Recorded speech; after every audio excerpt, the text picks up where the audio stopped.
Hey, what's up, guys? We are back. What's going on, everybody?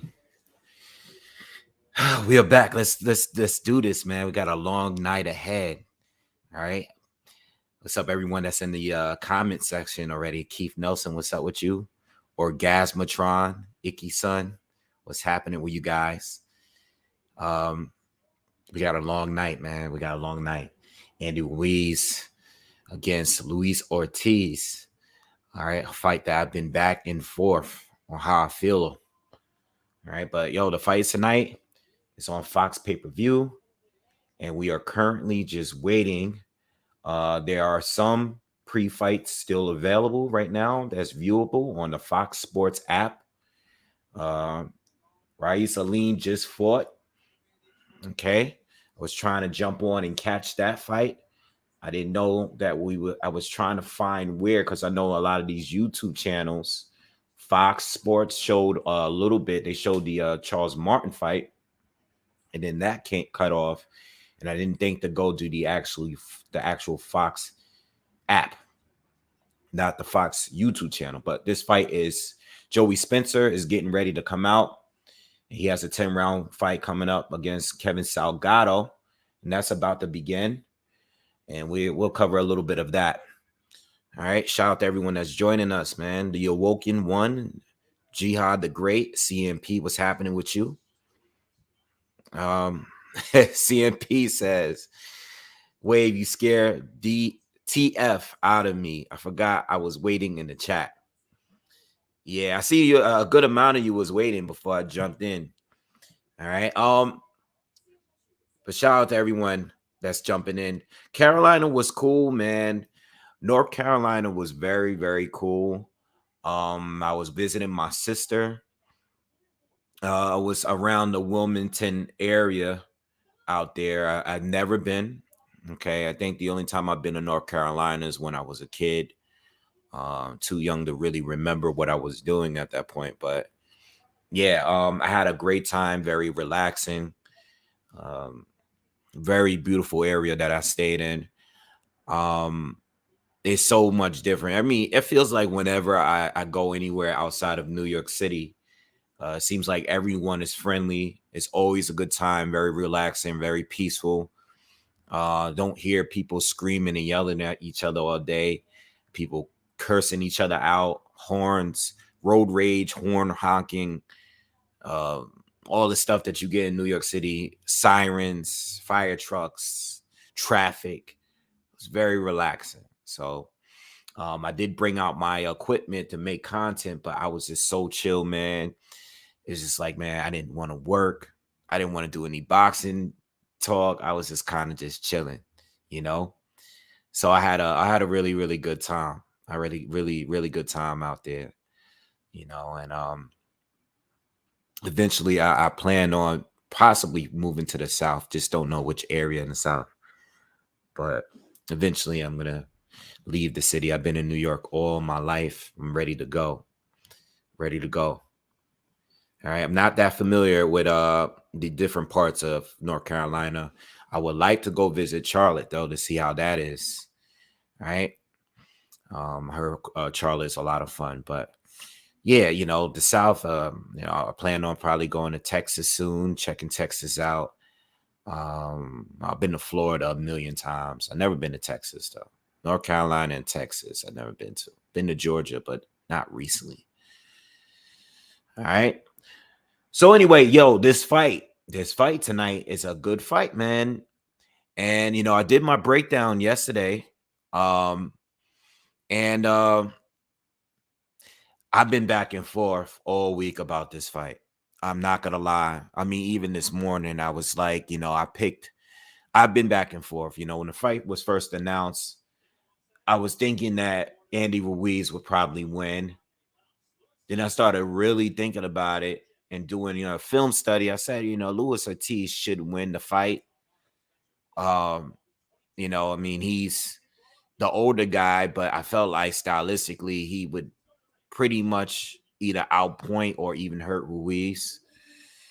And then I started doing more film study and I was ready to do the video. And I was like, I don't know. Ortiz is 43 years old. Whenever he gets hit with a good shot, he seems to go down. He seems to get hurt by any good shot he's clipped with. So I was like, all right, Ruiz it is. Ruiz is the, I think that Ruiz will probably find a way to pull it off. Then I woke up this morning again and I'm like, damn, man, I should have just stuck with Ortiz. But, whenever, I do the breakdown, I stick to what my breakdown is, or at least maybe my original view on the fight. And my original view was Ruiz. Once I start overthinking things, and I definitely am rooting for Luis Ortiz. I did read a comment saying that if they want Ortiz to lose because they don't want Wilder to fight Ortiz for a third time.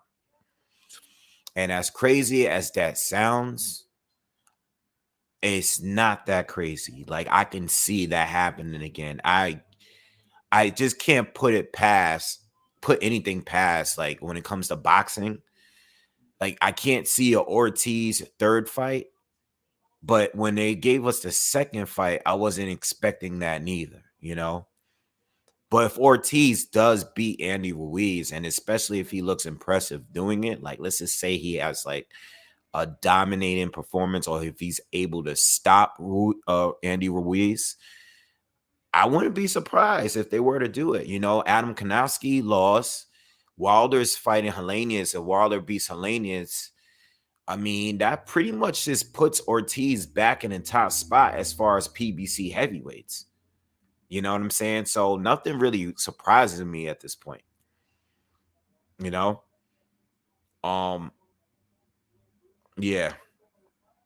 So we'll see. But I don't, I want Ortiz to win because that's just, I've been a fan of him, big fan of him. I've always been a fan of Andy Ruiz, but I kind of lost it after the Joshua rematch. When I seen him come in blown up like that, I kind of just the way that he was in between, after that fight.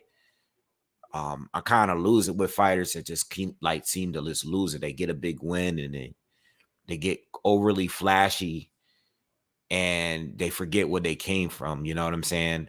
I understand life is going to change. The money is different. You're coming off your biggest win, but kind of want you to stay focused. And it seemed like he hasn't looked the same. Even when I go back to his older fights, and I've gone back to older fights, I just think that Ruiz has not looked that good since he fought AJ the first fight. He has not looked as good as what he was, even with the extra experience. I thought he was better at one point, whereas Luis Ortiz has always been on point and in shape for every fight in between fights. I like that. Like, even with the losses, kind of kept that hunger, Adams Boxer Show, what's up? He says, at their best, I would take Luis Ortiz over Andy Ruiz. And I agree with you. All right.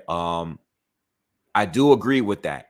If this was a fight from 5-6 years ago, I would have probably picked Ortiz without having to think about it too much. Even though I thought Andy was better at that time, I probably would have picked Luis Ortiz, when they were both undefeated. But then again, you never know, because, Ortiz being in that Wilder fight, and I brought up a few things in a breakdown, and I was like, Wilder actually scored a knockdown in the second round. Well, they didn't score it. They ruled it a slip, but he should have been credited that knockdown in the second round because he definitely dropped him with a jab. When these guys got in the ring with the elite level fighters, started to expose some of their flaws. Ruiz against Parker was a draw, in my opinion. I think that was a draw. I believe if it was on American soil, like on LA or something like that, Ruiz would have probably got the win that day. All right. But when I look at them both undefeated, I would probably have gone with Ruiz, not Ruiz. I'm sorry, Ortiz at that time. Rob Thomas says, I'm going with Ortiz because his skin is darker. I'm just being real. Yo, it is what it is. It is what it is. At least you're being honest, man. Anthony says, oh, Wave, let's get the vodka on the rocks, mate, and get some guns flying. This is going to be a show up for Deontay Wilder with Ruiz KOing him within 5 rounds, which makes Tyson Fury look bad. I'm not really thinking about it like that, man. I'm not thinking about that. You know why? And shout out to you, because I'll probably pour a glass later on. It's not yet. It's too early in the night for me to get turned up. But as far as what you're saying, I get what you're saying. I also feel that's a problem with the sport right now and the fans, because like most of these guys in the heavyweight division are not fighting each other, right? Because if you at least take the top 4 or 5, 6 or whatever guys, a lot of guys are staying safe on their specific area and they're not fighting each other. So you got Wilder, who's lost the belts, and Joshua, who's lost his belts. And at one point, both of those guys had all of the belts. And these fanboys, these extreme, cult following fans are basically saying that you got Wilder over here, where a lot of his fans don't even want to see him fight Joshua. They're pretty much like, well, Wilder lost to Fury, who was the best. Now they're crowning Fury, right? Because he lost to Wilder twice. And they're saying, well, Fury's the best and Wilder's number 2, and that's that. They don't care for the Usyk fight. They don't care for the Joshua fight. They just want it to be in that specific order, Whereas the Joshua fans, well, at least with Joshua, it seems like Eddie Hearn is still making efforts and trying to make the fight. Though with Joshua fans, I feel, and many of us feel, that Joshua's always had the better resume, right? He's fought better fighters consistently. Maybe not Tyson Fury, but everybody else on his list, pretty much better fighters. But I still want to see the fight. So I don't want to just keep talking about who has the better resume or who lost to the better fighter. I don't want to stick to just that. I want to actually push to have those fights made, because I'm not settling with who has the better resume or who made the more money. Like, a lot of it is based on the politics and who made more money. And I do make those arguments. I have made content about that, but I also keep making videos about how much I want Joshua and Wilder to actually fight each other, because I don't know who's better until they actually fight, and I'm not really concerned at this point. The 4 of those guys have done enough at heavyweight, and I'm speaking on Usyk, Fury, Joshua, and Wilder.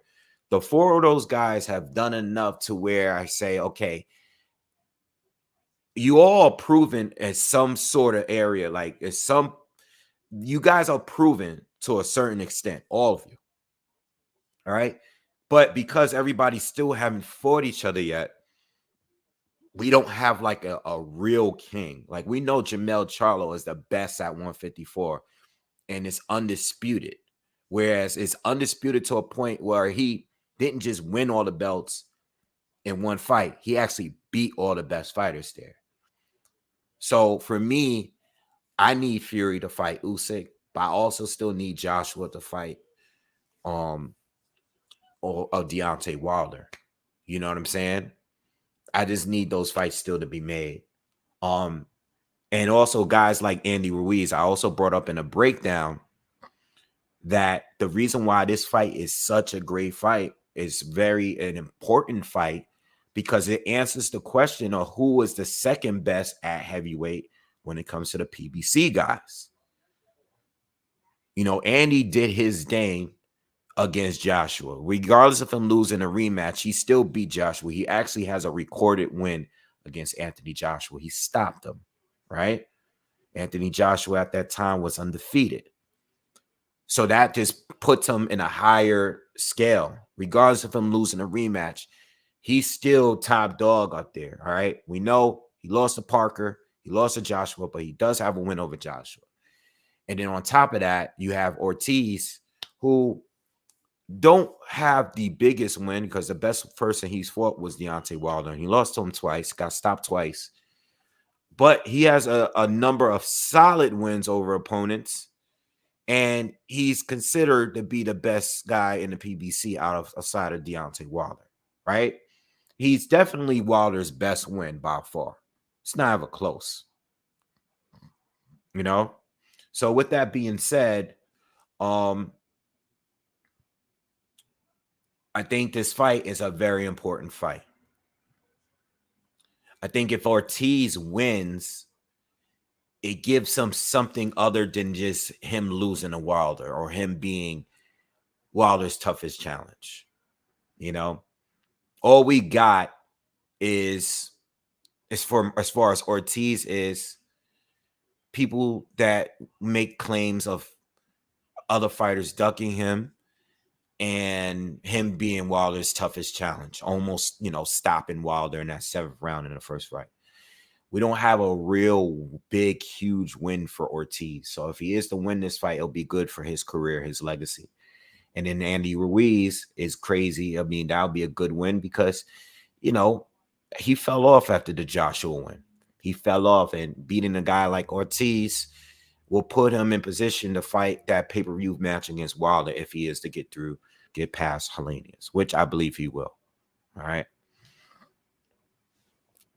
All of these guys got to fight each other. And I'm just talking about the top guys. Like Dillian was always that first guy right after those top 4, not always. Well, Usyk came in late, but you guys get what I'm saying. Dillian was that guy that's right underneath those guys, and Dillian had a good amount of wins. He beat Parker, he beat Oscar Rivas. He beat a lot of good fighters, but Dillian lost all of those top tier fighters.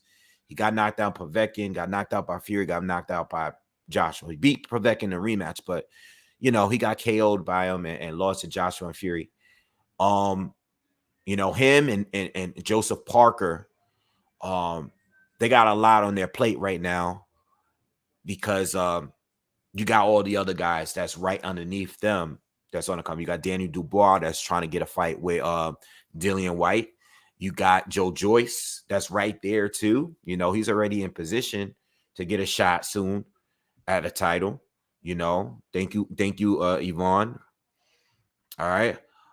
So you got all of these guys, all of these fights that that should be coming up pretty soon.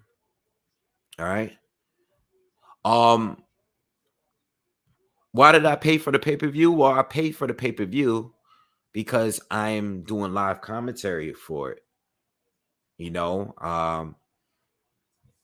Could I stream it still? Yeah, but I'm basically getting paid to give commentary to you guys. I wouldn't stream something that I'm giving you live commentary for.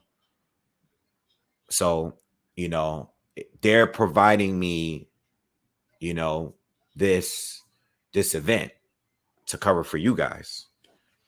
Now if you guys want to go out there and stream it, that's cool. I understand. I don't think the majority of these fights are pay-per-view worthy. But I do believe that I don't think this is the worst of them because I think these are the top 2 and 3 heavyweights on the PBC side, but I'm also giving you guys commentary for something that they provided to me, so if I have to pay for it, I will always pay for an event that I'm doing live commentary for because I'm making money off of it.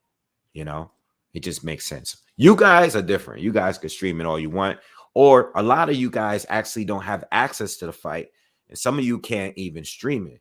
So there's a lot of people that are here that are just here for the commentary because they don't have access to the fight. Some people from different parts of the world actually don't even have the ability to pay for it. They just don't have access to it. You know what I'm saying? So this is why I do what I do. And I think the majority of the people that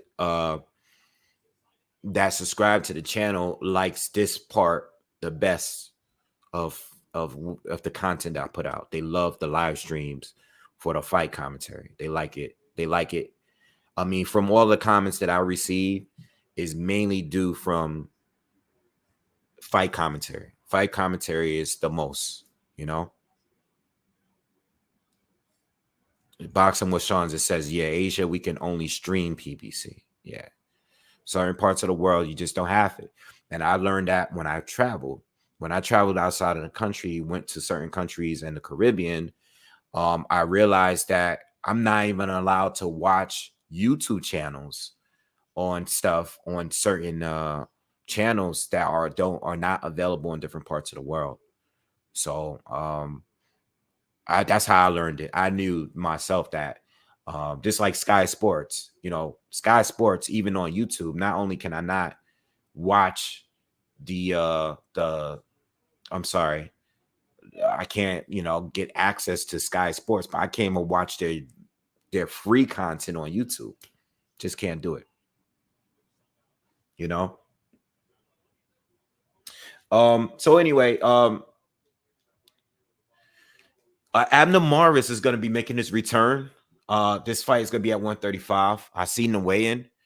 I thought it was going to be at 130. Abner, before he had he didn't officially retire. I don't believe he officially retired, but he went on a 4-year break. He was fighting at featherweight, which is 126. I thought he was returning the fight at 130, which I think is a great weight. I think he needs to cut down, unless they're trying to set him up with a big name. Tank Davis, maybe. Wouldn't be surprised if it's Tank. That fight was supposed to happen at one point before. But I believe looking at that weigh-in, right, and he's fighting Miguel Flores on this good comeback fight. First of all, I believe that it's a good fight to come back on when you haven't fought in 4 years, right? But I looked at the weigh-in and I noticed that, I think he can cut down to 130. You know what I'm saying? I believe he can really cut down to 130. And I think that's should be his goal, to come down at 130. But I understand him wanting to be at 135 because of the names there. I just don't think that. I think he's too small for the division, especially after being inactive for so long. I'm just not sure what he can do at 135. I don't think, and I don't think this fight is easy for him neither. All right. Yeah, please, everybody, please hit the thumbs up, man. We got 122 people here. Everybody, if you're here, do me that favor, like the video real quick, hit the thumbs up, share the video if you have social media. If you're on Twitter or whatever you're on, share the video if you can. Facebook, share the video if you can, but definitely hit the likes up so we can get more people in there in this video here. All right. Yeah, but I believe that they're probably gonna set him up with Tank. I see a Tank or I see a Rolly Romero. All right. I believe that I gave it some thought, and I can see if Abner looks good tonight against Miguel Flores, which I don't expect him to get a knockout. Okay. I think he's either gonna lose or get a close decision. If he is to win, I can see him getting a Tank fight, or a Rolly Romero fight. Rolly is very, very a strong possibility in my opinion.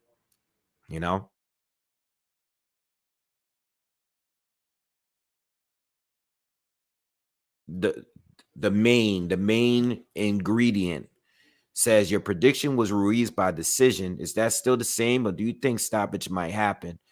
I I like I said in the earlier in this video, man, I've been all over the place. I even woke up thinking about changing my pick against back to Ortiz again. I've been back and forth like 3 times already. I'm gonna stick with my prediction of Ruiz winning a decision. All right, but I do think they're both capable of scoring a knockout um, in this fight. But I'm gonna stick with my pick because I don't want to keep switching around. I don't want to just keep switching around. Ruiz is what I'm going with a decision, but I do think he could get a knockout. I think it's possible. I think it's possible because um, Ortiz is very chinny. I think both are going to get hurt though. I think I think for sure Ortiz is going to go down at some point. Uh, I just think that he's going to be able to recover and pull it off. All right. Even though he's been hurt and he's been chinned a few times, I think, he's always been able to recover. I just don't think he has the best legs. I don't even think he has the greatest balance in general. I think his legs has been kind of, I don't know, not really sturdy like that. All right, but I do think that if he gets hit and he goes down, I think he'll be able to finish. I think Andy Ruiz is a puncher, but yeah, I don't think he's gonna finish him off. Just don't believe it. But I do think Andy's gonna win though. I'm gonna stick. Well, let me say I'm gonna stick with Andy winning because I've been back and forth. I'm not sure. Cool Boy asks if I got Barack the boxing bully or Tyson Fury. That is super random, but I got Tyson Fury. I don't know why. What's going on with Barack? But yeah, I don't know. That's a funny question. He does commentary, bro. All right, so you got that. You got Isaac Cruz returning, who is also a potential opponent for a Tank.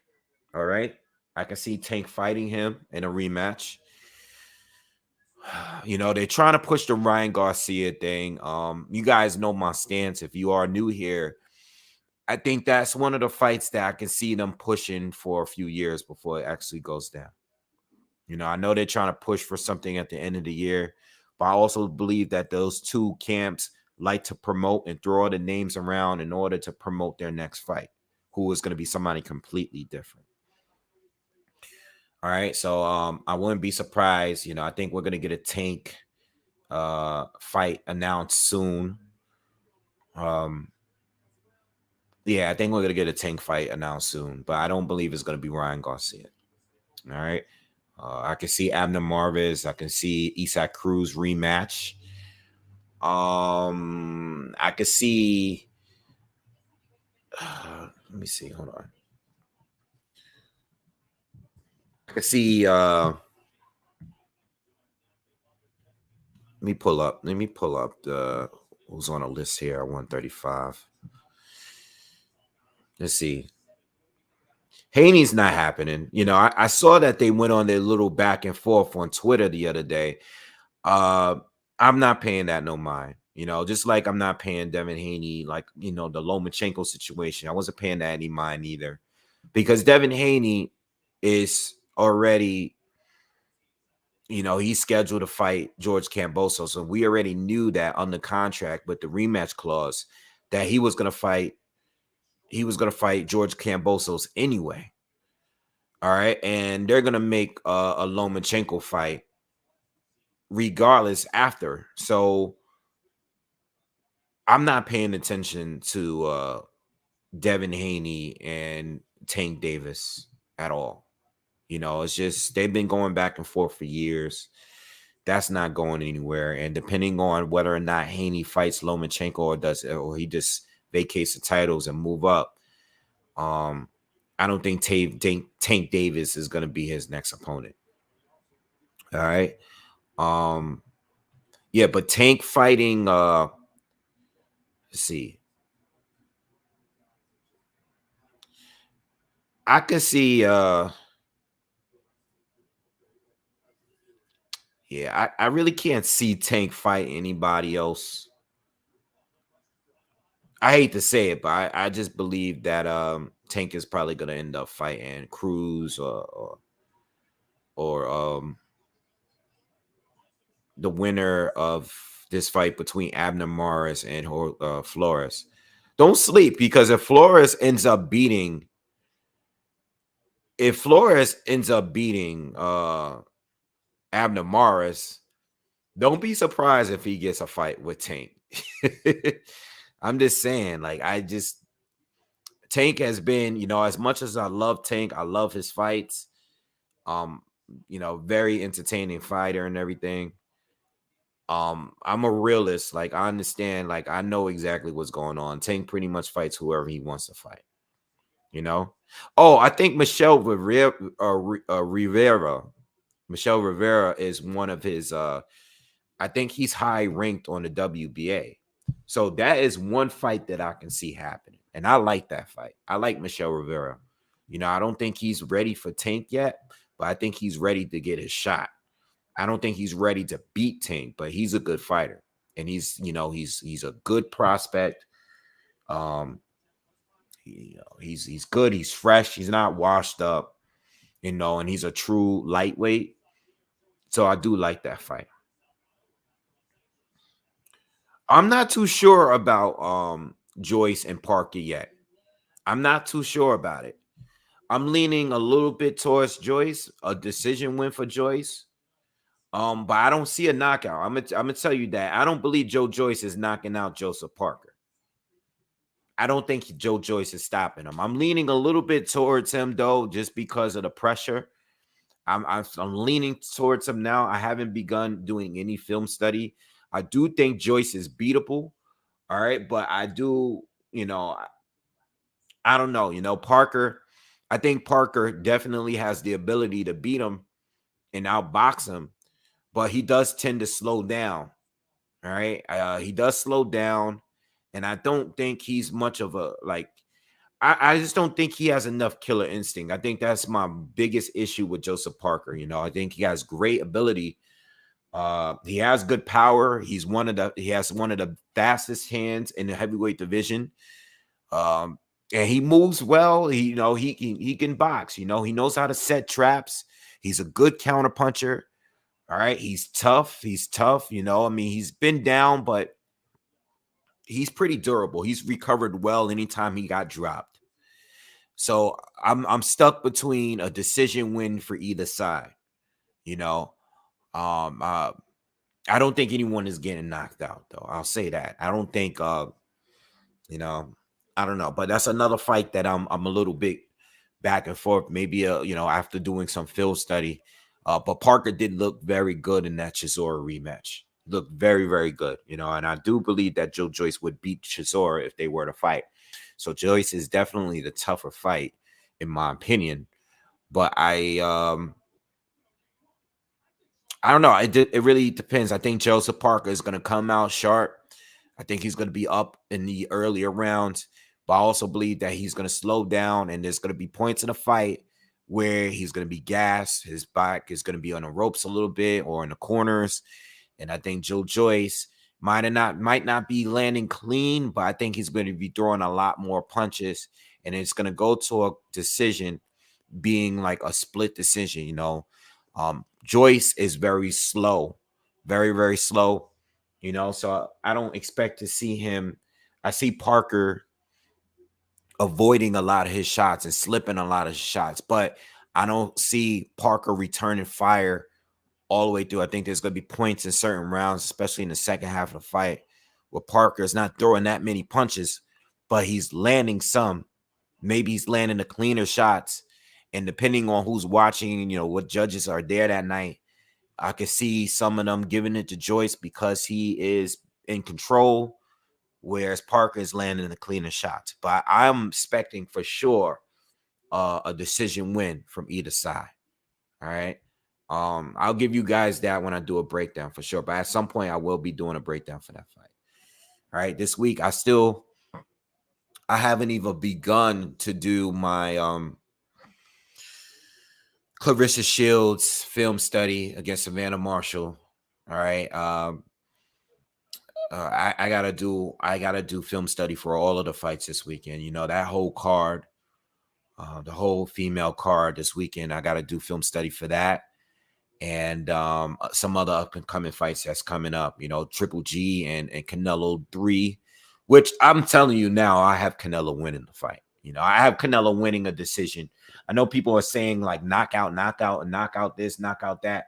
I think Triple G is older, but Canelo has never really clearly won a fight to Triple G to me. I thought the second fight was debatable, um, and I thought the first fight was a clear Gennady Golovkin win, you know?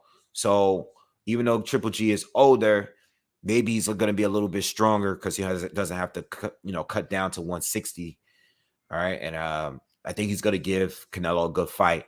But I think Canelo is going to win. I got to do a breakdown for that one as well. All right. So be on the lookout for all of those breakdowns. All right.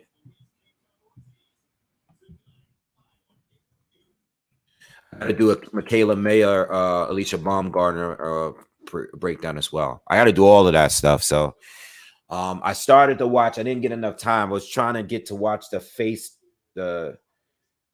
off, the face to face, or whatever they call it um for Clarissa Shields and Savannah Marshall. They just posted that. All right. I just didn't get to watch it yet. Not that I really care, I mean, it's just gonna be 20 minutes of them talking trash to each other, but it's a very, very tough fight to call. It's a very, very tough fight to call. But I'm not expecting. That's another fight where I'm not expecting a knockout. I am not expecting a knockout. You know, Mayer and Baumgartner, another fight too that I'm not really expecting a knockout.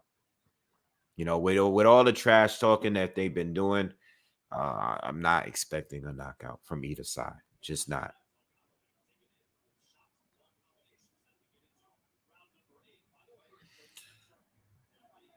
Who do I think would win in a boxing match between Barack the boxing bully? What is with you and Barack the boxing bully? What is about this dude? Who would win? I don't know. I mean, I haven't boxed in a very long time. So if he's actively fighting and boxing, he would probably win. But I don't know. I don't know if he can fight. But I don't know why you keep bringing him up neither. Yeah, I want Alicia Baumgartner to win. I'm definitely rooting for her to win. Uh, I think Clarissa has a chance of winning. Winning a boxing match and beating her on points. Uh, but I could see Savannah winning on points too. You know, I could see her winning on points and possibly hurting Clarissa. Just gotta wait and see. Gotta wait and see. She's powerful, but I think that eh,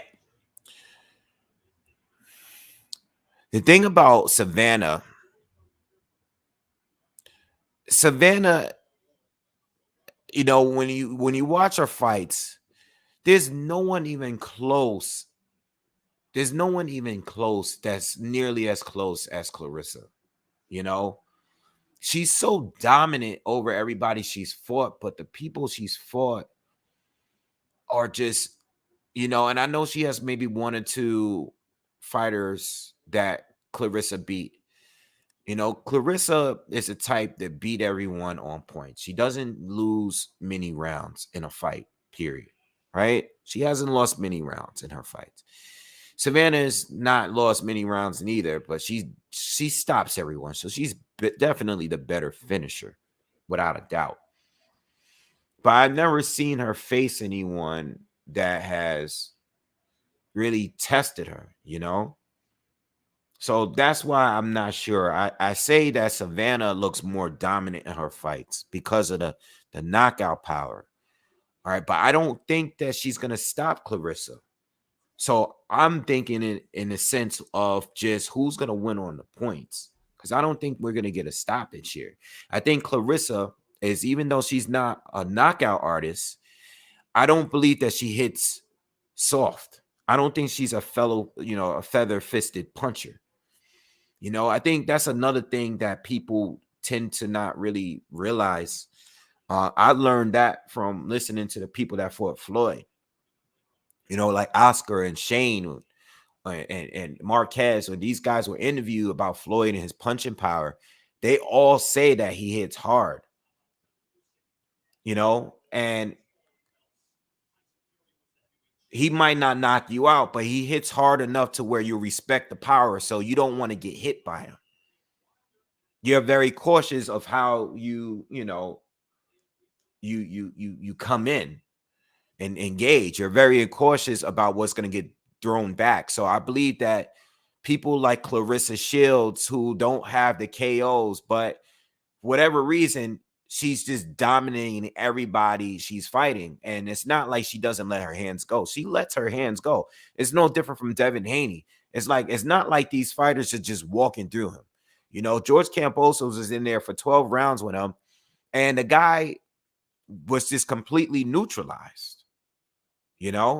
So with that being said, I just don't believe in the whole, like, she doesn't have any power. I don't think she's a KO artist.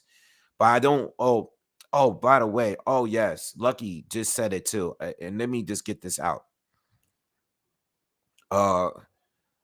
Ernie Shavers. I totally forgot to bring him up yesterday when I did my breakdown. Rest in peace to Ernie Shavers. All right. I know I tweeted that, but I wanted to say to rest in peace to him. One of the hardest hitters, pound for pound, definitely one of the hardest punching heavyweights, if not the hardest punching heavyweight of all time. Regardless of what his record or who he lost to, anybody that's been in the ring with Ernie Shavers said that he was probably the hardest punches. We know we have the George Foremans, the Sonny Listons of the world, Mike Tyson's, all of these top tier heavyweights that knocked a lot of people out. But Ernie Shavers, the people that's been in there with him professionally or sparred with him, one of the hardest punchers all time. So rest in peace to him. My condolences to him and his family. He had a rough life, man. He had a rough life. Didn't get all of the fights, from the people from that time, because I didn't get put on to him until later, later when I got older. So it's not like I was actively watching him. And when I was young, I was watching the Tysons and the Holyfields and the Lennox Lewises and all of those guys, Riddick Bowe, those guys, those late 80s, early, 90s era guys. I wasn't really put on the Ernie Shavers, but I watching boxing documentaries and stuff like that, I found out about him later. But rest in peace to him, man. Definitely one of the top punchers all time. All right. Regardless of his losses, he was up there. I personally believe, as a boxing fan, I personally believe that George Foreman is probably the best puncher out there. Only because, and I've had these conversations with people. My argument is on the elite level, George was very successful, and by knocking guys out.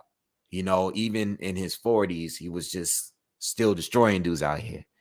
You know what I'm saying? So watching him growing up, I knew Mike Tyson was destructive, but George, old George, young George, on the elite level, he knocked out everybody basically, right? So I would think that George Foreman was probably the hardest puncher, but those guys been in the ring with those guys, and a lot of them say Ernie Shavers. Ernie Shavers was that guy with the biggest punching. The biggest punching power, but it goes like that with other division. Some people say the Hulk has the biggest punch, pound for pound, not obviously he's a middleweight, but some people say the Hulk had the biggest punch in boxing.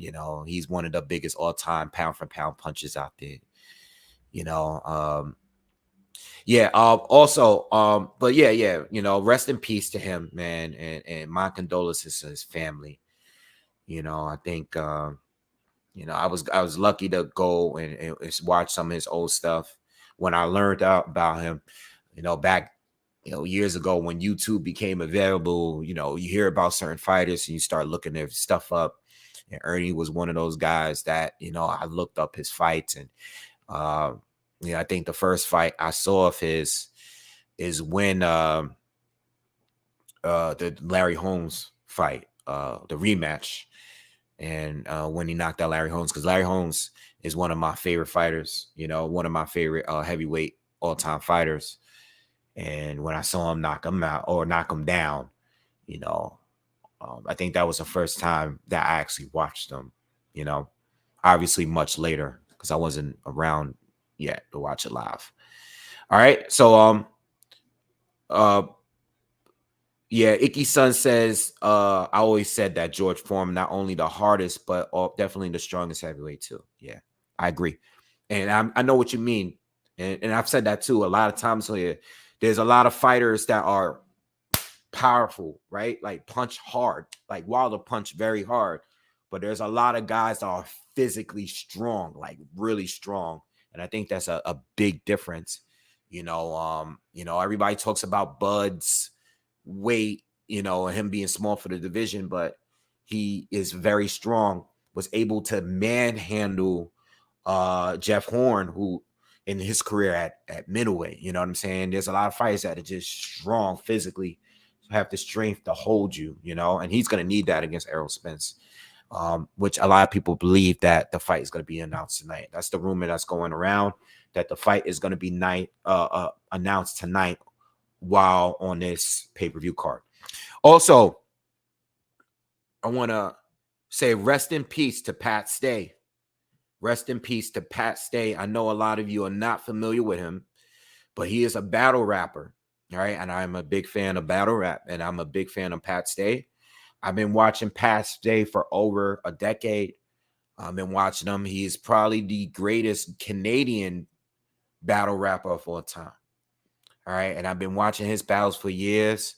I don't want to say I watched every single one, but I probably watched 95% of his battles. I'm a big fan, and I woke up late today to the news. I found out earlier this afternoon that he passed away, and it really messed up my day. It did, because I'm a big fan of him. Very big fan of Pat Stay. Like many of you, the first time I watched Pat Stay battle was when he battled Arsenal. Arsenal was one of my favorite battles at that time. And I thought he beat Arsenal. I thought he was funny. He was very funny. He's a white dude that just was out swagging a lot of these black battle rappers, because most battle rappers are black. This is hip hop. And Pat Stay was nice, man. Like, it really messed my day up when I heard that he had passed away. He was murdered. I believe that he was stabbed to death. I don't know all of the details, but rest in peace to Pat Stay, one of my top 20 all-time battle rappers. All right, I have a lot of them I love. He's maybe right within the top 10 or top 20, somewhere around there, top 15. Battle rappers of all time, but he's definitely Canada's best battle rapper, in my opinion. So rest in peace to him, man. And just be safe out there. Everyone that's here, just be safe. Be safe. If you see things brewing, I don't know where you guys. I know you guys are from all different parts of the world. I can't even say the country, but different parts of the world.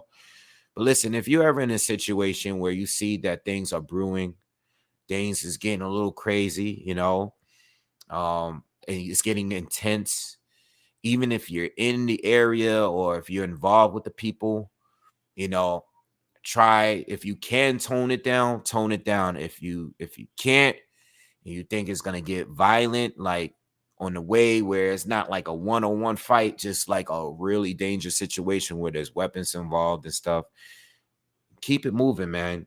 Keep it moving. It's just, you just don't know what people are capable of. If, as far as I'm concerned, he was leaving a wedding. This was after a wedding. So just, luckily um, my dad prepared me for the world before I left the house. So whenever I was in a situation, and this is when me being a teenager, whenever I was in a situation where it wasn't a good situation, and I can see that this can lead to something much bigger, I would remove myself from the situation. Not everybody had that type of parenting. Okay. But if you see things are going, or if you're with somebody that's involved, where I've had friends where they had a little bit too much to drink, we're out at the party, we're at the club, and people are pushing, shoving, people talking this, pull your friend, like, yo, let's get out of here. Let's go. Let's go. Let's go. Night is over. Go somewhere else. If you want to keep partying, go somewhere else. But don't stay in a situation, because you just don't know what people are capable of. Okay? You could be enjoying yourself 1 minute, and the next minute you just have no idea. Somebody could pull out a gun, somebody could pull out a knife. You do not know what people are capable of doing. Okay? So watch yourselves. Just be careful. I mean, I'm saying this to you guys only because I was thinking about it today when I heard that this guy was murdered today.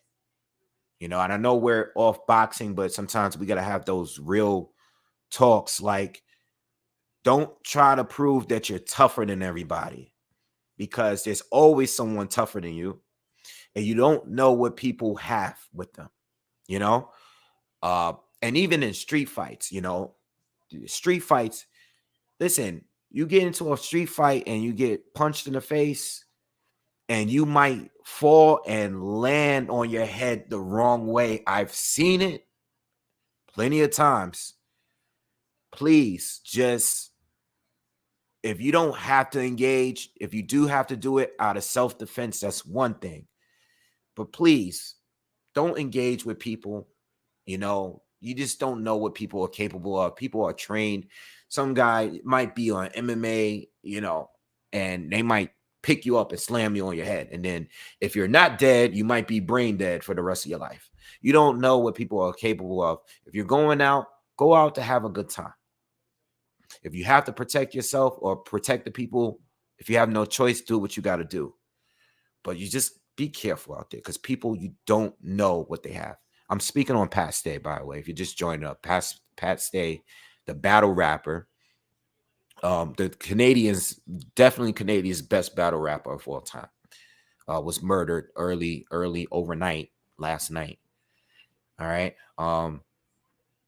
Yeah. So I just wanted to say that to you guys. It definitely messed up my day all day, because I love that guy. He was great. He was great.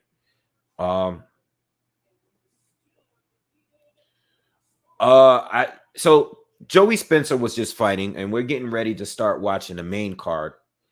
And I've said this before in previous videos. I'm just waiting to see what Joey Spencer could really do, because I feel like he's been a prospect forever. Um, I'm just waiting. I'm waiting for him to step up. I know we was just having that real talk, so I didn't get to do the commentary. I will start doing the commentary as soon as the next fight begins. All right. But I can't wait to see him really fight somebody good. I feel like I've been watching him for years, and I don't know where he's going. You know, I don't know. It's just these undercards on the PBC. Just, are you good or not? That's what I want to know. I don't want to see any lower level fighters. Now, if he's not ready to step up, maybe he's not good enough for it, then I kind of understand it.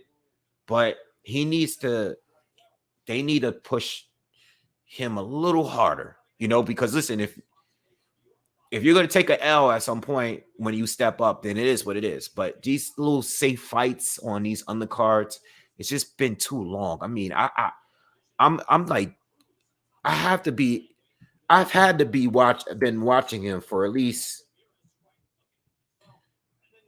5 years, right? I don't know. I'm gonna look him up on BoxingWave because I know I've been watching him since he went pro. You know, I know I had to been watching him for a while now. All right, 2018. All right, so maybe if it feels like it's been longer. It definitely feels like it's been longer. But he did fight someone that was undefeated tonight. You know, he did fight someone that had a decent. He's undefeated. Not too sure in the comp that Kevin Salgado had before him. Oh, he did. Oh, wait, I did see this guy fight. He fought Brian Perella to a draw. Yeah, I did see this fight. I did see this fight. In fact, I'm not even sure if I thought Brian Perella won that fight. I think I might have. Okay, all right. So, all right, good for him. I mean, I didn't watch the fight just now, so I don't know how good he looked. All right, but they had it wide for Joey Spencer. All right. Joey did win. Joey won a unanimous decision. The judges had it 91-99, 90, 100, 91-99. So two of the judges gave the Zambrano 1 round only. Eddie Morales asked me, how is Abner Morales going to do tonight? I honestly believe that if he does win, it's going to be a close one. I do not think that this is going to be an easy fight for him, because he's rusty and he's fighting someone solid, former champion down at 130, down at super feather. I saw the weigh-in, like I said, and I think that he would look full at 130. At 135, he looks a little bit like he looks in decent shape. He doesn't look shredded, though. He wasn't shredded at all. So, we'll see. I just hope they're not setting him up for a potential Tank fight. I think a Rolly Romero fight makes sense, in my opinion. All right. I think Andy Ruiz is going to win decision. That's my final pick. I've been back and forth, but if you're just joining us, I think Ruiz is going to win a decision. Gregory, do I think AJ can beat Deontay Wilder? Yes, I think he's very capable of beating Deontay Wilder if he doesn't get knocked out within the first 4 or 5 rounds. I think the toughest part of that fight, if you're fighting Wilder, is those earlier rounds. Those earlier rounds where Wilder is fresh, he's quickest. I am glad to see that Wilder is cut back down in weight. I thought it was a huge mistake for him to come heavy in that third fight. I understand that the camp and the team wanted to be heavy because they didn't want him to be wrestled around with by Tyson Fury. Tyson leaning on him and everything. But if you're not used to fighting that heavy and bulking up, you gotta understand, like, you bulking up for Fury to make yourself stronger, you gotta understand that the way that you move, the speed that you have, the agility that you have, the stamina has never been great with Wilder, but now it's even worse now because now you're trying to be as active as possible at a heavier weight. I know he wanted to absorb the punches better, be able to deal with Fury, the bigger Fury leaning on him. But when Fury is so much bigger than you that it doesn't even matter. You might as well just be light and quick and agile and be able to move, and even though the fight went a long way, he was just getting dominated for the majority of that time. I think if he were to fight Usyk or Joshua or whoever, I think Wilder needs to be at 220, 225. I don't think he should be weighing anywhere near over 230, in my opinion. Wilder is quick. And I'm just saying that because I was just watching the Ortiz fight as I prepared. All the free fights are done, by the way. I think the pay-per-view now, you actually have to watch it on the pay-per-view now. But yeah, I think you actually what's going on here? Yeah, I think Wilder just needs to be quick. He needs to be quick. But I think if he were to fight Joshua, I think his best chances of beating Joshua is in the earlier rounds if he's able to clip Joshua early. But I know Joshua has slowed down in the past in certain fights, especially with his most recent one. But I still believe that his conditioning is much better than Deontay Wilder's. And he also has big power himself. He's bigger as well. I think he's more balanced and well-rounded than Wilder, but Wilder has that, that right hand that can take anybody out, So that would be a good fight. Still want to see it happen. Still want to see it go down. Trying to figure out how this pay-per-view works. So I already, all right, I'm gonna just let it play till it comes up, maybe.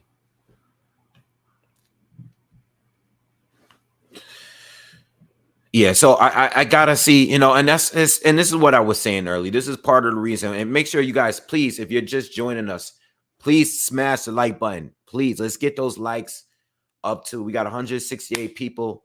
If everybody that's in here listening, please just smash the like button for me. Hit that thumbs up if you're in here. All right, let's get it all the way as close to as high as 160 as we can. All right.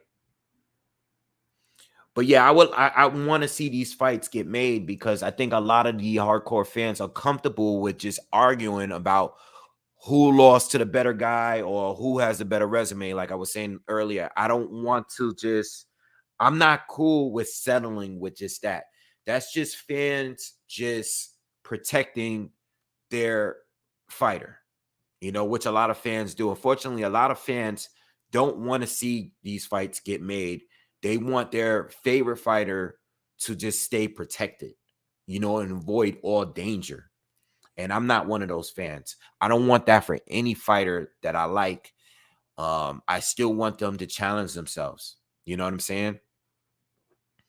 What's up, Team Hazardous? What's up, bro? Got Ortiz for this one. Okay. Yeah, I think it could go either way, man. I pick Ruiz at the end. I think he's gonna win. All right. So Jose Valenzuela, he's gonna be on this undercard. I think he's gonna be the first fight. And he's one of the best prospects on the come up right now. This kid is very, very dangerous. Very dangerous. So if you haven't seen him, he's another guy that we got to look out for at 135. I know we talk about Haney and Stevenson and who else? All these guys, Ryan Garcia, who's moved up. Jose Valenzuela looks very, very promising. He looks very, very dangerous. He's big for the weight already. He obviously is not going to stay at 135 for too long, but he's tough. He's very, very dangerous, man. And he just destroyed Francisco Vargas, who's way past it. Former champion Francisco Vargas. He's destroyed him in the first round in his last fight.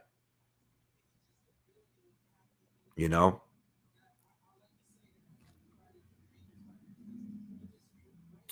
guys say I'm dipping in and out.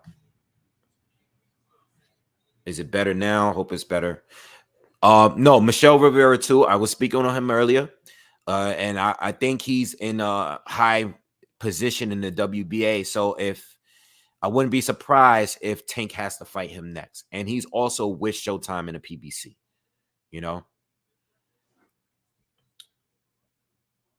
right, hold on. He said, yeah, if you guys are not seeing me, let me know. Let me stop my camera for a second. Hold on, give me a second.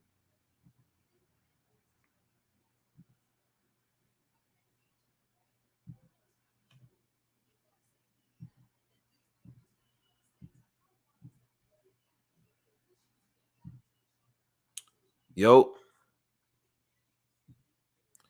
It's saying my camera and my mic is fine. I don't know. All right, but it's whatever. I mean, all right. Star Fox says I'm good. All right.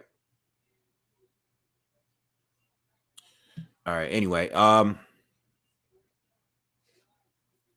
yeah. So when it comes to Haney, right, and this has been a topic of the last week or so. with this Ring Magazine thing. Ring Magazine didn't place him in the pound for pound. Me and pound for pound lists, I'm not a big fan of them. I don't care for them. I do make lists from time to time, but I also believe that it's just your opinion. A lot of it is based on accolades and resume and performances and stuff like that. But it's mixed in what your personal preference is based on who's good. There are champions out here that are in less competitive divisions. There are less competitive divisions. There's more talent in certain divisions. There are certain divisions where there's not more talent, but there's bigger names. So it can come off as being more talent. It's all based on opinion. The eye test means this is what I see when I watch a certain fighter.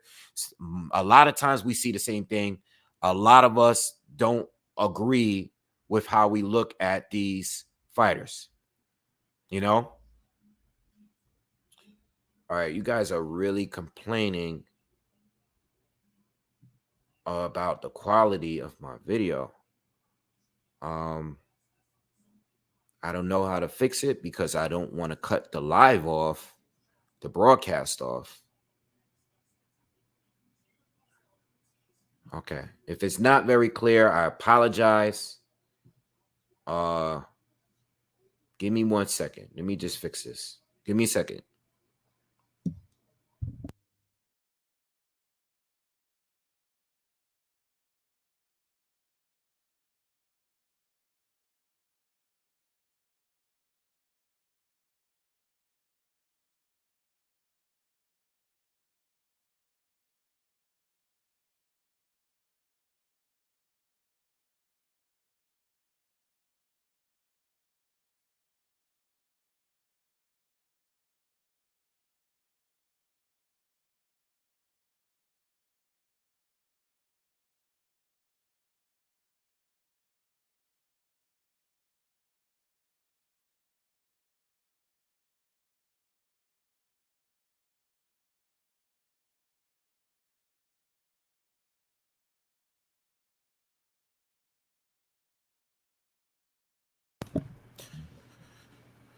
All right. Does it look any better now? I hope so.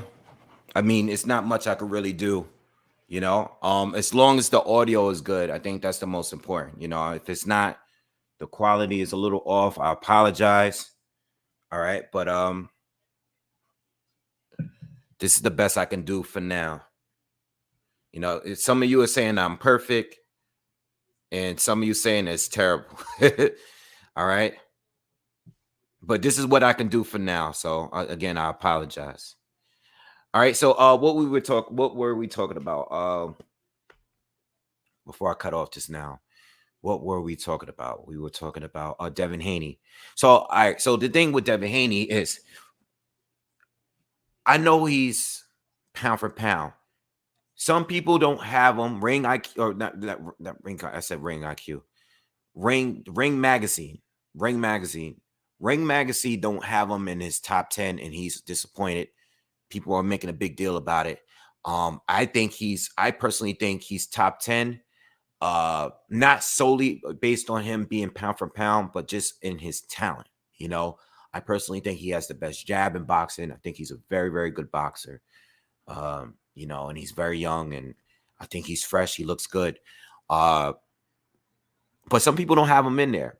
And you know why? It's because he picked up the belts from a fighter that people did not rate high before the Teofimo Lopez win. But the thing is, he beat Teofimo Lopez, right? Regardless of what Teo looked like or how he felt that night, he won against Teofimo Lopez. And Devin Haney went on to fight him and beat him and made it look very easy. Okay.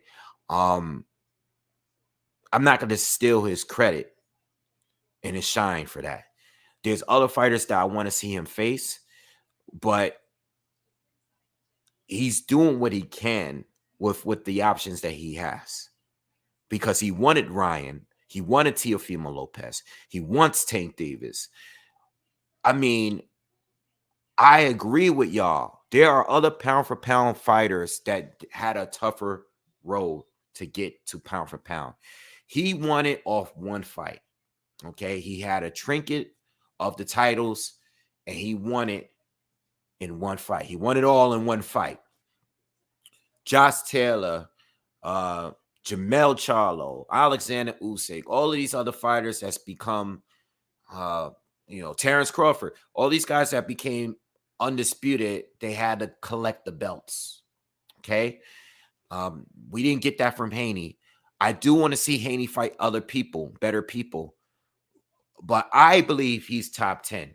But if you don't believe that, I totally understand. I'm not taking anything personal when you don't agree with me. Like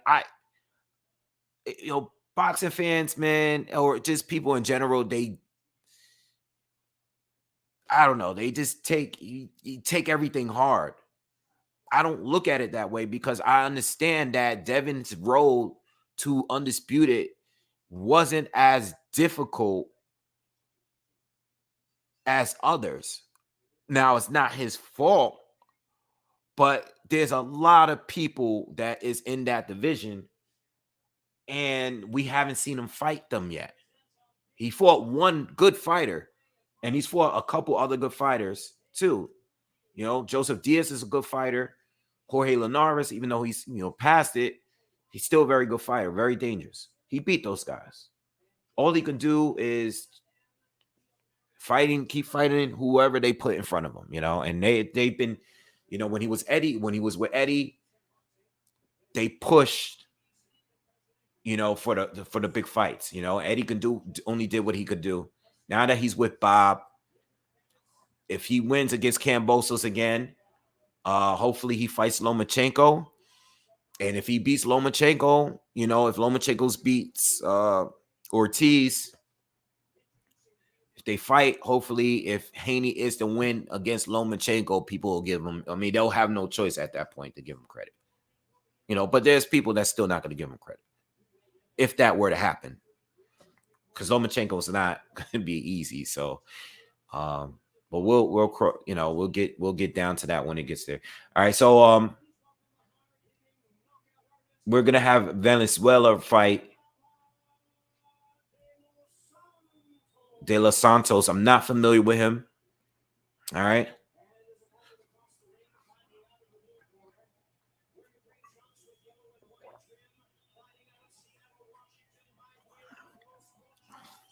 Yeah, today's fans are too emotional,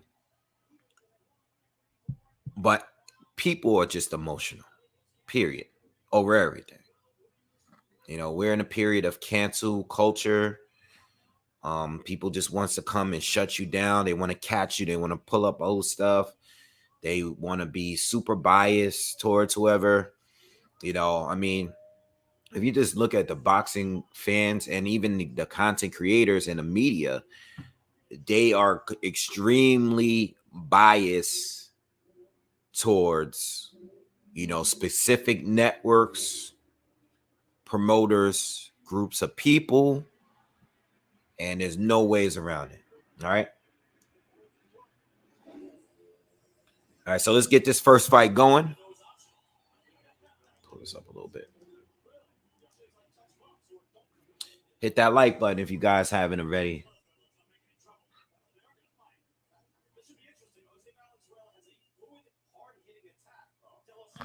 Jose Valenzuela is big for that weight, man. He'll be at 140 in no time. I don't think he's sticking around for I don't know if we could get to see him fight like for a title at the division. You know,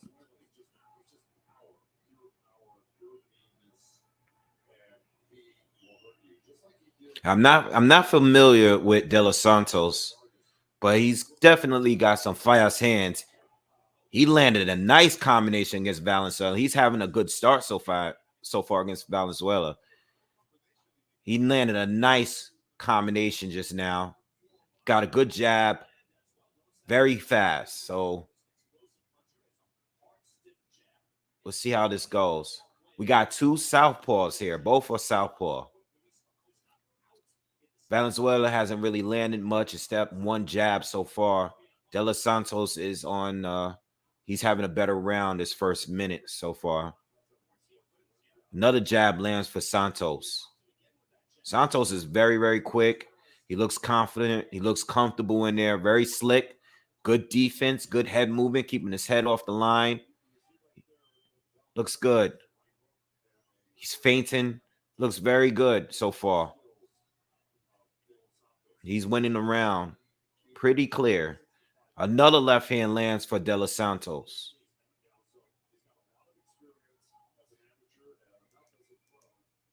I gotta look this guy up. This guy looks quick, man.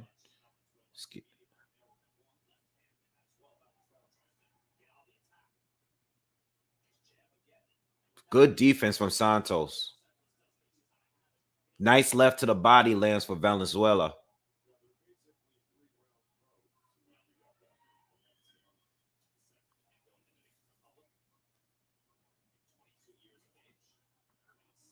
Another jab lands for De Los Santos. He's still in control so far, in my opinion. Even though Valenzuela is starting to step it up a little bit better, he still hasn't really landing anything good. Oh, he lands a left hand right there. Chopping left hand. Oh, De Los Santos hurts him. Backs him up. Valenzuela is hurt. Seems like he recovered. I don't know. He's getting caught a lot. Santos is giving Valenzuela the business right now. Wow, spoke too soon. Never seen Valenzuela. I've seen him at least fight at least 3 or 4 times. I never seen him get hit like this. 15 seconds left in the first round, and it's all Santos hurting Valenzuela, outboxing him so far. Valenzuela's face is a little red already for some of the hard shots he's caught. And he's still the much bigger man here, but he's just getting completely outboxed so far in this first round. It's only the first round, though.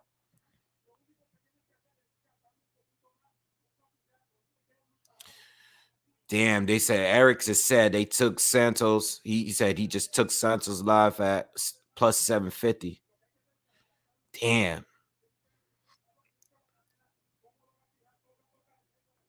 Ah, man, I never seen De Los Santos fight, man. But matter of fact, now that I'm at it, might as well look him up.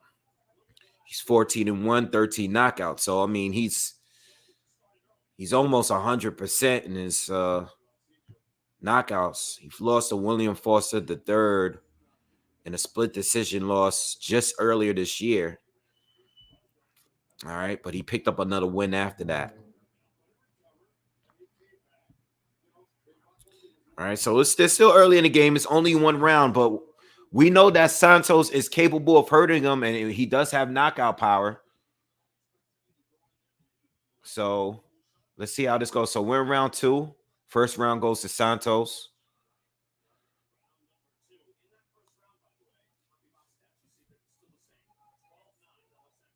Santos has a good jab, nice stiff jab. And he's just doing a good job, like slipping shots, keeping his head off the line. Got good angles as well. Very good hand speed. He's smaller, but he looks like the better boxer right now. I never seen Valenzuela like look vulnerable, but he doesn't look like he could figure him out so far. He's still, even in the second round so far. Santos' defense is just way more superior. But, you know, Valenzuela got the power to hurt you with one shot. So we'll see how this goes. Valenzuela still outboxing him here in the second round. They both trade hooks. Valenzuela hurt Santos a little bit. But Santos is still in charge here. He's landing the combinations here, the better combination. We're halfway through the second round. Santos steps in, goes to the body. He's all over Valenzuela. He's swarming him now. Got Valenzuela on the ropes. Valenzuela's not hurt, though, but he's getting outworked here right now. Santos is going to the body as well. Combinations all over. Wow, this is a test for this kid. This is a real test right now. Oh, Valenzuela caught him just like that. Just like that. Valenzuela caught him and dropped him. Caught him with a body shot. I didn't see what the second shot was, but Santos is back up. He looks hurt, though. He does. He still looks hurt. I saw the body shot. I don't know if the body shot is the one that put him down, but they had an exchange. Santos was winning, but he got caught. And this is his first career knockdown. Oh, and Santos hurts him back. Oh, Valenzuela's on shaking legs. Again, he's hurt bad, y'all. Oh, no. Valenzuela is down, and he's hurt. He's hurt bad. Oh, he's hurt bad. He's back up, but he's hurt. He's worse than Santos. Yo, this round has been crazy, man. We're in round 2. 38 seconds left. I don't know, man. Mouthpiece is out.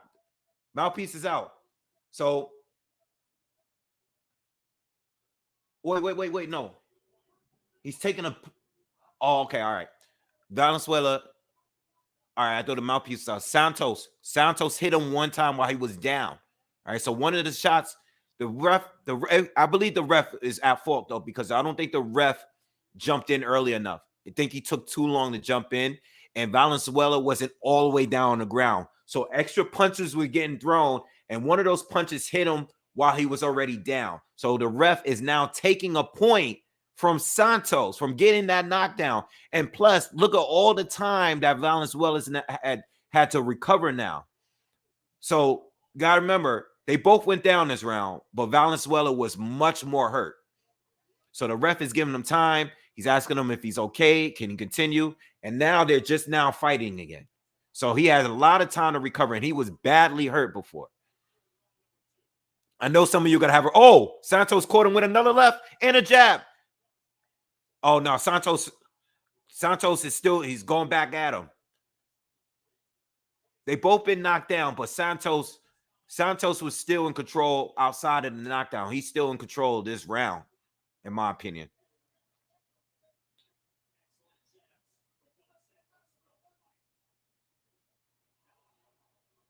Just trying to think now if boxing and politics is coming into play here.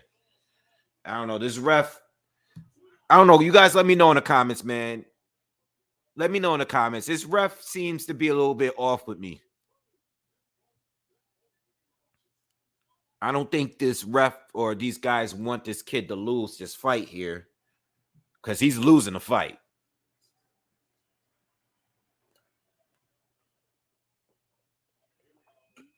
I know they both went down this round. So you might score it 9-9 or I'm sorry, I think is it 9-9? Yeah. I think it would be 9-9. But Santos outside of the knockdown, he got caught, he got clipped on the top of his head with a left hand. But as far as the round itself, Santos won the round. You know, but this ref seems to be a little biased here. He's giving Valenzuela a little bit too much time, and he didn't jump in as soon as I think. So we're in the third round, man. This is a fight, y'all. We got a fight here. We got a very good fight. This might end up being a fight in the night, the way it's looking. And this is a 10-rounder.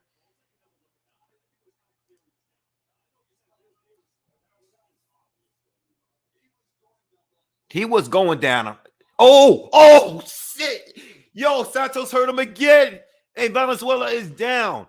Oh, shit, yo. Oh, man, this fight is crazy. I don't think Valenzuela is going to make it, man. Every time Santos hit him clean, he just goes down, bro. He gets hurt. And listen, Santos is smaller, but he's squaring right up with him. Oh, man. Viral, thank you for the chat, man, the donation, man. Have I heard of Fresh and Fit podcast? Nah, I haven't. I haven't heard of it.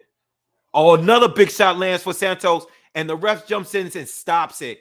Jose Valenzuela took a loss, y'all. Damn. I was just praising him, and he just lost, man. He got destroyed, man. Santos destroyed him. Damn. Oh, he's mad. He's mad the ref stopped it. Damn. I mean, I think, he was getting beat up, man. I'm not going to, maybe at the very point, he could have gone out on the shield, but he was getting hit a lot, man. He got hurt at the moment the fight was stopped. He got hurt again. And he already been down this round, and he got hurt again, and the ref just stepped in and stopped it. Wow. Yo, Jose Valenzuela, lightweight prospect, just praising him. Just got stopped in the third round in a war. All right, a 3-rounder. He scored a knockdown in the second round. Santos scored a knockdown in the second round. Santos clearly outboxed him in the first round. And in the third round, Santos knocked him down again, and they ended up stopping. A ref jumped in and stopped the fight.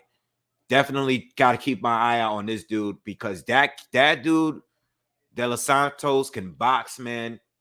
Southpaw, slick, good defense and power. He'll be 15 wins with 14 knockouts. You know? Damn, Valenzuela just took his first loss, man. How old is he, by the way? He got to be like 22. He's 23 years old. He was 12 wins with 8 knockouts before this fight. That was a good fight, though.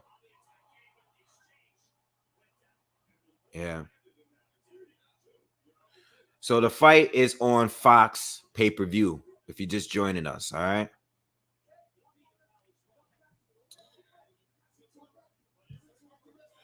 Yeah, Dominicans is having a good year. Ralph just said Dominicans is having a good year, you know. We just saw that with Puello and not what's his name? I said his name wrong at 140. And Hector Garcia. They just picked up wins last week.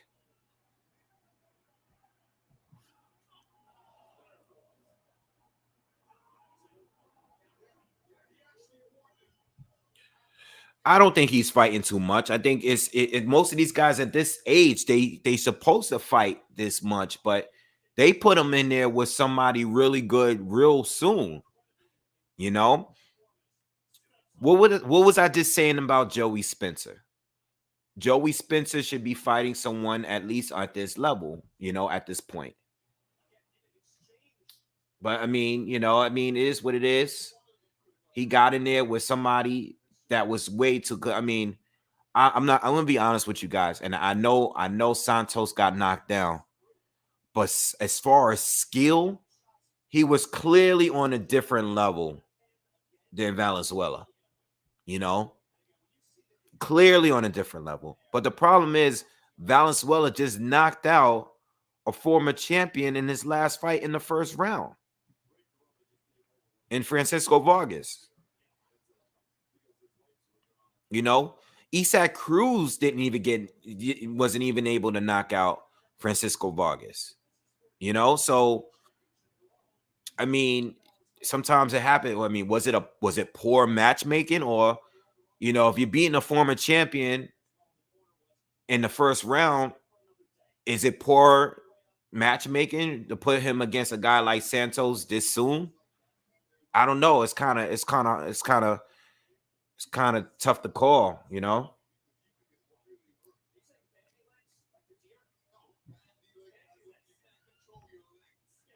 Eric says, I think Flores is going to beat Mares. Anyone think 1 plus 155 is worth a shot? I think it's worth it. I think so. I'm not sure if Mares is winning this fight tonight. You've been away for 4 years and you're fighting that lightweight. I don't know, man. But I think he said that. I think he's going to have this one fight. He didn't want it, and he didn't want a soft touch. And if he can't do it, then he's probably just going to end up retiring. I don't know. I saw the weigh in, and I think he looks too soft at 135. I think he needs to be at 130 for sure. That was a good fight. A good way to kick off the pay-per-view. All right. Good way.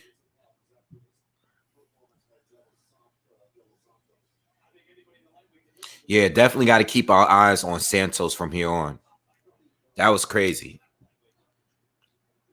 No, I don't even know if that point taken from him was great.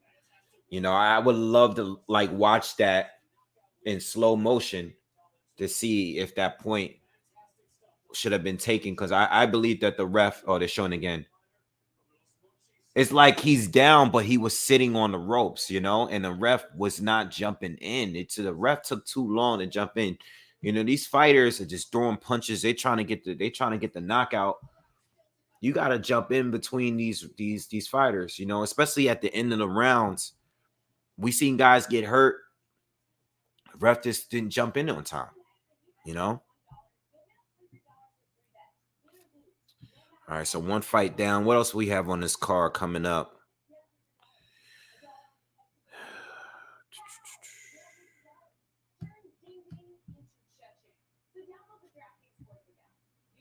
What else do we have coming up?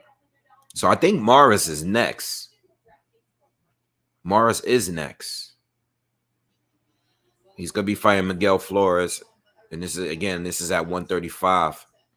I don't believe Abner Morris has ever fought above super feather or above featherweight.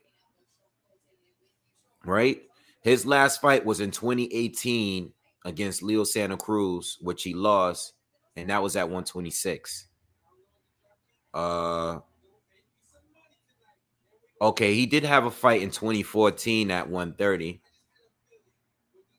Oh no, he was 128. So he's fought all the way down. He's fought from bantamweight all the way up to featherweight, pretty much. And Miguel Flores, he lost to Leo Santa Cruz. He's not a huge puncher.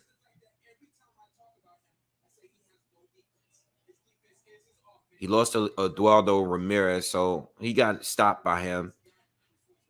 I mean, I don't know. We just gotta wait and see. But I think the Morris fight is next, because the Cruz fight is probably a co-main event. Yeah, there was a lot of hype on Valenzuela. It is, I was even hyping him up before the fight started. I'm not gonna lie. What's up, Anthony?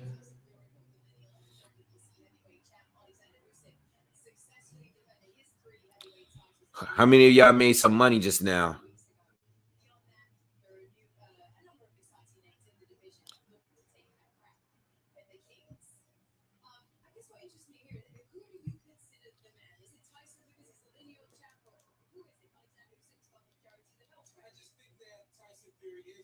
Sean Porter's on everything.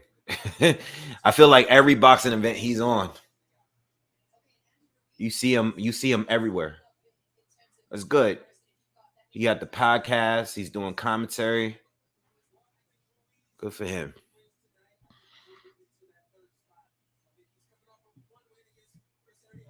So let me ask you guys a question. If Luis Ortiz is to win tonight, right? I think the majority of us do not want another Wilder fight. But if he is going to win the fight,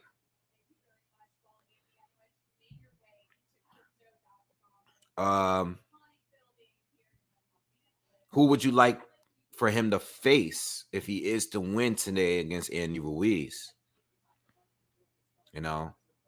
So if Luis Ortiz win, I actually wouldn't mind them if obviously if they can't get Wilder and Joshua in the ring. I would love to see Joshua fight Luis Ortiz. I would love to see that. I always wanted to see that fight. But outside of him, Joyce and Parker is already scheduled. Dillian White is without a opponent. I know he wants another Joshua fight. All right. I would love to see a Martin Bacoli fight, maybe a fight with Frank Sanchez. I don't know if they're cool or not. The Cuban thing, I don't know how that is, but Philip Hergovich would be a good fight. Daniel Dubois would be a good fight. I just don't want to see another a Wilder fight. Ortiz against F.A. Ajaba. I don't think so. I don't think so. I don't think F.A. Ajagba is ready. I think he needs more fights. You know, I think he needs a few more fights.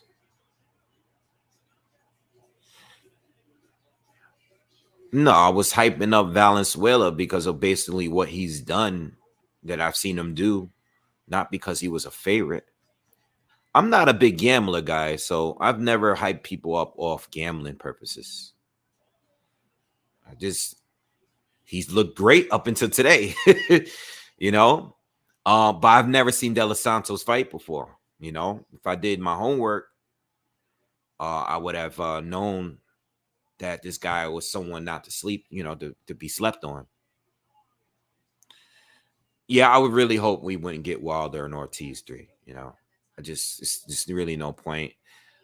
It's that no one was asking for the rematch, but the rematch made sense based on the fact that Ortiz hurt Wilder that 7th round. A lot of people were complaining about the 7th round and how they gave Wilder more time in the 8th round and all of that stuff. So with that being said, it made more sense. But as far as a third fight, I don't think there's a third fight. There's no reason. I mean, even with Ortiz doing well round by round, round by round, Wilder, he can't beat Deontay Wilder. It is what it is.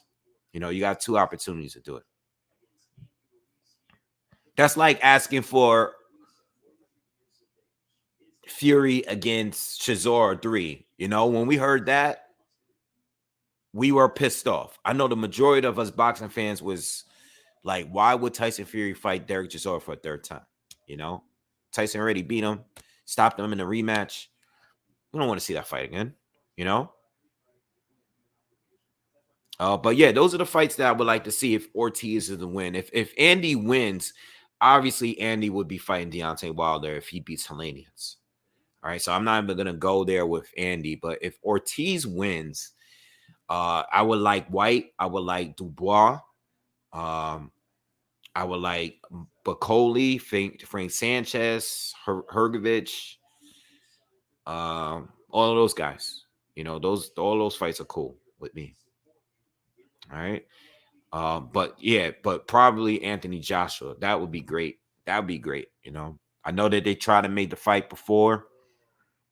This is when Anthony lost to Andy Ruiz. All right. Yeah, Wilder's beating Andy Ruiz, in my opinion, without a doubt. I have no doubt in my mind that Deontay Wilder is going to beat Andy Ruiz if Andy is to win tonight. Jared Anderson, I can't see him fighting these guys yet. Nah. I don't see Jared Anderson getting into these fights yet, these level of fights yet. You know, I see Jared Anderson, he's 22. I just can't see it yet, you know? I think he's gonna pick up some more fights first before, you know, I say another 2 or 3 fights, and then they'll put him, you know, at some point they're gonna start putting him in there with some has-beens. All right. But not yet. Not yet. I can't see him being in there with a top 30 guy right now. Maybe like a Jerry Forrest. I can see him a Jerry Forrest, maybe a Trevor Bryan. I could see him fighting the F.A. Jogba at some point, but not right now. Who else is out there? A Gerald Washington. I can see that fight. You know, I can see that at some point. Jonathan Rice, maybe. But I don't know. I don't know. Michael Coffey, maybe at some point.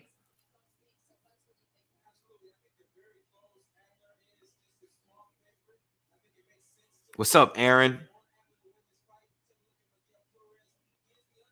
What's up with you?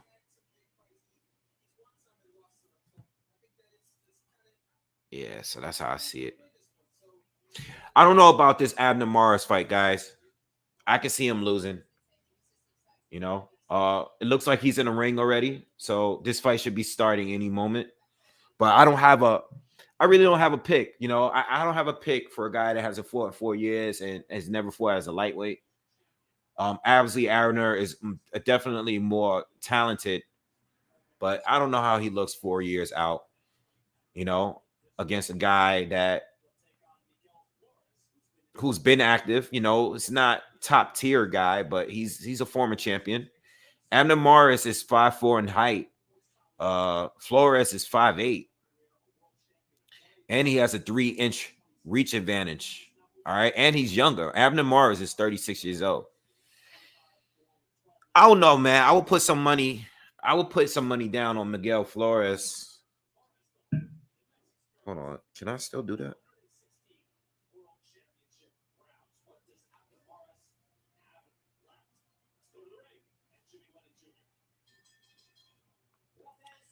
Let me see.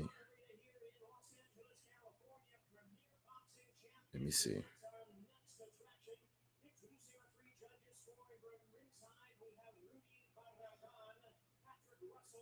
Let me see. Let me see. I might be too late.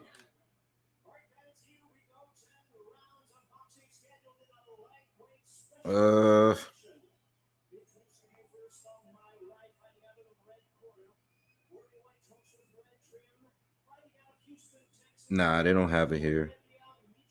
They have Isaac Cruz fight. That's it.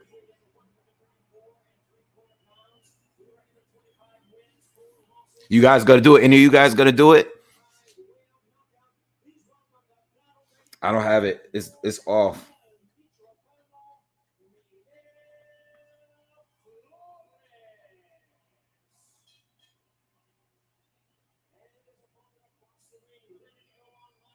I'm gonna put some down on.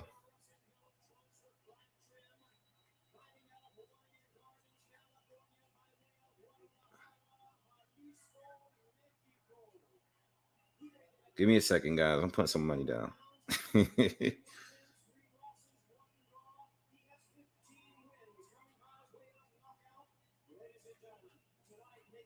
right. All right. I don't got nothing on this fight, but I did put a little bit of money down on Luis Ortiz.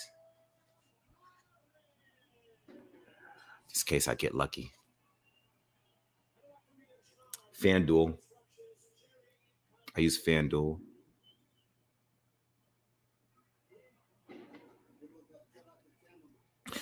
Abner should not be a commission fight. I agree.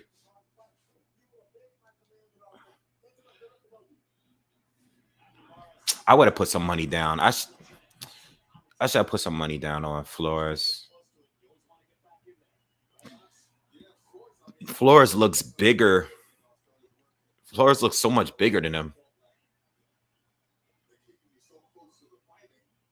We'll see.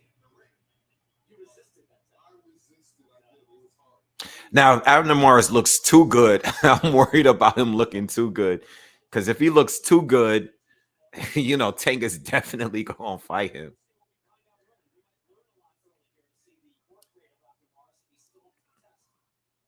All right. So Flores is coming out, popping that jab. All right. He's feinting a lot. Abner's just taking it easy for a moment.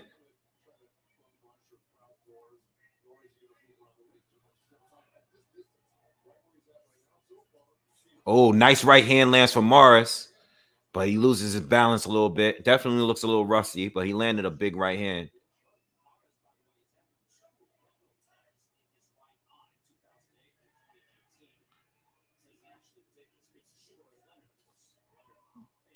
Nice body shot by Flores.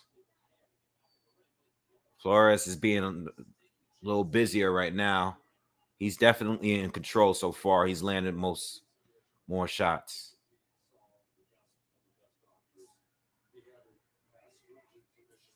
Nice right hand lands for Flores up top.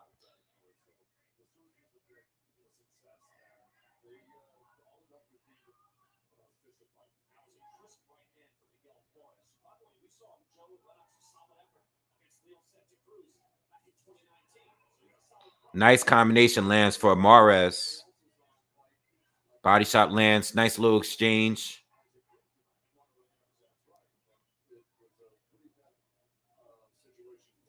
Oh, big right hand lands for Mares.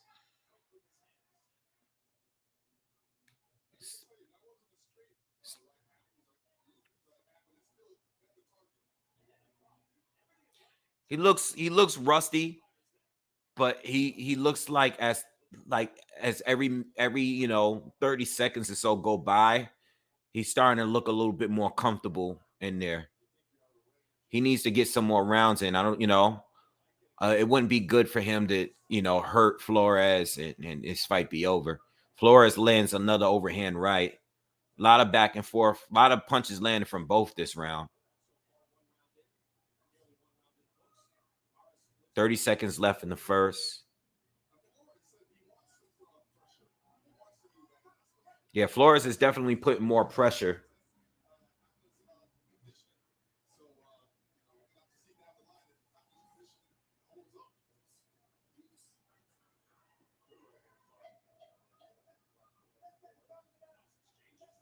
Another right hand lands for Flores.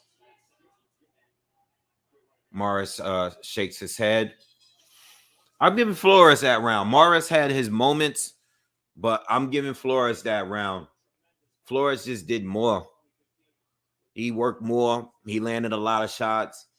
Morris got some off too, but Flores looked better so far in that first round. What's up, Cody?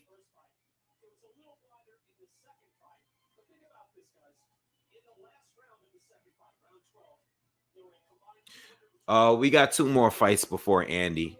All right. Uh they're probably gonna they're probably not gonna come out. They're probably gonna end up stretching this out some. I know they wanted the ring walkouts to be 12, all right, at midnight, which is like 2 hours from now. But if we get a stoppage in this fight or the next, you know, it'll we'll still have a lot of time before the main event. All right, but there's only is one more fight. Isaac Cruz fight is after this fight, and then Andy Ruiz will be fighting Luis Ortiz in the main event. All right, so we're in round two.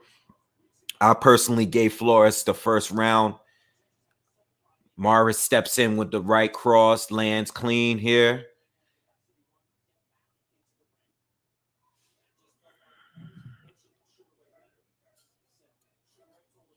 Oh, big right hand.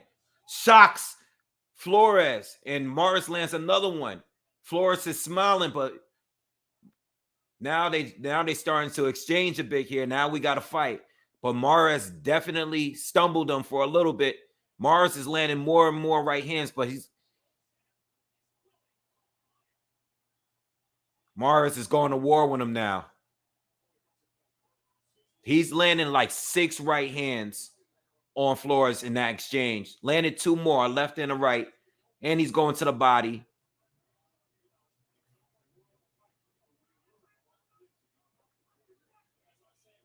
Flores, let me tell you something. That right hand, that first one, if Flores was fighting a full-fledged lightweight, he would have went down. He would have definitely went down. So big round for Morris so far. Let's see if he punched himself out, though. He threw a lot of power. He sat down on a lot of those punches in that first minute of this second round. So he's up big so far this round. Oh, Flores lands a big right hand. Morris seems to be okay, though. A lot of back and forth so far this round.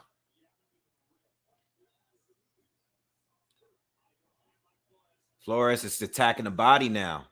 The older man, he's attacking the body heavy now. And Morris is tied up with him now. Just under a minute left. And Flores is starting to pick up the pace in the second half of this round here. Flores lands another right cross. Nice, a left and right hand lands for Mars again. One thing about Mars is, you know, at least for him, he's been able to connect with all of those overhand rights that he's been throwing. But at the same time, oh, he hurts Flores. Caught him with a left hook. They both trade hooks, but Mars hurts him, and Flores backs up some, but he's still standing. Doesn't go down. Almost went down. So we know now that Mars can at least hurt him. Another left hook lands for Mars. Definitely won this round. Good fight, y'all. Good fight so far. Oh, a little bit extra hitting after the bell, but definitely a Mars round. Yeah, I think Mars is going to drop him at some point. Mars needs to pace himself a little better, though. It's his first fight back. You know what I'm saying? There's no point in just trying to score a quick knockout. I think he should get at least a couple more rounds in. You know, the thing about Mars, seeing him now, not great on defense. All right. Both of these guys are not great on defense. You know, these guys are landing almost everything they're throwing.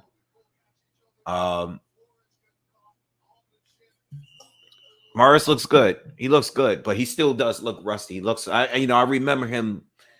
I remember how he looked before he left, and he looks good. But you know, when I think of the Cuellar fight, right, where he had a box against the aggressor in that fight, I remember his defense looking more on point back then. I mean, the fight was a long time ago now, but I remember how he looked in that fight compared to how he looks right now, and you know, and I think he should get a couple more rounds in, you know, before trying to just get a quick knockout here. You know, especially if they're going to put him against a top tier guy in his very next fight. He needs more rounds.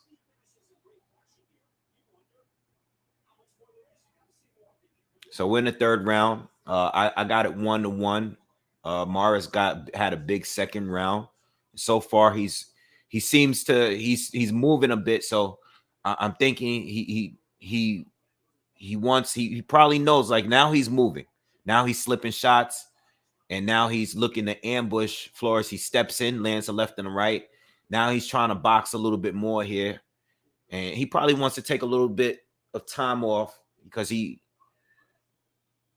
put a lot of effort in trying to knock Flores out in that last round.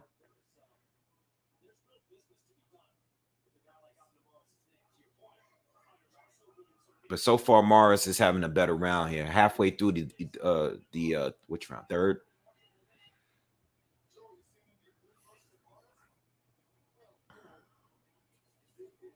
Nice exchange from both again. Morris is getting the better of the exchanges here.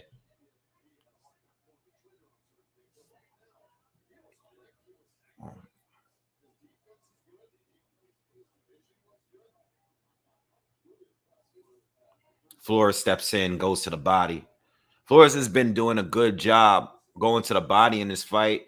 If he keeps it up, you know, and this fight does go the distance, or you know, goes late, it could definitely help him in the later rounds against the older fighter. Nice right hand counter lands for Flores. 40 seconds left in the third round. Nice jab lands for Flores. Mars still trying to box. All right, he's moving a lot, looking for openings. But Flores is starting to pick up the pace here in this the second half of this round.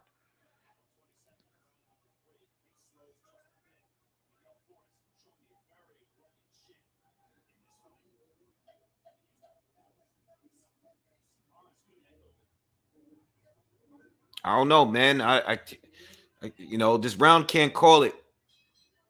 Morris started better, but Flores picked it up late and landed a lot of shots. They're showing Tank Davis in the crowd right now.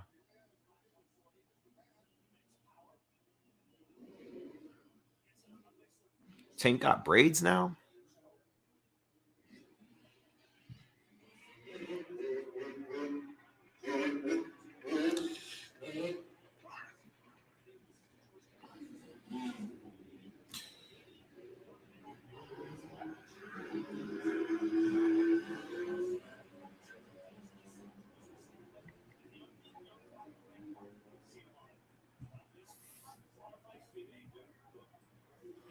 I'm giving I'm giving Flores a third.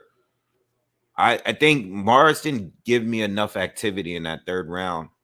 Even though he won the first half of the round, Flores put in more work in the second half of that round. All right, but it's a swing round. That third round's a swing round. I gave Flores the first, pretty clear. I gave Morris the second, big round. And third swing round, I'm giving to Flores. So we're in the fourth so far, and Morris is staying on the outside again, uses his moving. He's moving a lot, just looking for openings. And he's been fighting in a sense like he's been just stepping in and just ambushing Flores at times. He's been successful so far. Flores is definitely throwing a little bit more, though. He's still being the aggressor and trying to pressure Morris, but Morris looks fine. Nice right hand lands to the body of Morris. All right, first minute done. Not much action this fourth round. They both have slowed down dramatically since the second round. Nice left hand lands for Morris. He steps in again, lands a combination to the body, and lands a right hand counter. So he's definitely boxing, y'all. This is not the Morris from the second round. But he's doing well so far in this fourth round here. On the side now, they're showing Andy Ruiz in his dressing room getting taped up. All right, he's ready to go. He's starting to look like he's ready. They were showing Ortiz not too long ago. Nice exchanges from both now. Okay, Flores is definitely trying to pressure Morris here. And they both land some shots in a nice little exchange. Yeah, I agree. The commentary said, Morris got to put him in his place and stop Flores from coming forward. I think Morris needs to land something big again just to keep him off him a little bit, because Flores is starting to get the confidence and wanting to come in and just be aggressive here. I don't know how these judges are going to be scoring these rounds. I'm assuming they're going to give the close rounds to Morris because he's the guy with the name here. But, Flores is being very, very aggressive, and he's landing. Oh, that was low. That was low. That was low. Low blow. I don't think the ref seen it, though. Morris just reacted and walked away.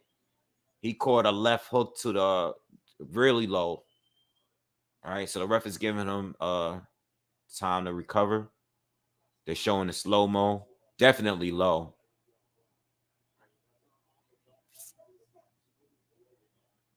It's only a few seconds left in this fourth round. All right.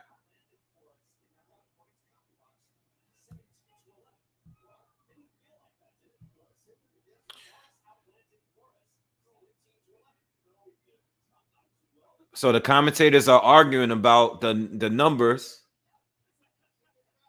I can tell you right now, I looked at the numbers on the bottom corner, and I don't agree with those numbers anyway. Not that I look at them, but I don't think Morris is landing as many as they're counting.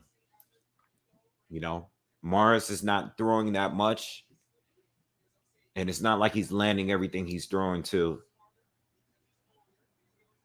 He's fighting a good fight. It's very competitive. But I can tell you right now that people can see this different ways, because Flores is definitely bringing the pressure. He's throwing more.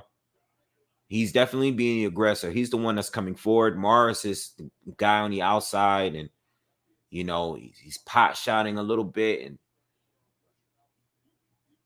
he's landing. He's being the slicker of the two, but he's missed as well. And he's not throwing as much. So he comes out in this round, this fifth round here. He's starting to let his hands go a little bit more.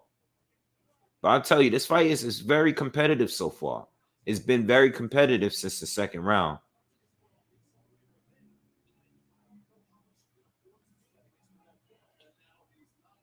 So Morris is now being aggressive this round here. He's starting to sit down his punches again, but he's tying up on the inside.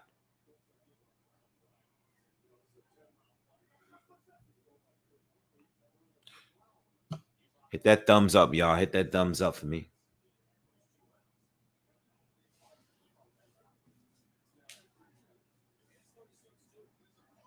Nice left hand counter lands for Morris. He's having a good round so far. He's won every round. Every round he starts since the first round, Morris has came out each round more active, landing the better shots. He's landing some nice uppercuts here. Flores is still coming forward, but he has come out in each round more active, but he takes the rest of the round off. Once we're halfway through, the volume slows down and Flores starts to come back.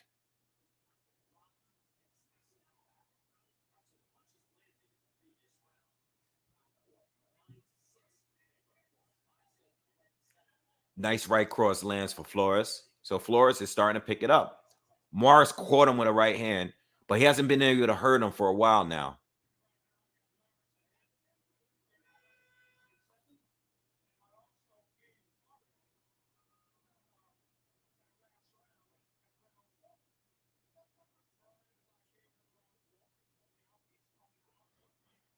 This is Morris's best round since the second round, in my opinion.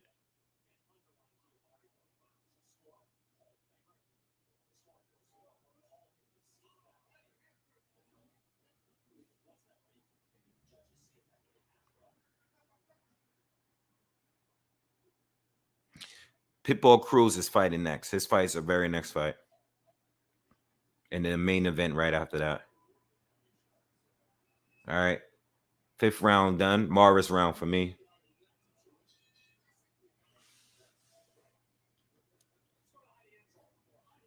Very competitive fight. Morris looked good. Morris looks good. But I still, like I said, not only do I don't believe that he should be fighting at lightweight, but I also don't believe that this is not,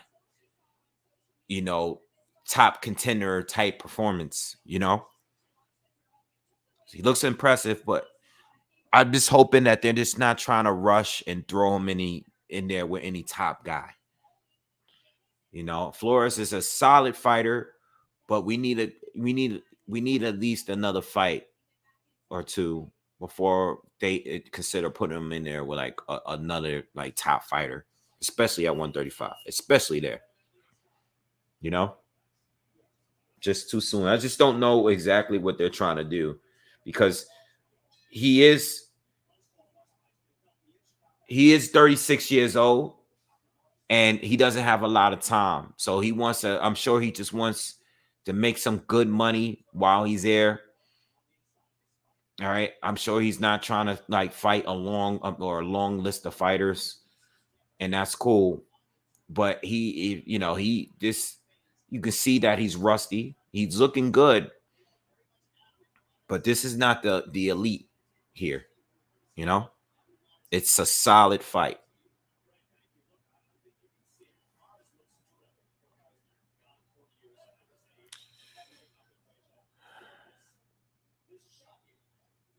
Yeah, Ali said he's trying to fight Hector Garcia at 130. Well, he definitely belongs at 130, but Hector Garcia would beat him for sure. This performance is good for a guy that's hasn't fought in 4 years, but not against a Hector Garcia. That'd be too much, too soon. Flores is having a good round here. He's picking up the pace, and he's starting to really put pressure on Morris. And we only in the 6th round. We still got this round and another 4 to go. So it's still anybody's fight. I think this fight is very close. All right. But right now, it looks like Flores is the momentum is starting to change. I did give Abner the last round, but Flores is having a good round here so far. You know, Abner might just be taking a round off. We just got to wait and see.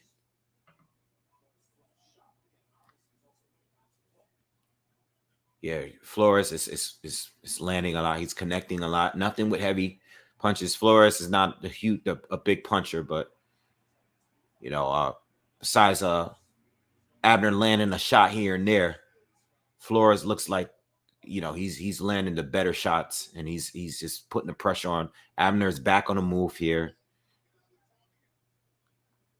Oh, big uppercut lands for Flores. All right, caught Abner as he stepped in.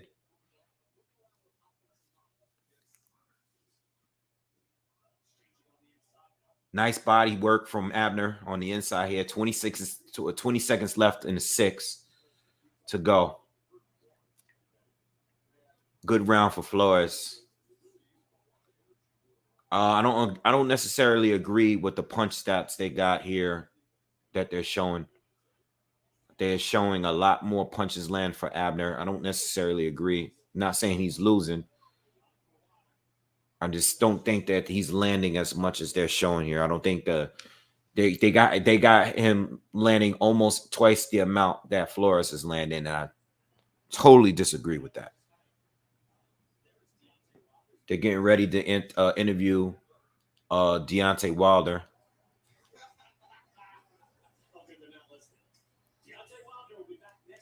Yeah, they're getting ready to interview him. He's speaking with Sean. What do you guys think about Caleb Plant and Anthony Durrell? That's going to be on the undercard of that Wilder fight. What do you guys think? I mean, I think Caleb is going to win. But Caleb does gas out in the later rounds, you know. He gassed out against Jose Uzcategui and lost the last 3 or 4 rounds in that fight. And he gassed out against Canelo Alvarez, obviously. You know, I have Plant winning a decision, but I think it's going to get tough for him. Flores comes in, lands a combination on Morris. He's coming in he's coming in quick. I'm telling you guys, man, I don't know. You still got a lot of time in this fight here. We're in the 7th, and Flores, I gave Flores the 6th. You know, he's gotten at least 3 rounds, in my opinion, in this fight. Nice combination lands from Morris. But Flores is coming forward. Morris is going to have to try to hurt him because Morris is not outworking him, you know. He's going to have to land something that's going to slow him down again. Yeah, but the Plant Durrell fight is a good fight. And I think it's a real fight. You know, I'm edging Plant for the decision win. But I can see Durrell, you know, possibly hurting him or outworking him in a later half.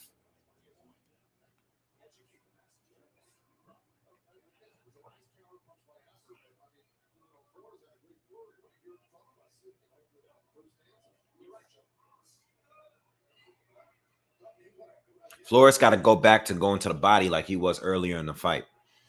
I don't think he's going to the fight. He ain't going to the body as much.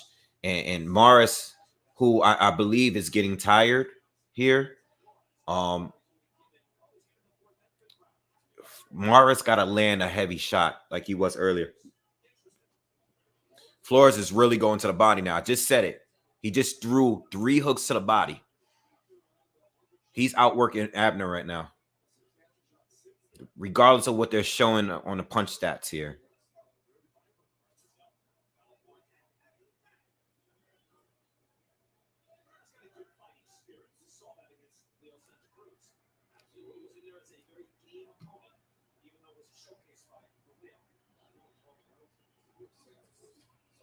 Oh, Abner caught him with a left hook.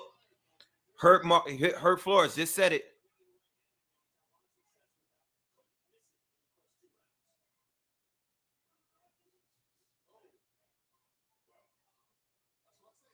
Mars caught him another left hook. 20 seconds left. Yeah, a lot of Morris started to pick it up. These last 30 seconds of this round landed some big shots here. Flores is still coming forward, though. He hasn't stopped Flores from coming forward. But Morris might have stole that round, landed a couple big hooks there.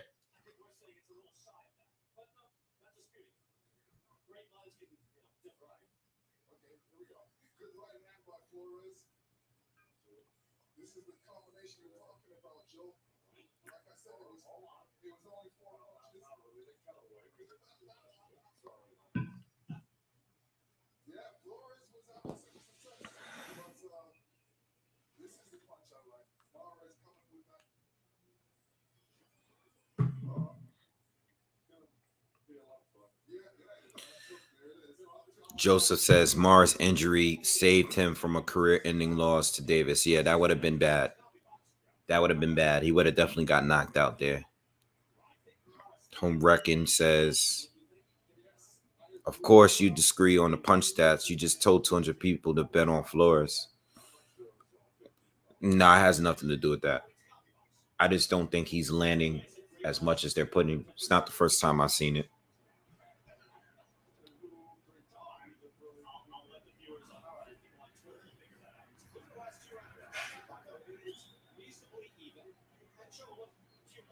I mean, a lot of it is based on a second round, but I think that Flores is definitely landing a lot more than what they're putting.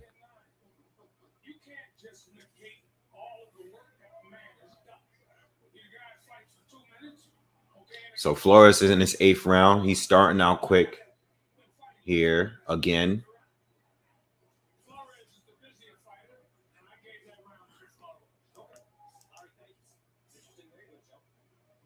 Larry Hazard has it for Morris 1 round up unofficially. It's a close fight, y'all. I don't know, I don't know how the judge is gonna view it. I mean, you got a busier fighter here, and you got a fighter that's landing some cleaner shots, but how much cleaner, Morris hasn't appeared to be hurt at all, though, in this fight. Even though Flores landed some big shots, Flores has been hurt a few times in this fight.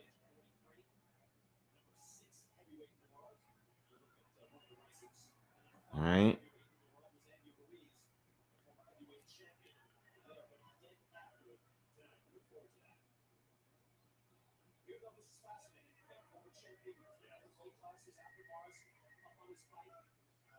Nice right hand lands for Mars.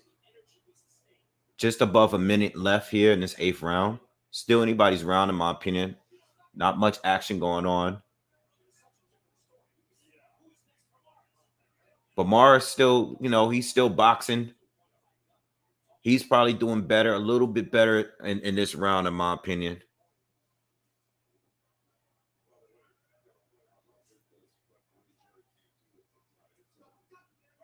$40 seconds left in this round. Flores is still bringing the pressure, but he's not letting his hands go as much as he was in previous rounds. I think he would need to, because his advantage here is that he has a better engine here, but he's slowing down and definitely makes the fight not as close or not as competitive if he's not letting his hands go a lot. Morris is still landing. Lands like a right hand. 5 seconds left in the round. And I give Morris this round.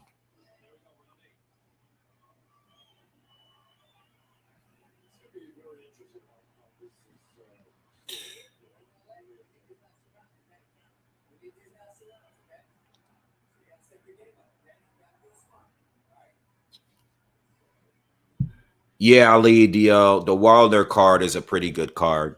Um, a few people has asked already if I'm going to the card. I don't think I'm gonna go to the fight, but it is a good fight. It's here in Brooklyn. I normally go to his fights when he's. I've seen Wilder fight, I think, 3 times here in New York.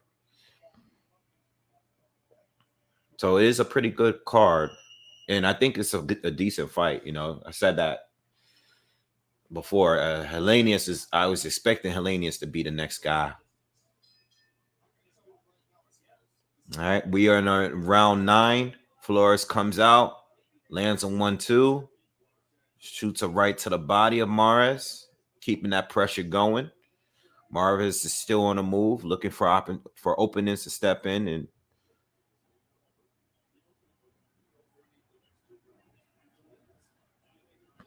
I think both fighters need to fight as if this fight is close. I think both fighters need to fight. The crowd is going crazy. Everyone is standing up and turning around. I don't know. Something's going on in the crowd. Hold on. Something's going on in the crowd, and no one's watching the fight out there. Something's going out there. Trying to figure out what it is.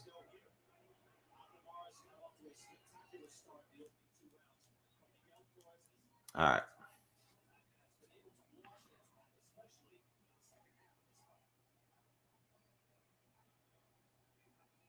Nice right hand, Lance Morris. He's being really sneaky in this fight. Flores is still being aggressive, though. Come on, ref. Let them fight. Big right hand. Another looping right hand lands for Morris. But Flores responds with a combination. Flores is definitely landing more punches, but Morris is landing the bigger shots. I'm assuming that's what the judge is going to mean. A lot of these rounds are close rounds. Nice right hand lands for Flores and left hook lands for Flores. And Morris ties up.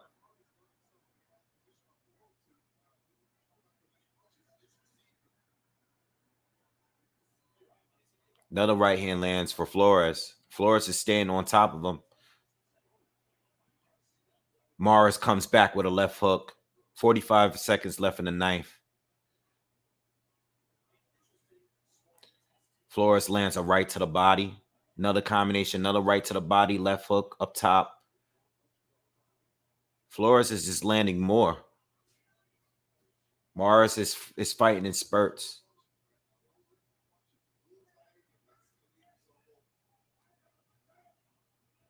I don't know how the judge is going to look at this fight, y'all.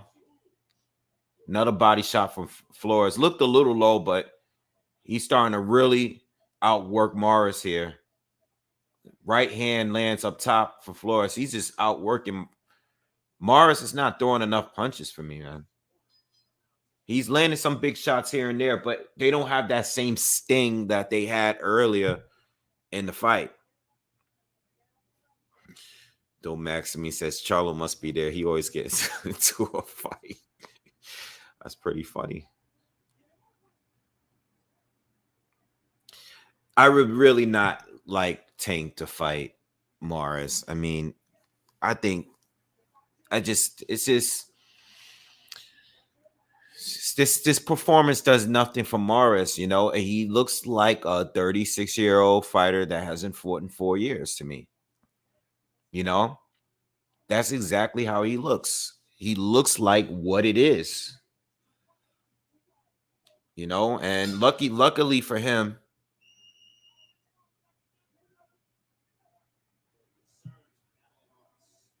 lucky for him, he's not fighting a puncher.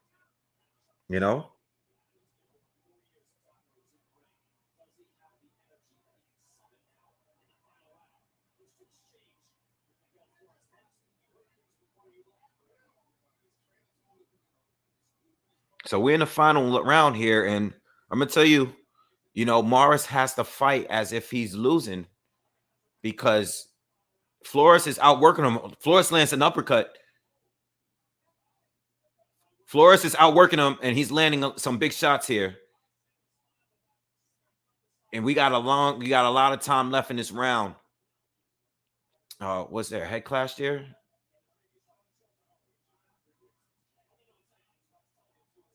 Larry Hazard has Flores up. Flores is outworking Morris here. Morris gotta give it all this round here because I don't think he's winning right now.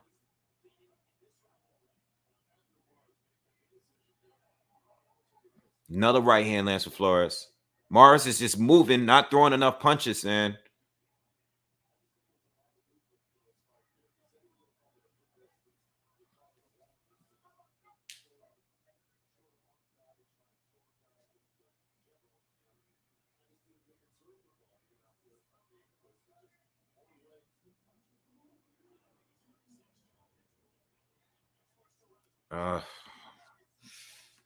I don't know, guys.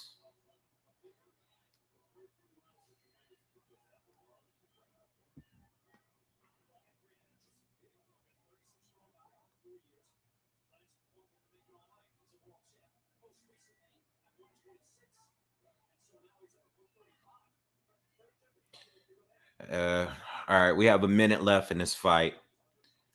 Not much has changed. I mean, Flores is still being aggressive. Marvis looks like he's just trying to survive here. But Flores is not landing enough. He's being aggressive, but he's not. He can't hurt Abner Maris. I think if anything, Maris is just tired. Flores bangs his fists together like, yo, let's go. And Maris is just trying to survive here. I just don't think Maris needs some more fights, man. He's going to get hurt bad if they put him in there with an ex or an elite champion or fighter right now. He can't be even fighting like not even talking Tank, but he can't fight like even Hector Garcia. Hector would destroy him right now. Flores is waving his arms and hands, trying to get Morris to engage. And the fight is over. They both raise their hands. I think Flores won the fight. I could see them giving them a draw, though, if they're really trying to save Abner Marvis. But I wouldn't be surprised if we got a draw. But I don't think Abner Marvis didn't win the fight. I think I gave it to Flores, man. Flores won that. You got a few swing rounds in there, though, because there's some of them early rounds and a couple of the middle rounds. You had rounds where Abner would start off fast and then Flores will come back later, Yeah, I was saying the CompuBox numbers was suspect, man. I don't like the way they had it there.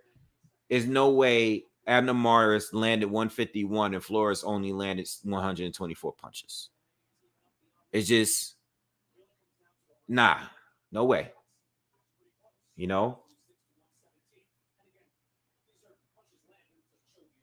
It's just Morris just did not land. He might have landed more meaningful punches, and he definitely hurt Flores a few times. So I get that, but he did not outland Flores. He did not outthrow him, and he didn't outland him neither. All right, but I think I could see Flores winning a close split decision or like a draw if they really want to save Morris, I would hope Hector Garcia doesn't fight Morris, man. I think he'll really get hurt if that fight were to go down. All right, here we go with the scorecards. Hold on. Here are our score totals. Judge at ringside, Rudy Barragan scores the bout 96-94 in favor of Abner Morris 96-94. Judges Zachary Young and Patrick Russell. Here comes a draw. 95-95, even a draw. The decision is a majority draw. 95-95. Well, Flores just picked up Morris. Morris like, bro, get off of me. It's a draw, y'all.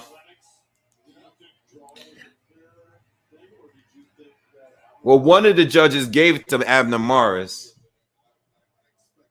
They try to rob him.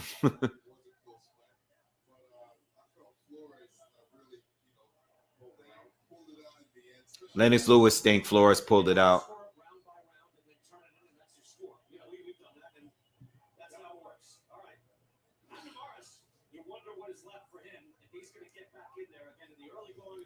Are they gonna interview him? If they're gonna interview, I'm actually interested in seeing what he's gonna say as far as what he's gonna do with the rest of his career.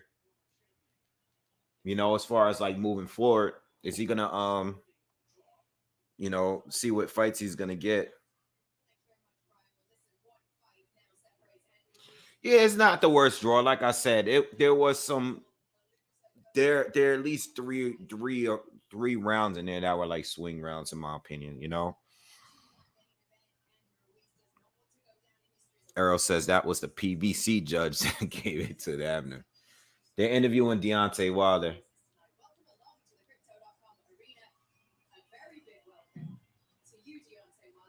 Everybody hit that like button. Hit that like button, man. Smash that like button for me if you haven't already. Let's get to 200 likes.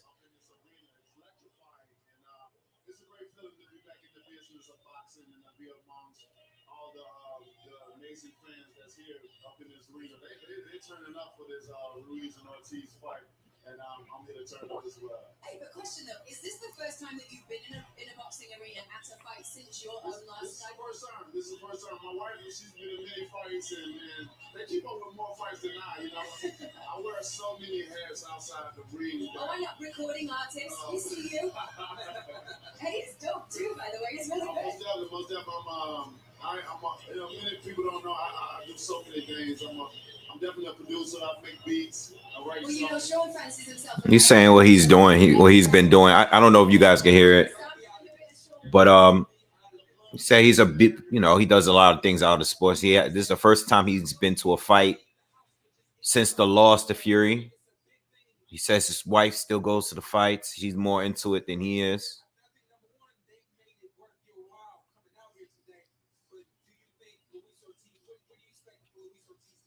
Now, Sean Porter's asking Wilder, how does he think the fight is going to go?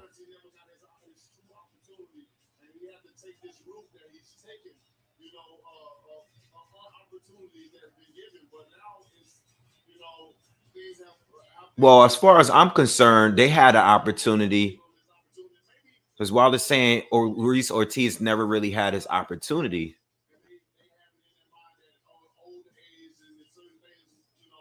But as far as I'm concerned, Luis Ortiz did have an opportunity to fight Joshua, and his team turned down that fight. You know, now I know they try to make Dillian White fight. Dillian White didn't take that fight. I know that for sure. I can't speak on everybody else. But then again, Dillian White didn't get his opportunity for Wilder neither with the WBC. So they're just showing highlights of the Wilder and Ortiz first fight, and when Wilder was hurt, and then now they're showing when Wilder stopped Ortiz.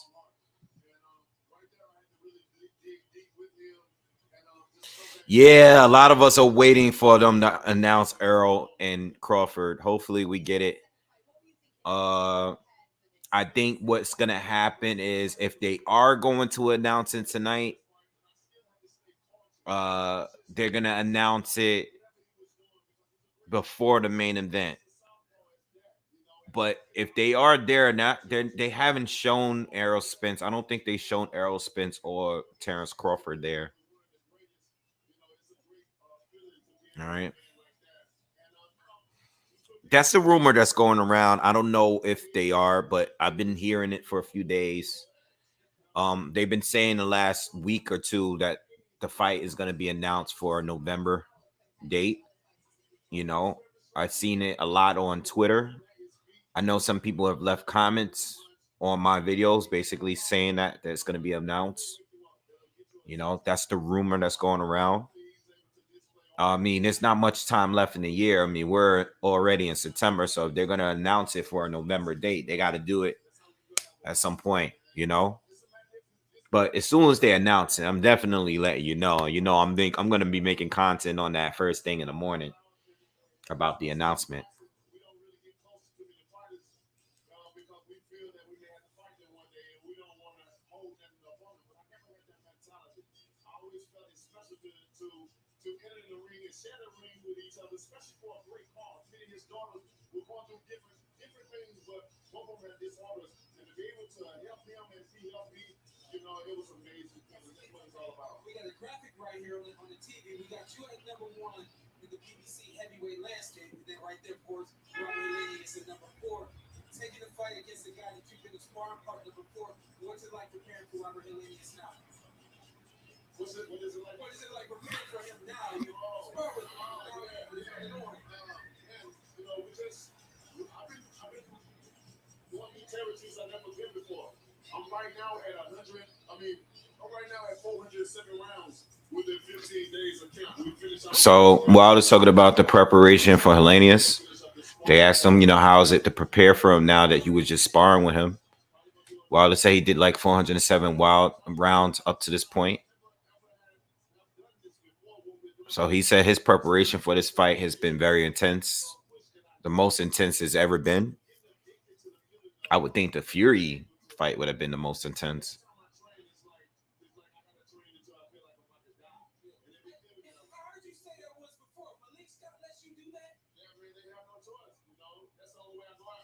Well, it says when he's training, he trains to a point where he's like almost like to a point where he's almost like about to die. Until and that's how long he trains until he stop.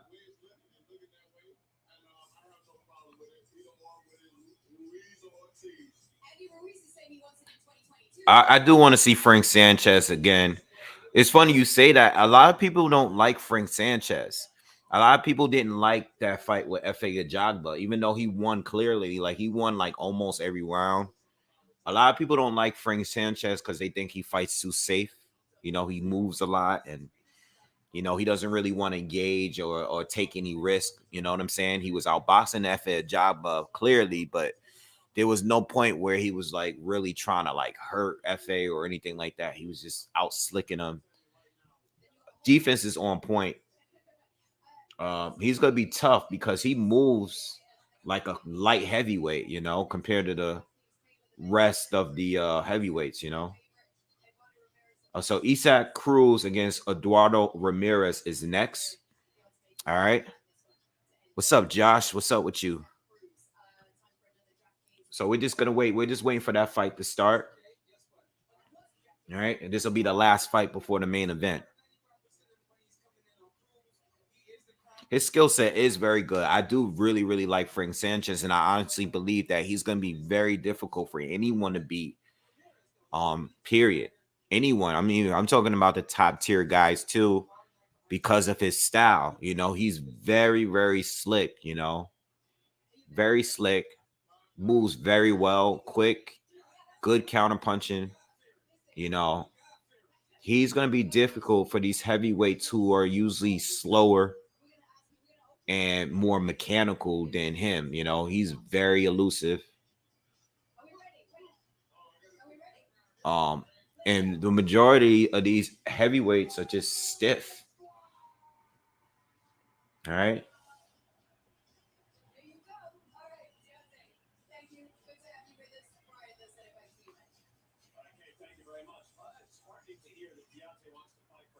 All right, give me a second. Just gonna make a quick jink. We're getting ready for Cruz to come out. Cruz is about to come out in a moment. All right, so give me 2 seconds. I'll be right back.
I was asking you guys. Cruz is in the ring. Cruz is entering the ring now, and we ready to get this fight going. Speaking of Michelle Rivera, we was talking about him earlier, possibly being a potential opponent for Tank Davis. Do you think Rivera has a better shot at beating Tank than Rolly Romero did? Like, let's just say Rivera ends up being his mandatory. I know a lot of you are probably not familiar with him. He's been an up and coming prospect. I believe he's Dominican, but he has a whole Muhammad Ali vibe and look to him. Definitely influenced by Ali. Good boxer, very good boxer. Do you guys think that he has a better chance than Rolly Romero? If you guys are familiar with him, let me know in the comments. What do you guys feel about that fight? Because I think that is a possibility, potential fight we might get. All right, this fight is getting ready to start.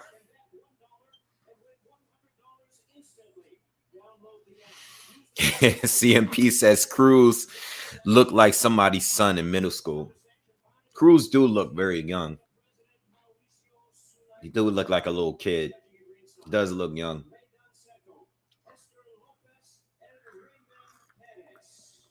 Yeah, that knockout of Gamboa was vicious, man. I know some of y'all saw that fight.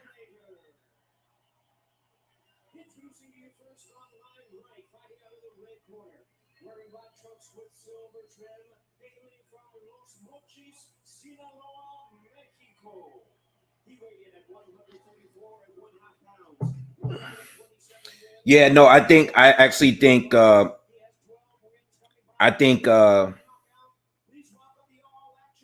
Tank clips him as well. I do agree with you guys. I do think Tank is gonna beat him. But I can tell you that Rolly looked better than what I expected him to look. You know what I'm saying?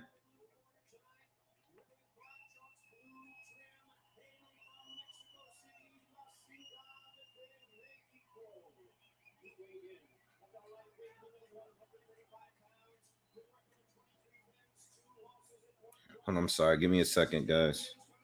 Dad is just texting me about this bet.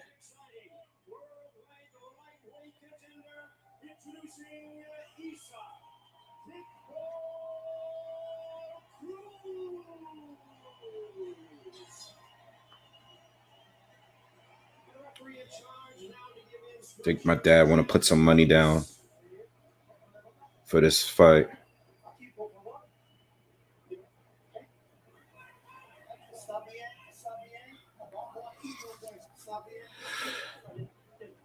I got some Jameson. I have Jameson. Yeah, I have Michelle Rivera getting stopped too at some point. As good as he looks, I mean, he really hasn't fought anyone as great yet. I just think he doesn't have the experience yet to go straight into a Tank fight. I would like to see a little bit more. All right. Isaac Cruz is crazy, man. I like watching him fight. I'm not gonna lie. I do like watching his fights. I do like watching him fight. All right. So round one, Cruz against Ramirez. Cruz is already coming forward. And Cruz gonna knock him out. Let's just be real. This is not going far. Cruz is already coming in. He's short. He gets low. He's difficult for anybody at 135. It's because of the way he knows how to really use his height to get up under you,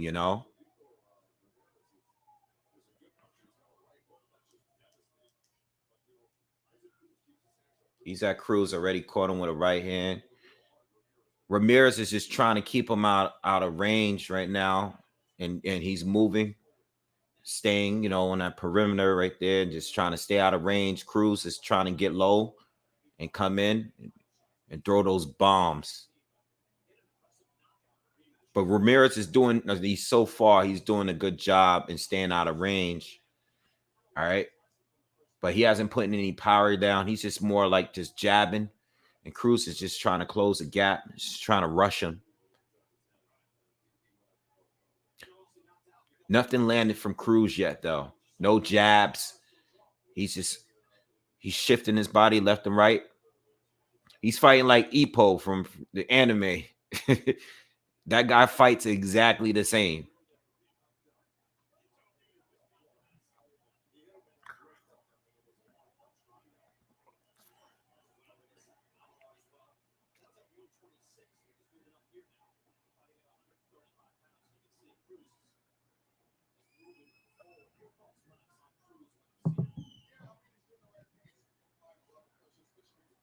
Nice left to the body lands for Cruz. And immediately, and this is what's happening here. Ramirez is every time Cruz get inside, Ramirez just ties up. He's just moving, but he hasn't shown that he could get any offense going here, outside just using his jab and just hitting him on the top of his head. He's not getting any power down. He's not doing anything that's going to keep Cruz from coming forward. He's doing a good job staying out of the way, but what are you going to do to win? Cruz just got to get warned about the shoulder. Yep, he warned him about the shoulder. Whenever they tie up, Cruz gave him a little shoulder bump underneath his chin.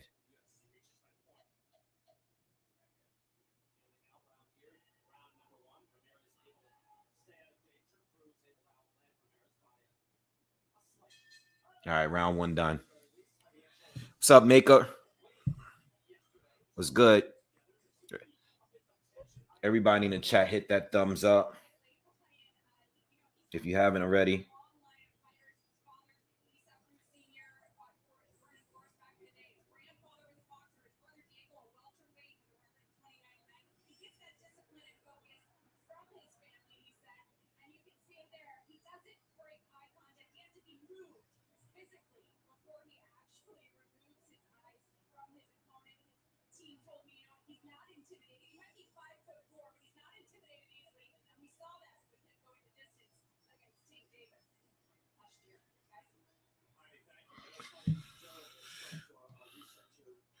Yeah, when I drink whiskey, Jameson is normally my go-to. It's usually my regular, if I just want something normal, Jameson is usually my go-to. Never hungover. Always get a buzz, never hungover ever. It's good. It's strong enough. It's my go-to. Nice left hook lands for Cruz. So we're in the second round here, and Cruz is just coming forward again.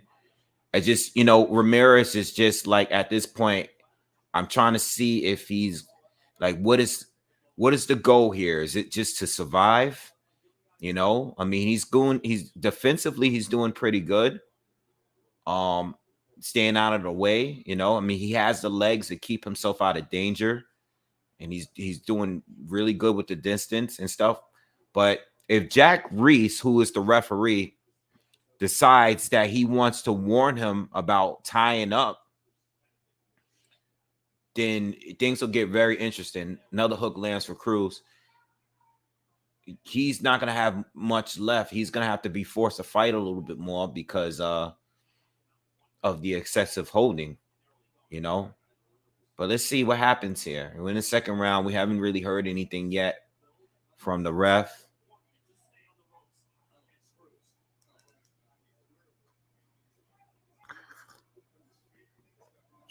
How many hours is the main event? Well, the main event is the very next fight. All right. So we have a 12-round fight here that I don't think is going to go 12. Another left hook. Oh, yo. Ramirez is down. As soon as I said that, Cruz landing the left hook. He's landed it a few times in this fight, but this one puts him down. Ramirez is up, but I don't think he knows where he's at completely. Jack Ruiz is doing his test, and Jack Ruiz is going to let it continue. All right. Yo, as soon as I said that, he went down. So the fight might be happening real soon. All right. Cruz is trying to put him away, but he's being wild. Ramirez is trying to hold on and move, but he's still hurt. Ramirez Cruz has it. Oh, another big. Oh, damn. Oh, damn. It's bad.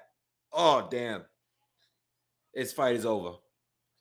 Caught him with another left hook, and this fight is over. Listen, man.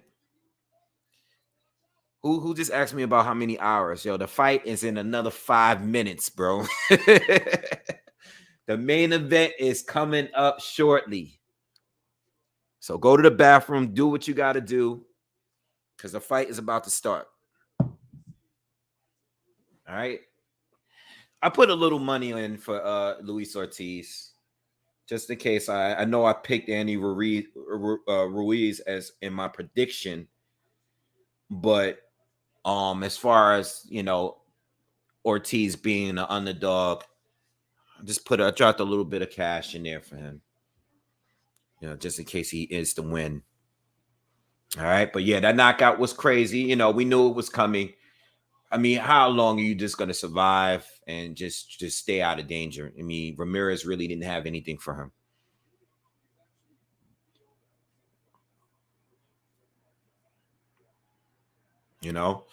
I think Cruz and his style is difficult for anybody, though, to be honest. I think there's a lot better talent out there. Tank, Haney, Ryan, T.O., those guys moved up. But even for some of the younger guys, Cruz is going to be bad for anyone. No one's going to really look good against Cruz because he's so short and he can get so low. Even against Tank, we saw in that fight, that Tank couldn't really land. He just couldn't get that leverage in there and land a bomb, like he normally does. And that's because he's even fighting a guy that's shorter than him and that can get so low. Cruz is it's going to be a problem with him. No one's really gonna look good winning against him, in my opinion.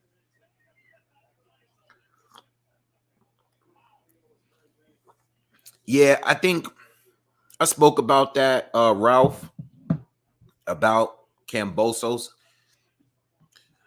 I really don't know what the plan is because Kambosos, I don't know if he's just, obviously he's gonna make a lot of money again, right?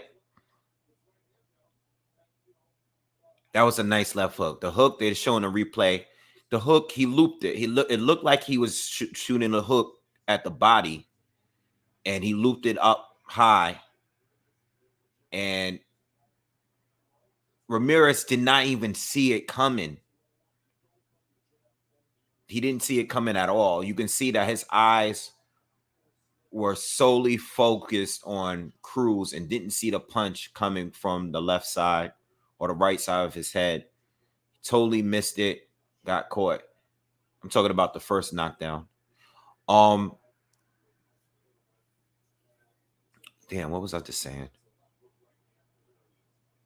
Yeah, Kambosos need to be more aggressive, but then he's going to have everything else to worry about in Haney's arsenal. Being that he didn't get past the jab in the first fight, now he might get past the jab, but he might get caught with everything else that Haney has to offer. I don't know what Kambosos, is he really trying to go into this fight to win, or is he just looking for the bag? He's going to get the high payday. Is he looking to really try to win this fight here? And I don't know. I don't know if he's going to do better. We think about George. I said in my video that I did on this fight, this rematch, I said that I think Kambosos is going to do a little better. Like, at least I think he's going to be prepared on what to do to get around that jab. But Haney might even be better this fight. I mean, Haney's been in there with him now. They're showing Tank. They're probably going to do the rematch. They're going to do the rematch. Tank is in the crowd going like this. They're going to do the rematch. Let's not even act like we don't know. He's not fighting Ryan Garcia. You know,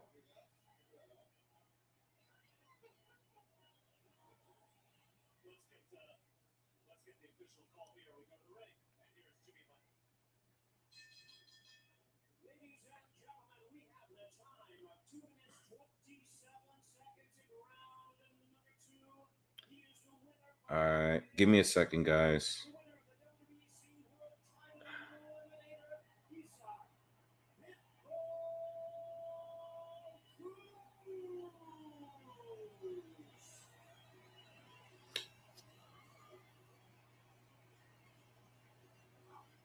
Oh no, that plant is real. It's not a fake plant. I've been growing it. This plant used to be. This plant used to be, I want to say in April of last year. It was as high as it was like about here when I got it. And it's like almost 3 times that height now. So yeah. He's gonna call out Tank right now.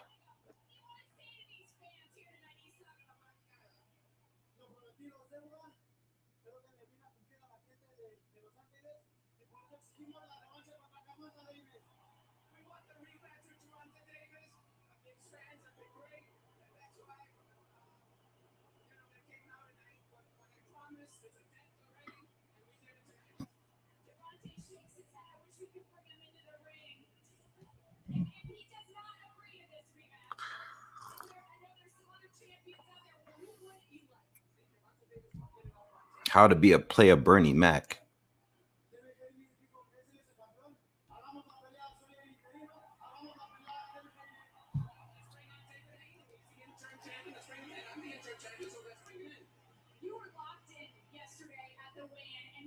He said Javante or Haney. Pitbull sent interim WBC. Oh, he's a WBC champ. I'm so confused now with these titles. I'm even confused, and I know what they all mean. I'm still getting confused by it.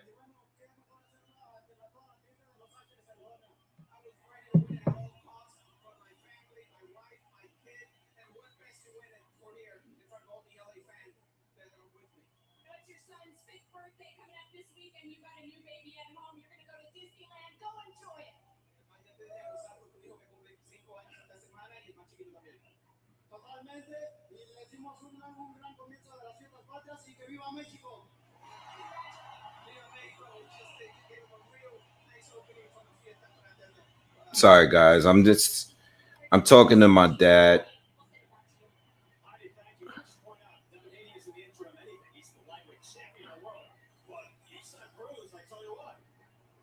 He's texting me. Give me 2 seconds. Just trying to. Outstanding. The main event is next. Andy Ruiz, the former heavyweight champion of the world. He shot the world once. Still 32. All right, y'all. So the main fight is coming up. And we about to get it in. We about to get it in.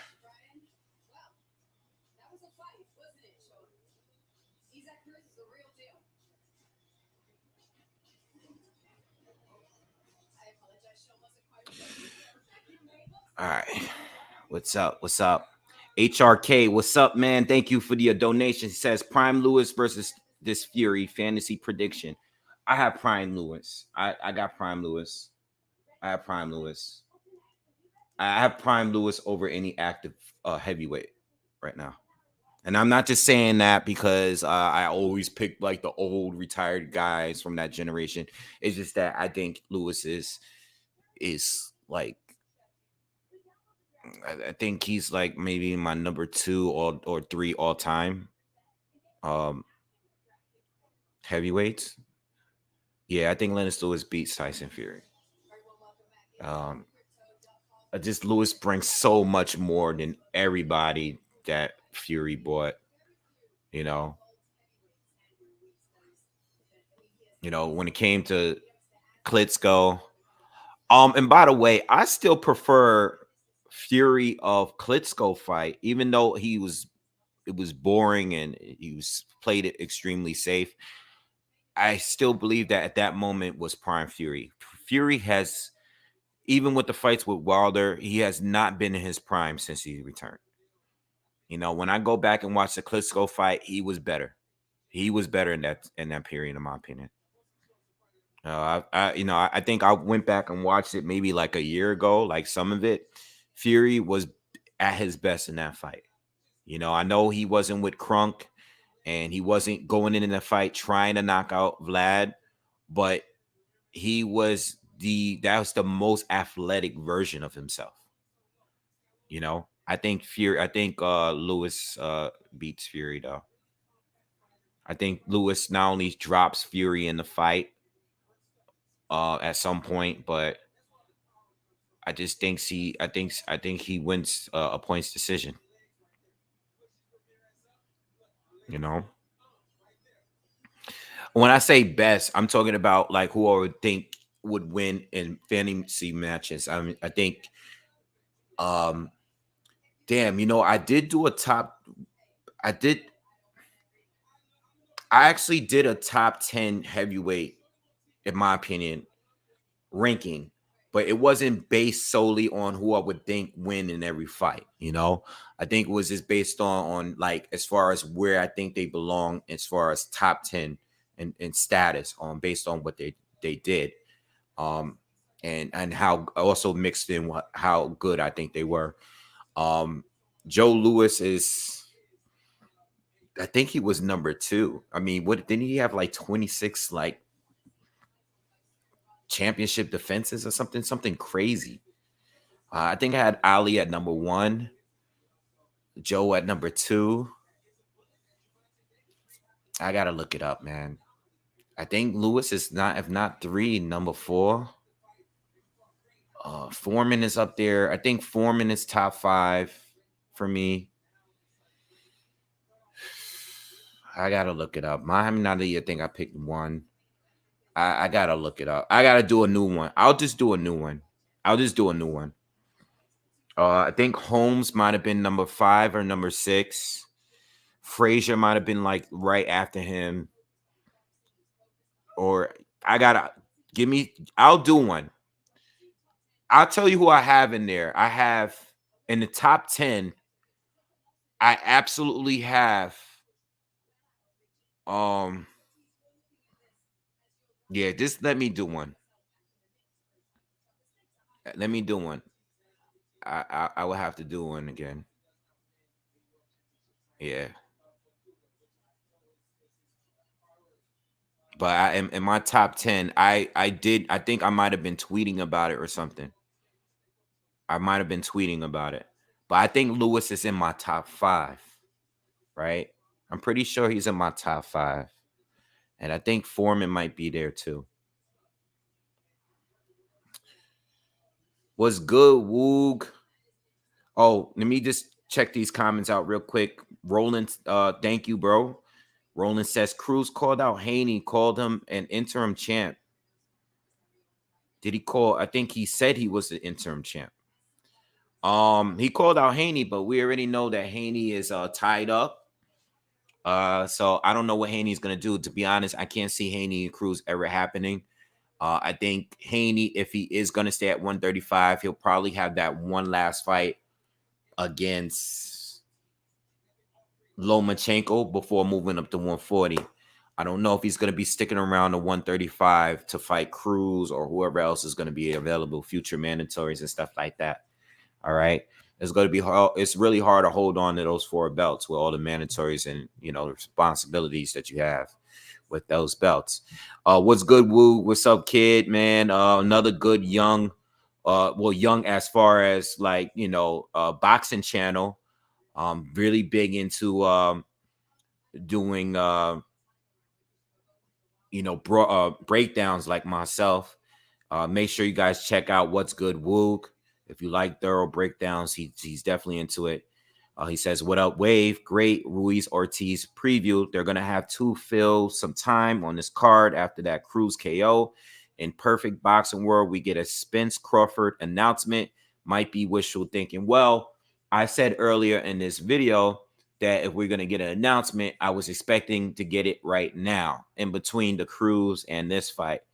The ring walkouts were scheduled for 12, but you can see in the dressing room, Andy Ruiz, he's getting warmed up. He's getting ready to come out. If they announce the fight, I'm expecting them to announce it right now. If they don't, I don't think they're going to announce it after the fight. You know, I think that after the fight is going to be about the winner of these two. All right. So yeah, but hopefully we get the announcement. You know, if we don't get the announcement tonight, hopefully we get it sometime soon this week, maybe. All right. Leonard Sterling, thank you for the donation. Says Cruz supposed to be Erica Cruz Hernandez's nephew. She fought yesterday on the zone, beating Helena. Definitely look alike. You think Tank and Ryan tweets are BS? Yes, I do. I don't believe that. Wait, who are they showing that in the crowd? All right. No, I do not think they're gonna fight in the end of this year. Okay. I think the both of them, like I said in previous videos, I think the two of them are in their own world. Okay. I think the two of them are not trying to chase titles and greatness and undisputed and they're not trying to do all of that. I think the two of them are celebrities. They're looking to make money. They're looking to fill up crowds. I mean, all of them are looking to make money. But those two specifically, they don't care about titles. Okay. So with that being said, they're promoting themselves by just going back and forth on Twitter. I think this is going to be a 3 to 4 year thing. You know, I don't see them fighting right now. I don't see them fighting before 2024 at least. Okay. So me and Z Boxing TV asks, should Joe Frazier be rated higher than Evander Holyfield? So I can tell you that I have the two of them towards the end of my top 10 all time. And I think they're one or two numbers away from each other. All right. Or, I think it's very debatable.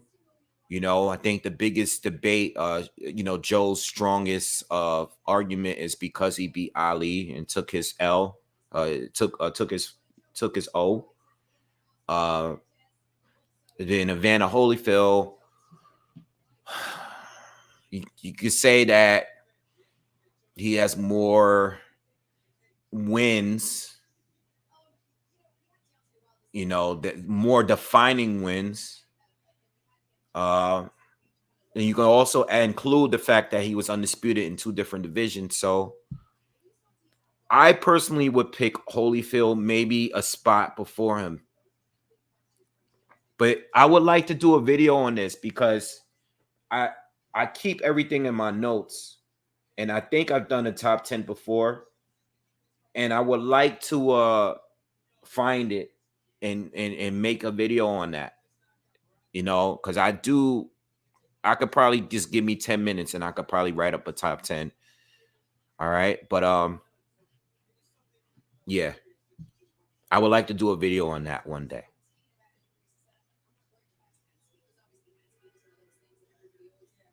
I don't have Holyfield that high in a 3-4. I have him towards maybe like number 8 all time.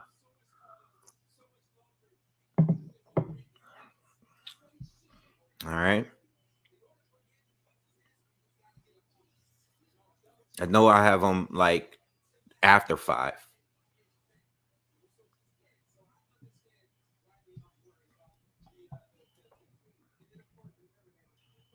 Oh yeah, we'll revisit this conversation in a separate video.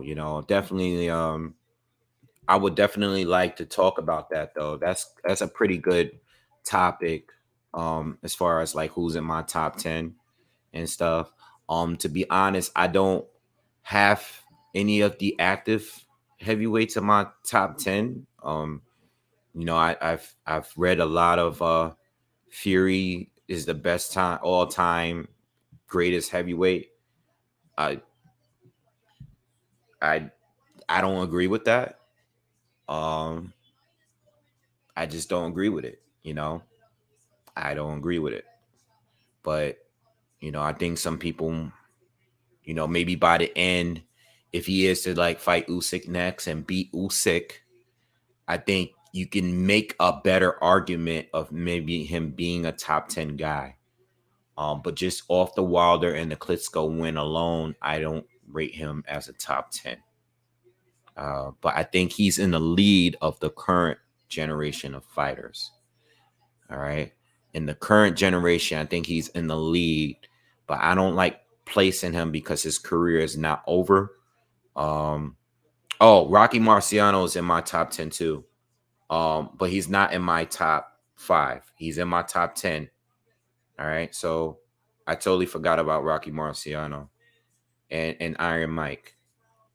So if I give you 10 people, I can give you 10 names right now. Not in order. Ali.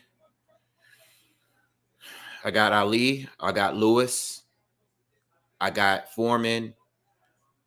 I said Lewis, Lennox Lewis, and Joe Lewis. All right. So that's 4. So Ali, both Lewises, Foreman, Frazier, Holyfield, Tyson, Marciano, Holmes, and Jack Johnson. Those are my 10 names. I just got to put them in order. So give me time. Those are probably my 10 names, though, that I have in my top 10. But I would need to put them in order.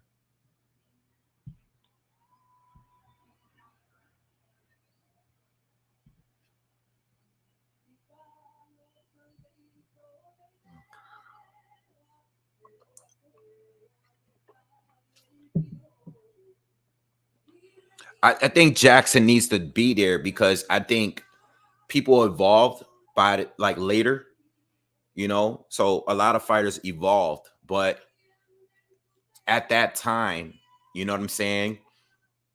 His technical ability, his power, and the conditions he had to fight in, I think he needs to be there. Just like Mike Tyson, even though he took a lot of losses and he lost to the better fighters that he faced, I think achieving what he did at his age, it's a big deal. You know what I'm saying? So they all have things like Lewis.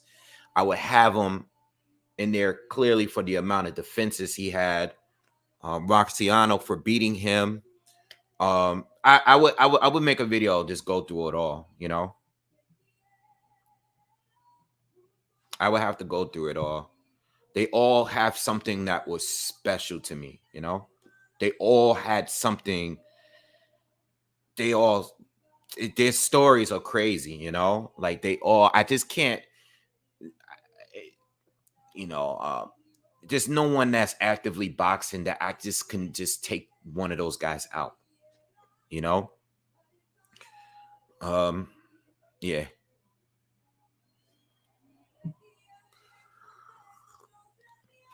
You guys are throwing a lot of names out there. When we're talking top 10, just a lot of great heavyweights, you know what I'm saying? It's a lot of great guys that can be included, There's a lot of great fighters that can be included, without even involving these generation of heavyweights right there. Like, so many, man. So many. You got to really go through it, bro. Sonny Liston, Floyd Patterson, Ken Norton. Who else didn't I include? Somebody said Riddick Bowe. The Spinks brothers. You guys threw Spinks. Yeah.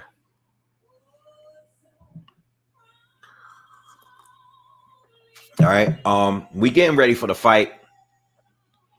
So they didn't announce the Bud Crawford fight yet with Spence. That was the rumor that was going around. I don't think either one of them are at the fight. And if they are, they didn't show them.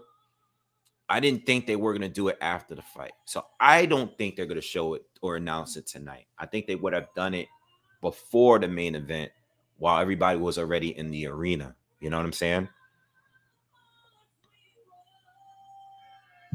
So, yeah, well, Archie Moore as it charts. I just know my top 10 of those guys that I named.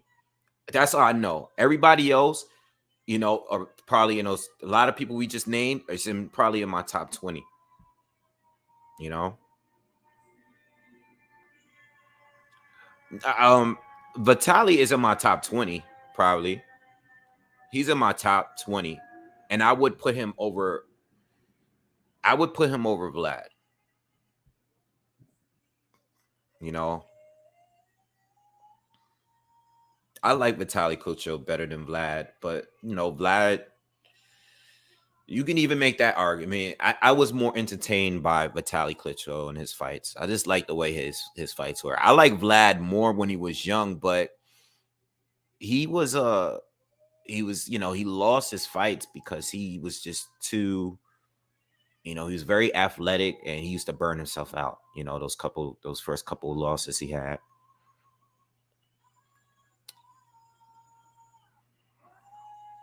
Yeah, Vladimir had a greater career for sure, in my opinion. Yeah, Vitaly was better though. Those are great guys though. I mean, to be honest, I just can't. This generation is just too incomplete for me to just make that choice yet. I do say that Fury's in the lead though, as far as heavyweight, strictly heavyweight, but I think Usyk has accomplished. I think Usyk has a better career than Tyson Fury. Usyk has had a better career than Tyson Fury. His career as a professional boxer is better than Tyson Fury so far. Overall, I'm talking about overall accomplishments. His is better, in my opinion. Some of you Fury fans are going to hate that, but I think Usyk has had a better career than Fury, Joshua, and Wilder. I mean, he's one of 2 top cruiserweights ever already. And then he's one belt away from being undisputed as a heavyweight.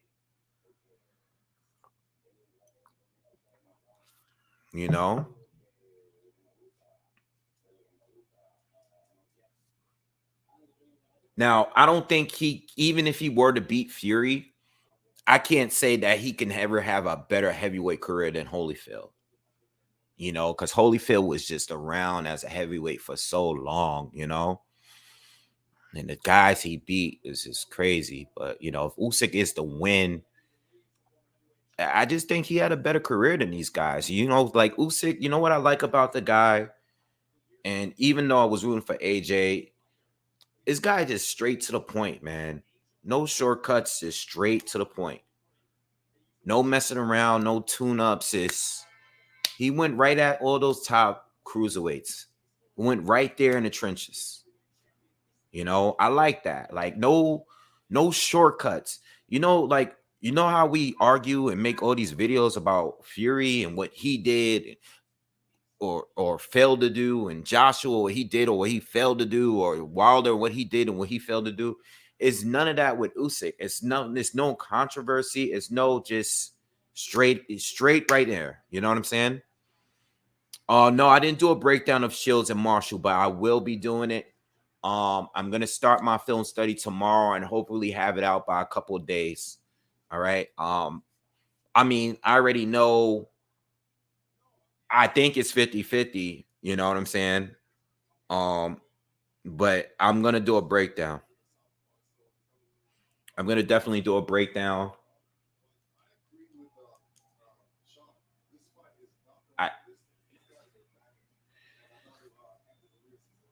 See, Lennox Lewis is talking about the fight.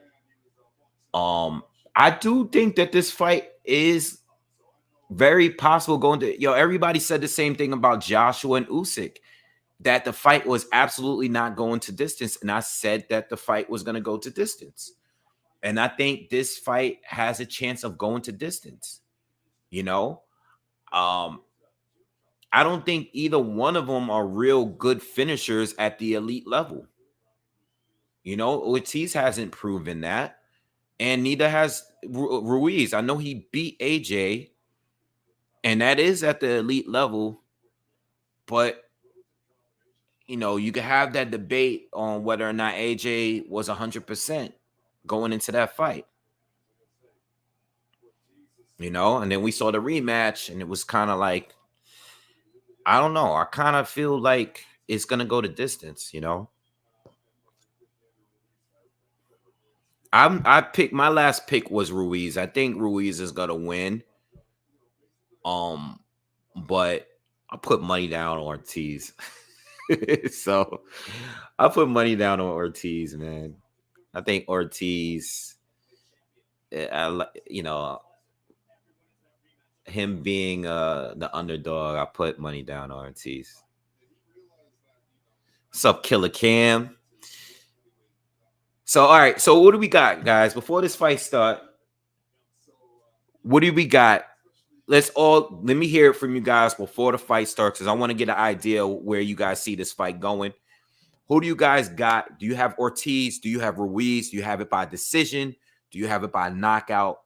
Let me know. What are your picks? Let me know in the comments. What's up, Punch Quote? Let me know in the comments what you guys got. All right, we got Andy, a couple Andys already. What do you guys got?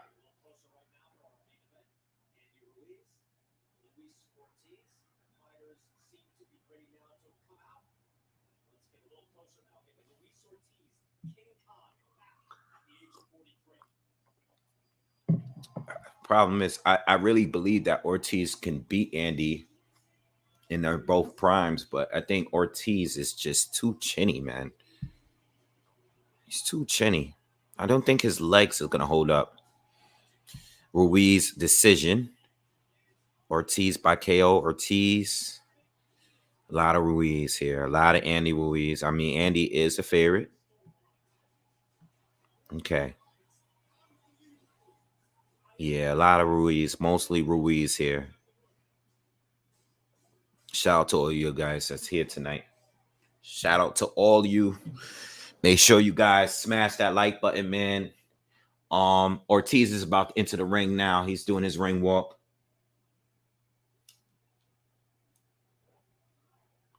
Mostly Ruiz in here, dog. Like, there's some Ortiz in here. It's enough Ortiz.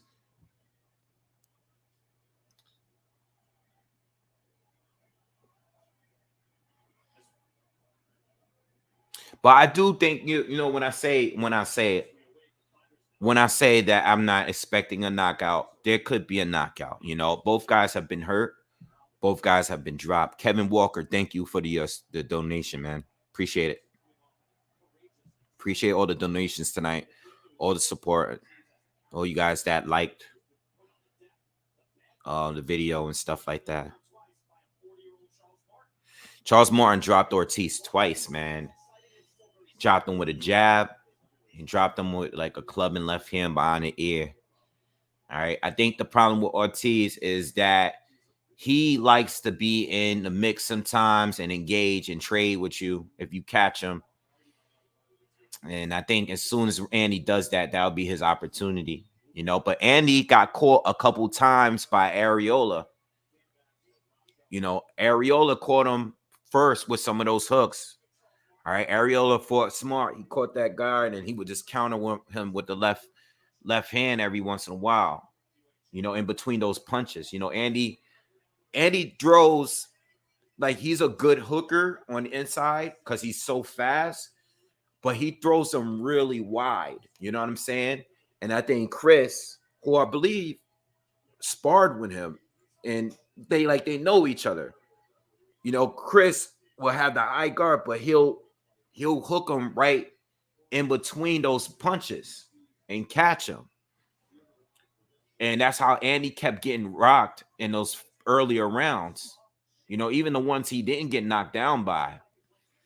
So I think, you know, Ortiz, what I said in the breakdown is, remember that hook that Ortiz, that right hand that Ortiz landed on Wilder in that 7th round that initiated that whole period of him just pounding out Wilder that last minute. Wilder threw the right hand. Ortiz caught it, but he hooked with at the same time. And that's what caught Wilder. And that's the shot that I think it hurt Andy. I don't think it's just a straight left hand, because we know, that's Ortiz's money shot. I think it's the right hook that he's gonna throw in between that's gonna hurt Andy. The thing is, I've seen Andy hurt, or I see Andy go down, but I never seen him really hurt. You know what I'm saying? He gets stunned sometimes, or he'll get dropped, but he recovers really well. Where Ortiz, I always say, like, his legs ain't great. He is 43 years old. And the only reason why he's still able to even compete at this point is because he stays shaped all year round. He's very disciplined. He's always fit.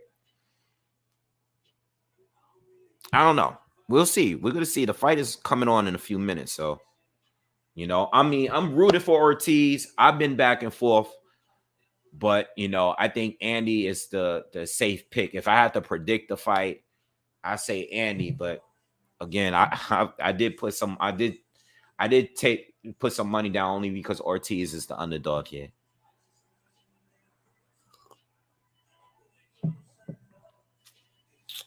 I think Andy's gonna win. If you're just coming in, Shogo, what's up? Thank you for support too. Yeah, Ruiz got a chin.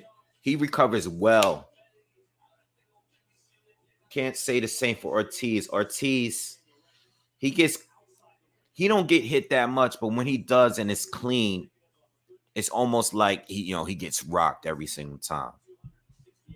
I hope Ortiz wins, but I think if Ortiz were to lose tonight, there's probably better opportunities because everybody wants to see Wilder and Andy Ruiz.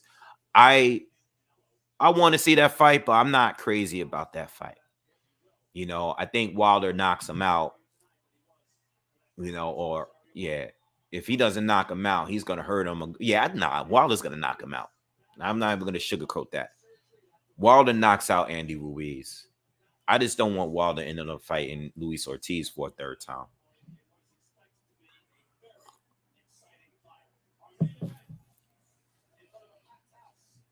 I feel bad for Luis Ortiz, because he was already old in the game when he came in as a pro. When I started watching him, he was probably 34 years old already. When I started watching him, he was on Golden Boy, right? And then he left them and then went over to Eddie, and he was trying to pursue an Anthony Joshua fight, but Anthony Joshua was having fights with Dillian White and Klitschko and all that. There was nothing that they can really offer Ortiz. Eddie wasn't going to risk putting AJ with Ortiz at that time. AJ didn't even have that many pro fights. So he leaves and comes to PBC, gets the Wilder fight. Picked up some good wins, but he was already old at that time. By the time he fought Wilder, I think he was 38, 39 years old the first fight.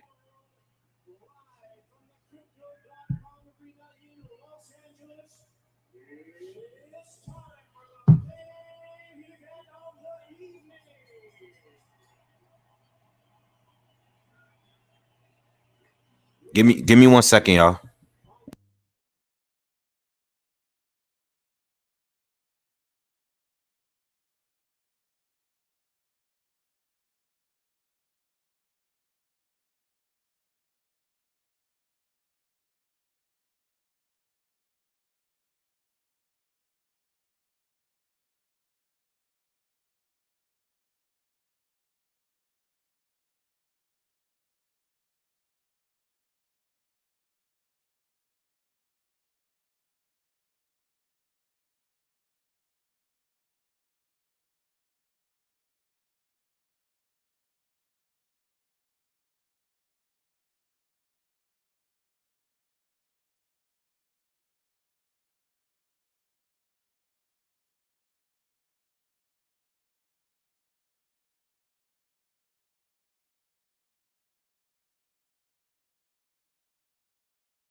All right, my bad, my bad. Yeah, the fight's starting right now.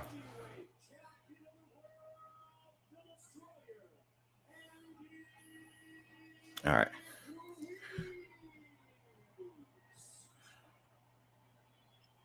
Woog asks, is Ortiz's best career win still Brian Jennings?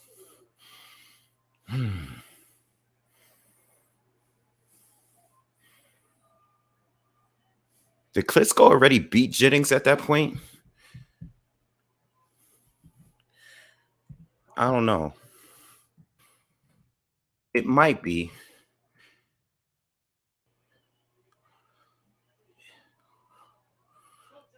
I actually think Charles Martin. Yeah. Brian Jennings and Charles Martin. Yeah. Yeah. That's crazy.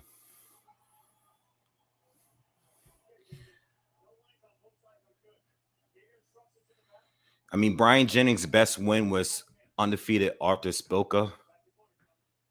I'm trying to think who else did Brian Jennings win.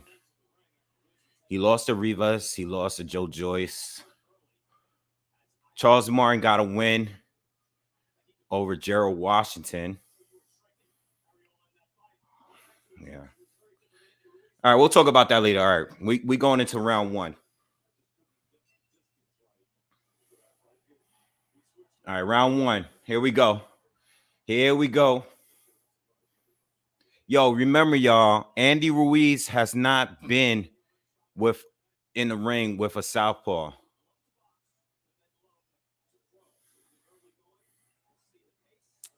Now I got money on it. I want Ortiz to really win now.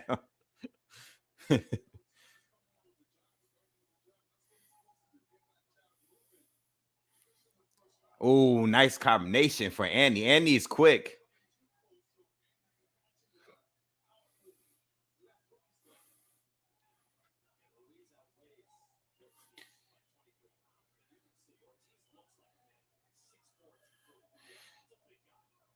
Ruiz looks heavy, man.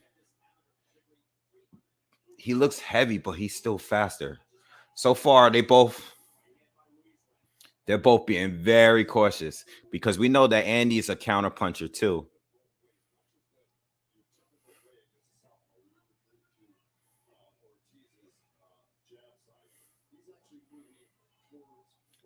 So yeah, the commentary is saying that Andy's moving towards the left hand. But you know Andy's a counterpuncher too. He counters and then he throws combinations. He's going to try to counter with a left hook behind Ortiz's jab and then step in and then throw the combination. Ortiz is doing a good job so far. He's probing a lot. He's throwing jabs here. He just drew a straight left. Both fighters are very cautious so far. No meaningful punches landed yet. Nice. And he throws a combination, but Ortiz ducks underneath it. Andy Ruiz is coming forward. And I said this in a breakdown. I've never seen neither one of them really back down.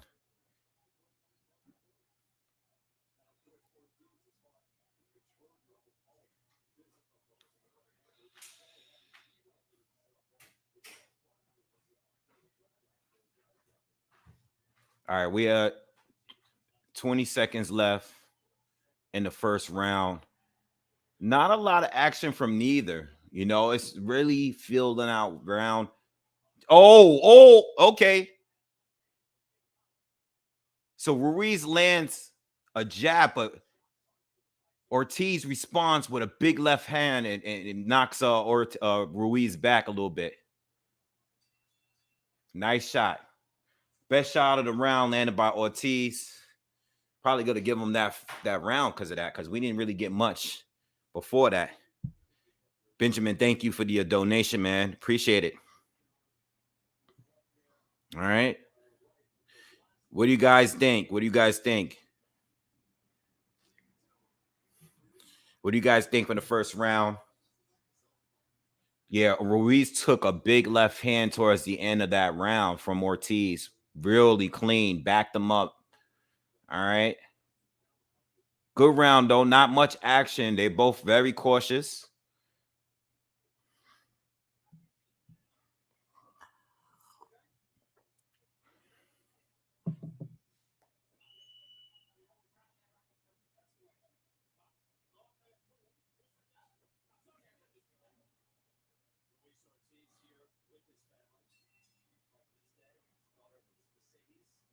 I feel bad when Luis Ortiz always bring his family to the fight. They is so overly dramatic all the time.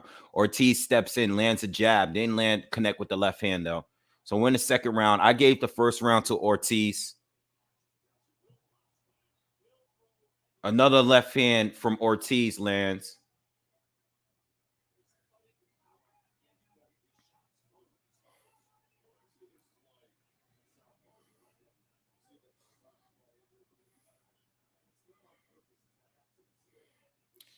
Ortiz so far is doing very, very good with, you know, keeping that distance. All right, shooting that left hand with his jab. So far, he's in control.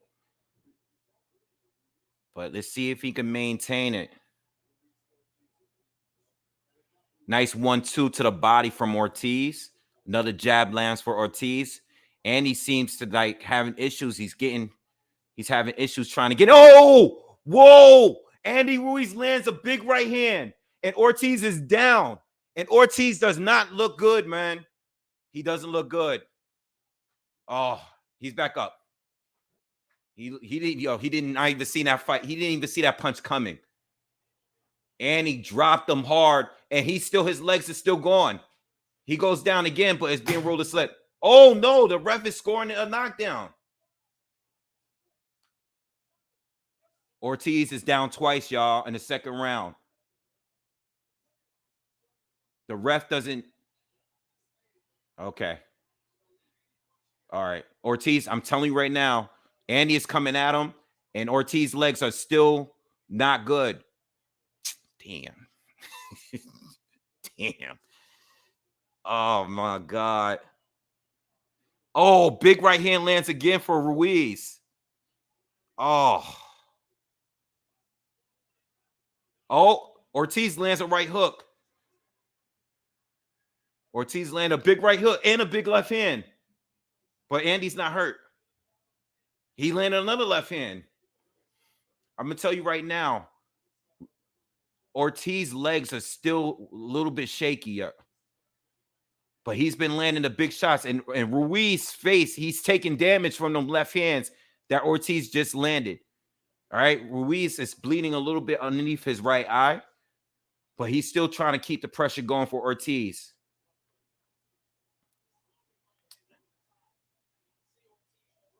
Oh, man. This round is a wild round right here. Another right hand. And a left lands for Ortiz again.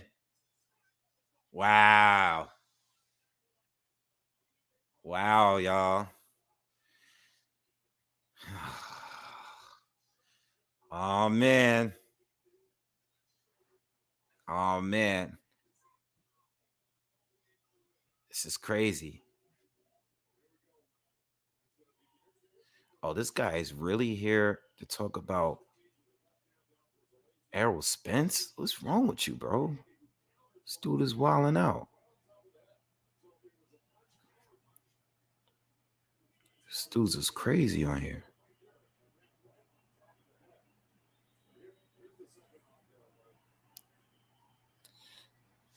Nah, that's a 10-7 round because he dropped him twice. The ref counted both knockdowns. I don't think the second one was a knockdown. He wasn't recovering. He fell from the first knockdown. But they scored in the knockdown. All right, so we're in round 3. So Ortiz gets dropped. I gave Ortiz the first. Ortiz gets dropped. If you're just joining us, Ortiz gets dropped in the second round twice, right? And then he ends up winning the rest of the round by landing a lot of big left hands for the remainder of the round. But so far, Ruiz has not been dropped or anything yet. But he is bruised up from that second round. I can see in Ruiz's face underneath his right eye that he's a little bruised up.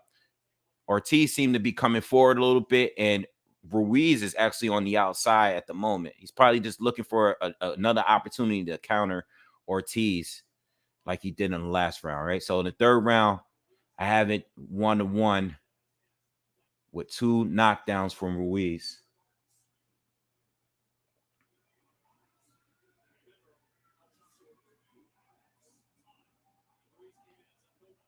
All right. Fight is not over. We saw this earlier in this evening. Fight is not over.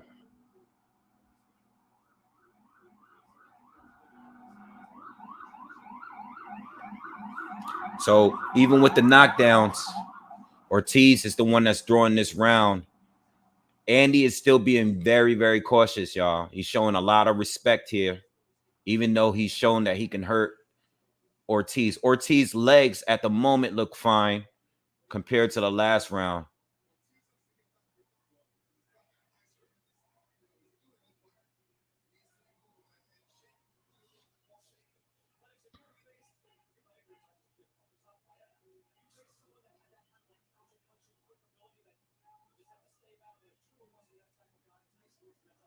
Ortiz goes with a right hand, but it's blocked by Ortiz. Ortiz caught him with another right hand, loses his balance a little bit. So far, it's 50 seconds left in this round. Not a lot of action, though, from neither. A little bit more active for Ortiz. But I feel like a big shot can change the way, we score this round. But right now, definitely an Ortiz round based on activity. He lands a left to the body. Ruiz is still being extremely cautious. He steps in with a right and a left, and they tie up. Ruiz is off the mark there. Almost a head clash.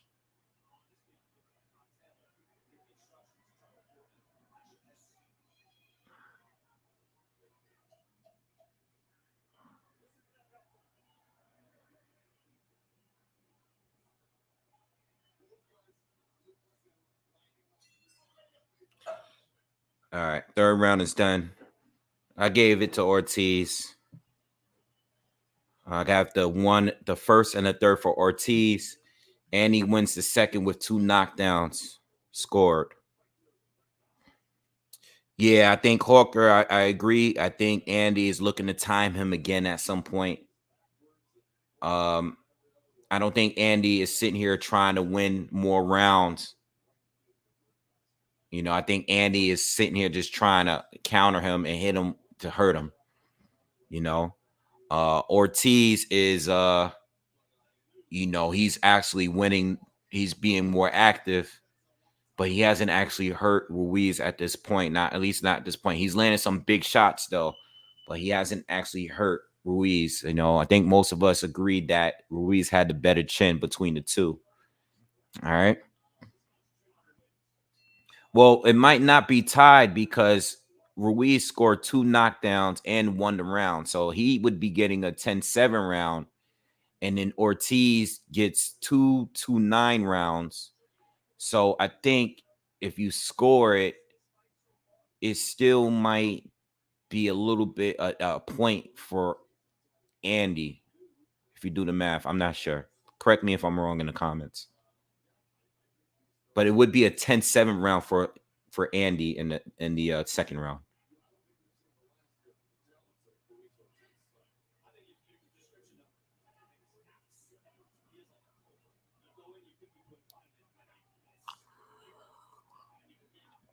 Ortiz lands a left to the body. Very, very, low output from both. But Ortiz is definitely more active and he's being, he's definitely more accurate. Andy is looking to time him again. Clearly.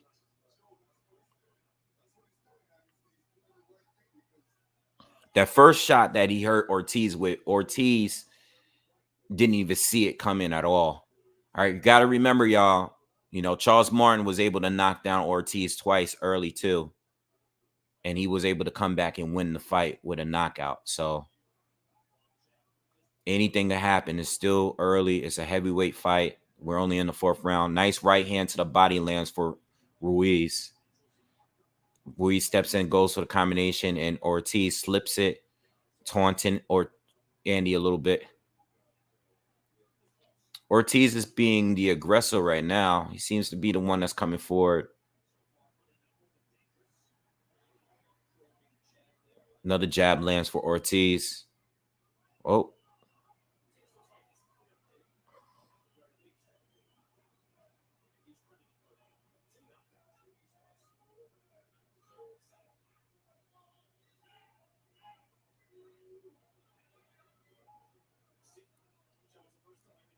Oh. And he throws a right hook and a left, but it's blocked by Ortiz. And Ortiz is back on his jab. 40 seconds left in the 4th. Ortiz lands a left to the body. And he threw is letting his hands go a little bit more this round, but he hasn't really connected with anything clean.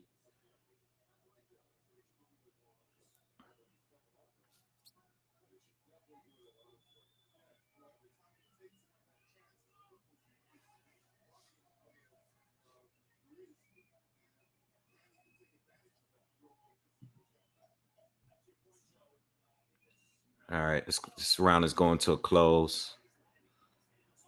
And he steps in, lands a sweeping left hook, grazes Ortiz. And 4th round is up. And I think it's another Ortiz round for me. You know, I think he's just more active. He's not hurting Andy, though, but he's been more active. And he's landing more shots, you know. He's making a good use of his jab. He's landing some lefts to the body. And he has just been trying to time him, but he hasn't been successful since the 2nd round. All right. So it's a draw now. Yeah. So wait, how do you guys? Okay. So I had it right. Got you. So Ortiz won 3 rounds. Andy won 1 round, but Andy with the 2 knockdowns, it should be scored even at this point.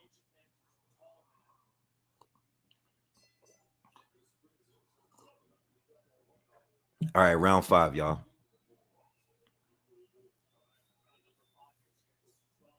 Nice jab land by Ortiz. Popped up Ruiz's head back a little bit.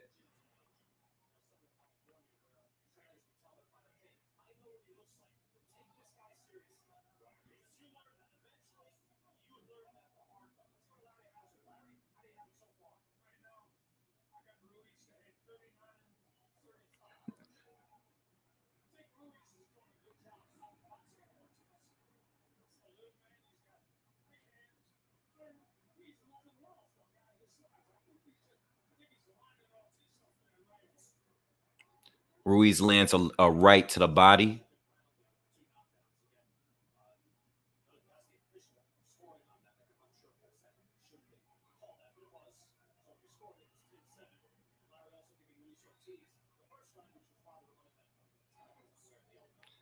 Ortiz lands a left to the body. Very slow round, y'all. I'm quiet only because there's not much action going on.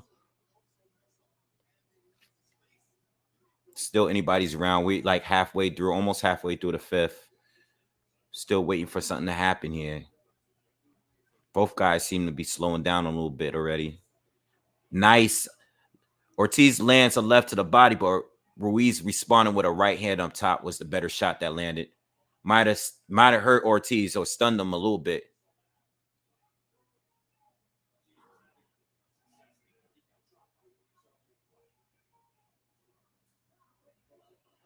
Ruiz is starting to come forward a little bit more now.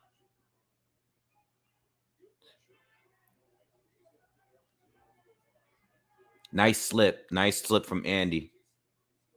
He seemed to be going right towards that left hand.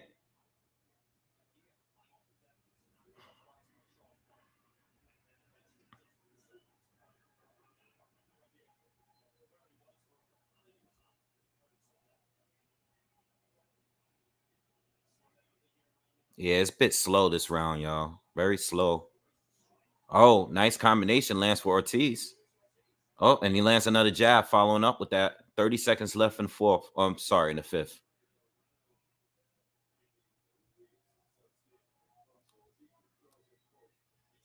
Very close round here. And he landed the best shot for sure. But Ortiz, again, is more active here. You know, I don't know how these judges are going to be scoring this fight. Crowd seems to get a little restless a little bit in there. 5 seconds left in the round. Another close round, man. Again, oh, and he lands a right at the end. Could go all the way. Where Andy landed the better shots, in my opinion. Ortiz landed more, but Andy landed the better shots. I'm gonna give Andy that fifth.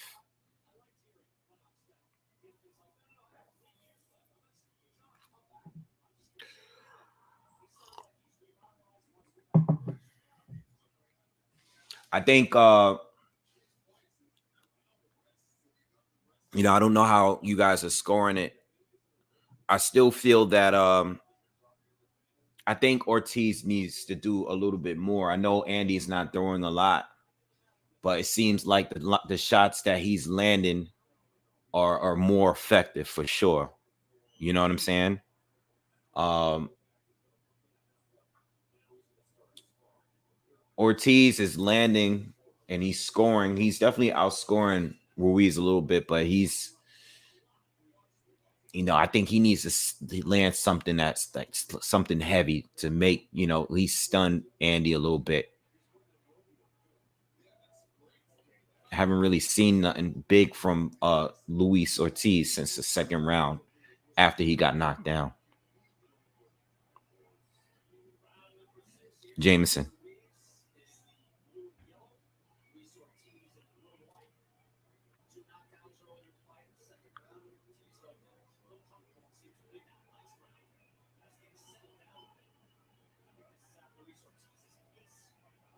All right, slow round so far. Waiting for something to happen. They're both being very cautious, y'all. You know, they're both like this is the least I've ever seen Andy Ruiz throw his hands. You know, and I think it's because he's fighting a southpaw. He's fighting a counterpuncher. You know, I think both of them are being very cautious. I mean, Ortiz is not throwing as much. I mean, he's 43 years old, so I think he needs to make the rounds. He's gonna have to be awake in the second half of this fight. Ortiz did sneak a short right hand in there and a right body shot.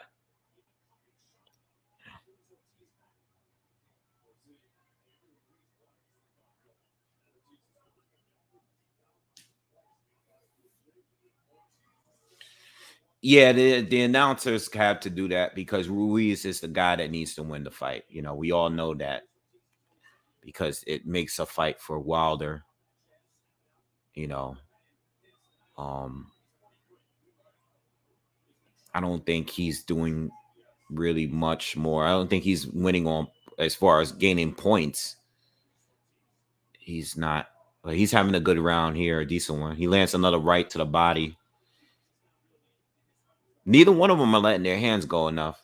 You know, I think Ortiz, being that he's 43 years old, I mean, he has to be able to go 12. The boos from the crowd is getting louder, and I have the volume low, and I hear it. 40 seconds left in the sixth round. Left hand thrown by Ortiz, blocked by Ruiz. 30 seconds left.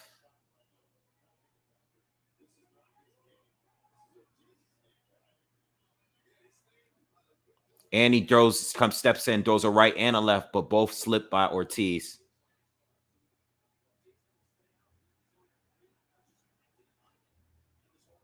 Oh, left hand lands for Ortiz. Not sure though. Mine did not land. I think it was partially blocked by Ruiz.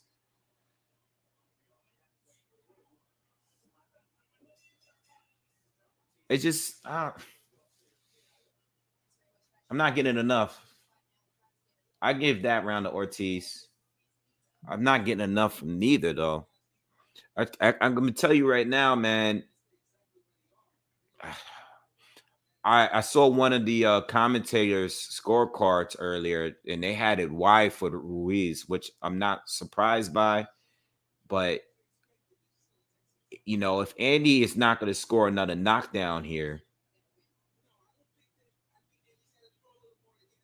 I think I can't see how he could win the fight if he's not going to get another knockdown. We're going into the 7th round, so we're halfway done. I think I've given Andy 2 rounds out of the first 6.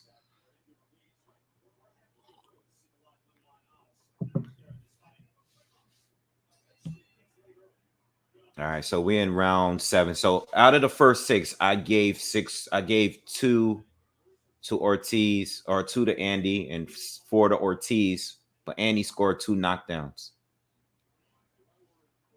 So I think it's still anybody's fight in my eyes. I don't know how the judges are seeing it, but Luis Ortiz is definitely winning the boxing match here. But he does look like he's slowing down a little bit. Like his left hands are not as crisp as they were earlier. Ruiz just landed a right to the body. That's the only meaningful shot that was landed in this round so far. Very boring match, though. Not the match that I thought I was going to see. I never seen Andy not let his hands go. Even in the fight with Joshua, the rematch with Anthony Joshua, I thought he let his hands go more, even though he was completely overweight. I mean, he looks overweight again tonight, but he's always been chubby.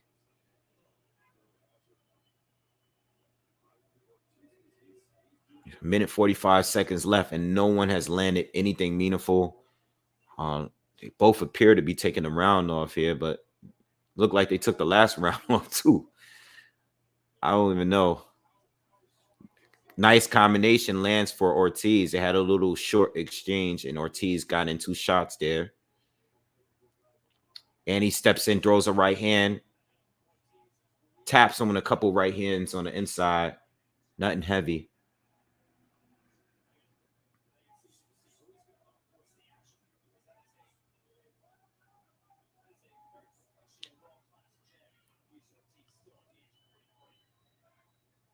Oh, come on, guys. Let's go.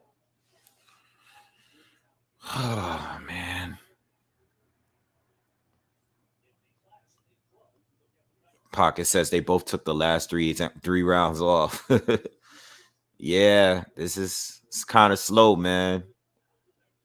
40 seconds left in the 7th round. Still anybody's round here. They're showing just way too much. Whoa. Ruiz threw a big right hand, but it was blocked by Ortiz. But Ortiz backed up. I think the crowd believes it landed. Oh! Andy caught him with a right hand over the top of his head, and Ortiz is down again. Doesn't seem as hurt this time, but he did. This is his 3rd knockdown, and Ruiz secures the round here. All right, so we got another knockdown, man. This is 3rd knockdown, official knockdown tonight. That one didn't land. All right, so Ruiz is starting the second half of this fight strong. 3 knockdowns. Damn, Ortiz family in the crowd, they all crying. So Ruiz landed a big right hand on the chin of Ortiz that almost knocked him out. So that shot did land. I thought it was blocked because his hand was up. But then he hit him with a clubbing right hand on the back of the ear, which dropped Ortiz. And that's the shot that put Ortiz down. I think that first shot, though, that landed on his chin that Ortiz almost went down for was the shot that hurt him even more. Yeah, Ortiz is he's getting just knocked around, man. He has a little welt on his left eye too. He just don't have the legs for it, man. Look, as far as his head, he's fine, but his legs can't take this much damage, man. Every time he gets hit clean, he goes down. He can't take it. He's, this, I mean, he's in great shape and everything, but his legs can't take it.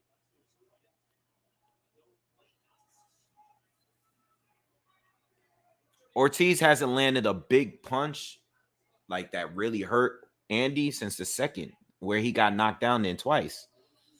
So he doesn't even get that. The best shots that Luis Ortiz has landed in this fight is in the second round where he was knocked down twice, And I think he only threw hard shots like that out of desperation. Oh, another exchange between the two, and Luis got the better of that. Lands another left. But he needs to land something heavy, I don't even know if he has I haven't seen that power, that real power he has since the second round. And he lands a right to the body. We're almost halfway through the eighth. So far, I think Ortiz should be winning this round. But let's see, you never know. He might get clipped again.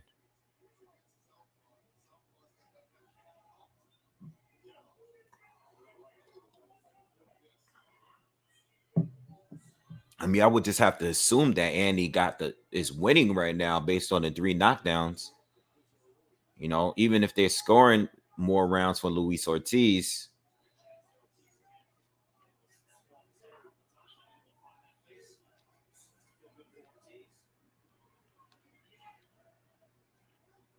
I mean, Andy does have some damage to his face, but I mean, he hasn't shown.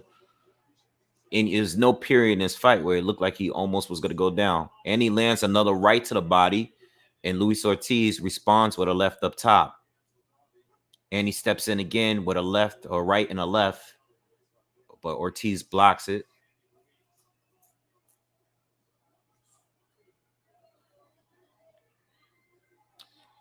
Everybody, please, if you get a chance, hit the thumbs up, man. We got over 300 people here.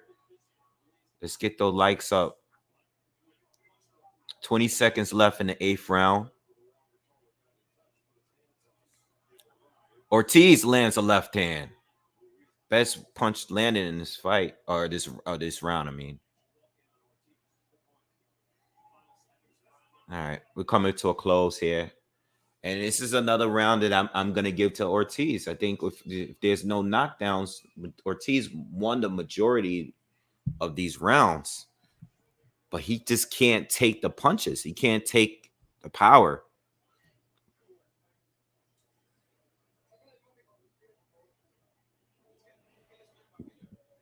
And not for nothing, but if Andy ends up winning this fight, it doesn't really help his case in Deontay Wilder fight, It doesn't.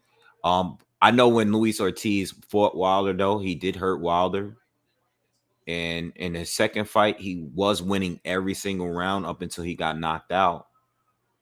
But I mean, Ortiz is even older at this point.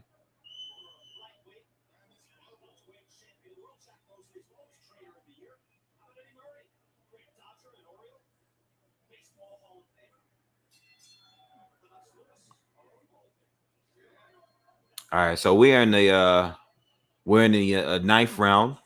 Oh, another big. And he landed another big short right hand counter. Ortiz almost went down. Wait. Andy went down, but I think it was a slip. It's a slip. All right, it's a slip. Andy landed a big short right counter. Almost put Ortiz down. Almost put him down. Ortiz is still hurt, I think. I don't think Andy realizes it, but I can tell the way that Ortiz is throwing his punches. All right, so let me make this very clear right now. Ortiz looks his age right now. At this very moment, he looks old. Like, he's been boxing well up to this point, even though he hasn't had to really throw a lot of punches. But right now, he looks old. He looks his age right now, whatever age that is. And his left eye is taking a lot of damage. It's starting to close up a little bit. All right. So Andy has already started off this round fast. And he's just looking again. He's not throwing a lot of punches like we normally see him, but he's getting off, and he got it. He got another right hand in there. It's the exchanges. Andy's doing better with the exchanges right now.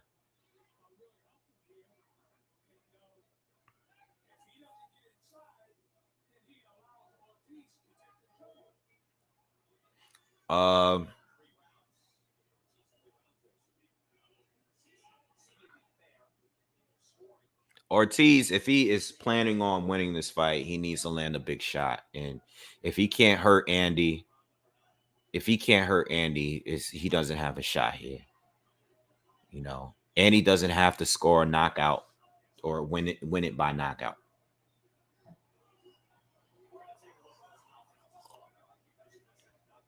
And even though Andy is not throwing a lot of punches, his hand speed still is on point. He's not throwing a lot, but his hand speed is still much greater than Ortiz. Ortiz just landed a good straight left hand, but Andy shakes it off. 20 seconds in a round, and it doesn't even feel like these rounds are going so fast because there's not much going on, you know, from neither fighter.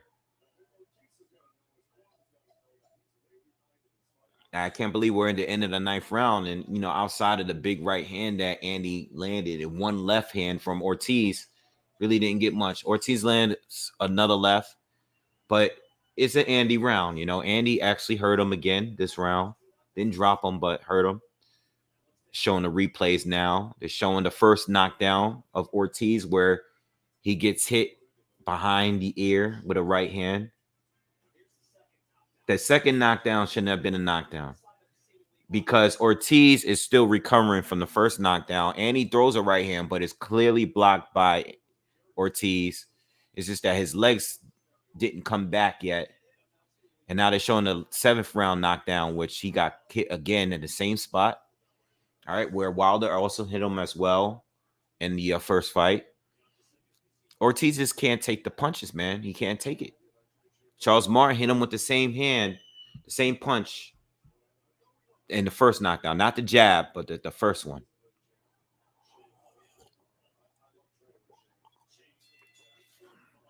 Punch says this fight is 84-84 because Andy isn't doing anything other than 2 knockdown rounds. Don't be fooled, folks. Ortiz old, but give him aggression coming forward. And I can't argue that, you know, because you can really, you know, you can make the argument that Ortiz is winning the rounds where he's not being knocked down in. You can make that argument because Andy is just waiting for one opportunity every single round. And you can make the argument, but I don't think that is what the judges are seeing. You know, I think the judges are giving him a couple of these rounds, at least 2 of these rounds outside of the knockdown rounds, which puts him way over. You know, because even though Ortiz is more active round by round, which shots are a little bit more effective? You know what I mean? The ones that land. Nice jabs from Ortiz in this round so far in this 10th round. We're in 10 rounds in. Ortiz needs to win these rounds. Not only does he need to win these rounds, but yo, this might be your last opportunity. You have to go. He has to go crazy right now. We're halfway through the 10th.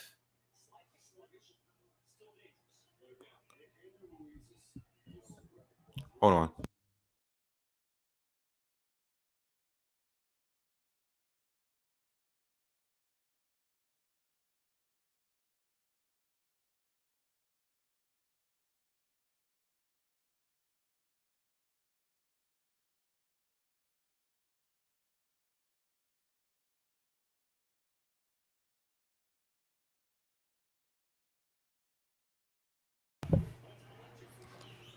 My bad.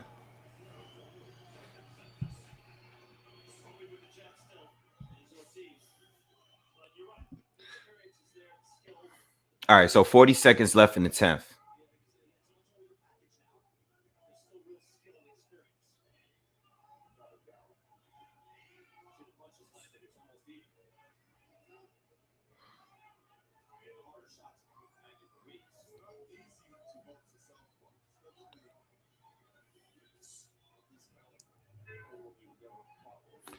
Yeah, I think I missed like 20 seconds. I don't know. I don't think anything happened in between that time.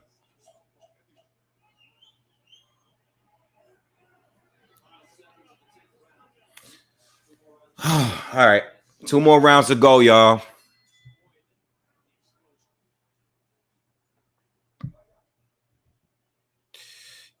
I don't know, man.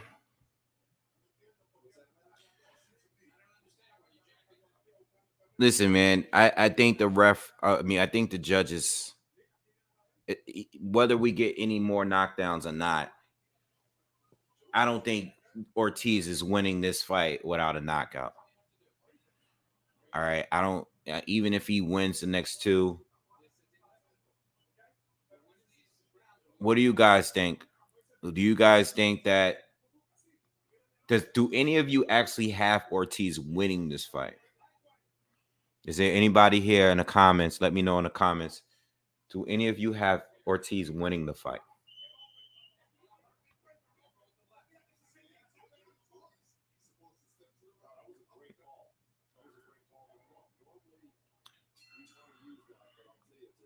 All right, round 11. So we got 2 rounds left, man. And I feel that Ortiz needs something big to happen for him to win. You know, regardless of how you got it scored, you get 3 knockdowns on somebody, and you're the favorite to win.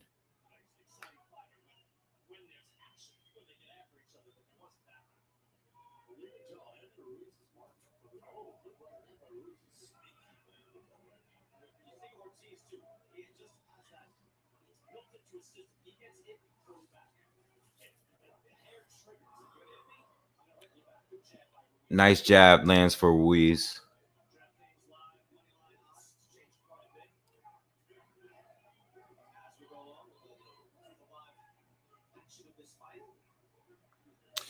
Not for nothing, but the fight ain't over.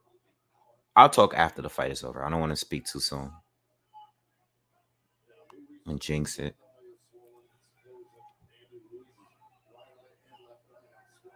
Jazz, yes, I do. Thank you for donating, by the way. I did tonight. I put some money on Ortiz because he was the underdog.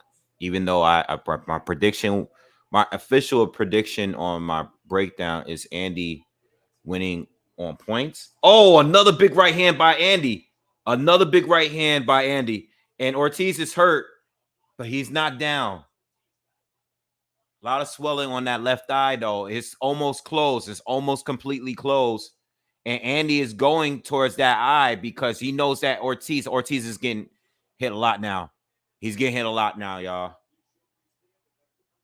I don't know how he's still standing, though. Yeah, I ain't never seen Ortiz take this much damage, man. I mean, we know he's got stopped by Wilder, but I mean, he's taking a lot of punches.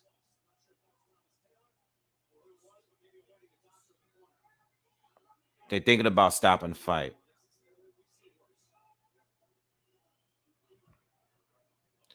Ortiz's eye looked bad, though. His left eye, it's not the worst, but it's bad enough.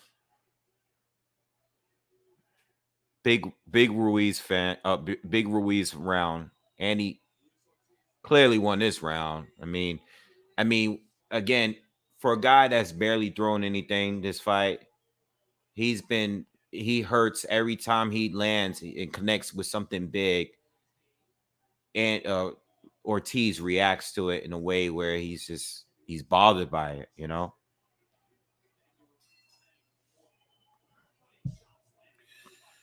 What's up, D? Thank you for the donation. He says, what's my early early Canelo Triple G prediction? I have Canelo winning that fight as well, by decision. I do not think Triple G is getting knocked out. I know a lot of people are saying that, but I don't see Triple G getting knocked out. But I do think Canelo is going to win the fight. All right. That right hand that Andy just landed was probably like the hardest punch that Ortiz has get hit by this fight. One round left, and I honestly believe that Andy is going to try to finish him off this round. I think he's going to try to let his hands go. He's made it this far. I think he's going to try to go for it. You know, Ortiz looks defeated already. Ortiz needs a knockout to win. Another right hand. Well, no. Ortiz lands a jab, and he went for the right again, but didn't get it through. Ortiz is throwing his hands. He's letting his hands go. I think Ortiz is going for it, but I think he's gonna get if he goes for it. Oh, another left hand. He landed 2 left hands, and he's trying to fight. He's fighting Ruiz, and he's landing. He's winning this, but I feel like a big punch is gonna get. Yeah, Ortiz is fighting like he has to. Like he has to get a knockout. I feel like he's gonna get caught, man. He's gonna get caught, and it's gonna be lights out. Damn, Ortiz's whole eye sliding off the side of his face. I don't want him to get caught, man. I'm just worried about him. He is 43 years old. Oh, Ortiz lands a left uppercut. Andy is still waiting. He's not engaging. I think he knows he has to fight in the bag. So maybe he's just playing it safe.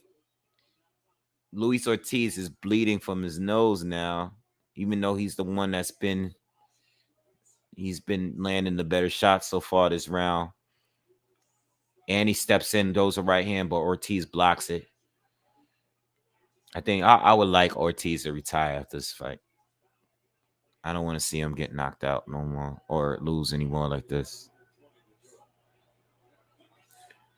Left hand. He's going after Ruiz, but Ruiz steps around him and throws a right hand, but it's blocked. Another right hand by Ruiz. I just hope Ortiz don't get knocked out, man.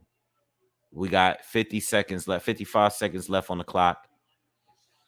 And Ortiz is having a good final round here.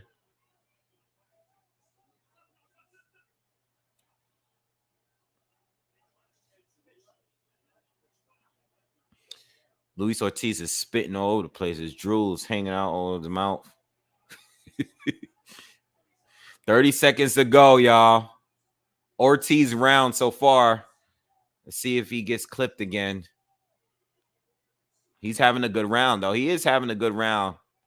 He is going out like a warrior. He landed another left hand. 15 seconds left. And he goes for a right, but it's blocked and smothered by Ortiz.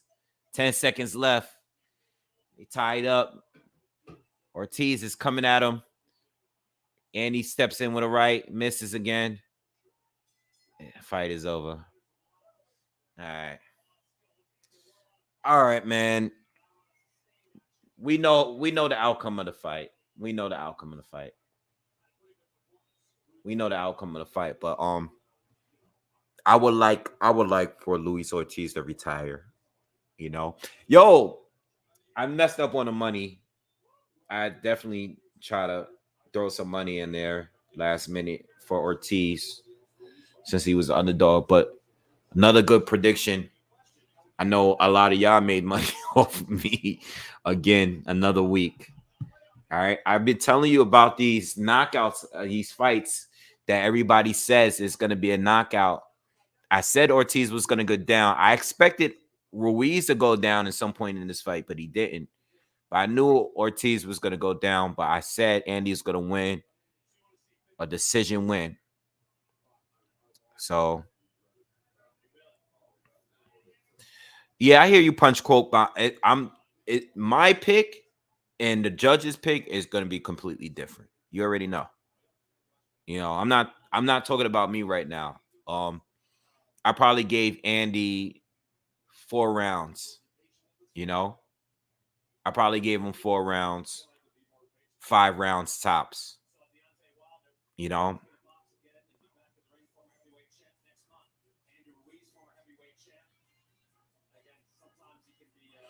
but I would really like Ortiz to retire. We're not getting no draw, guys. We're not getting it because the star won here. Before they get to the scorecards, because we're just waiting for the scorecards at this point.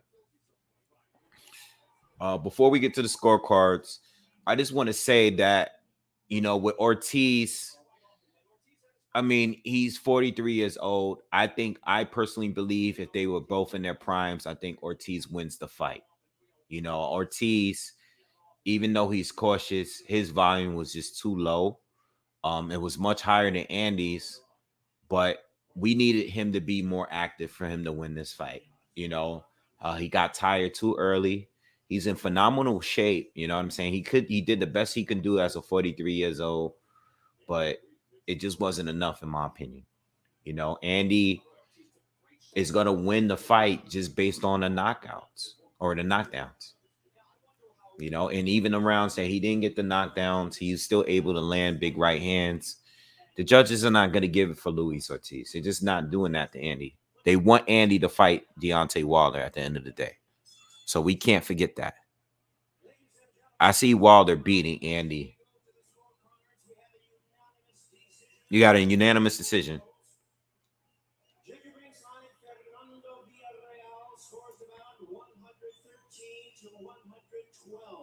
One 113, 112.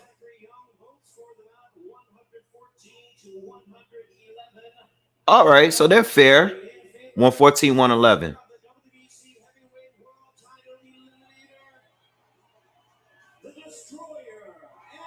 All right. So Punch, you right? Punch quote. They gave it.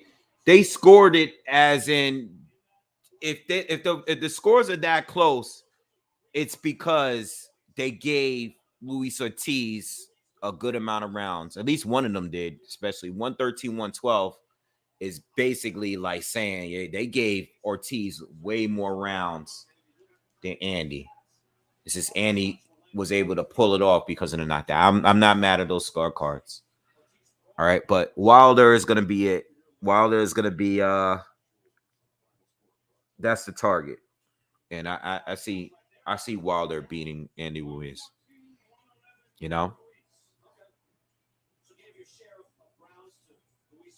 No, Punch, I'm not disagreeing with you. I'm talking about the judges. I gave Luis Ortiz more rounds. It's just that I didn't think the judges would.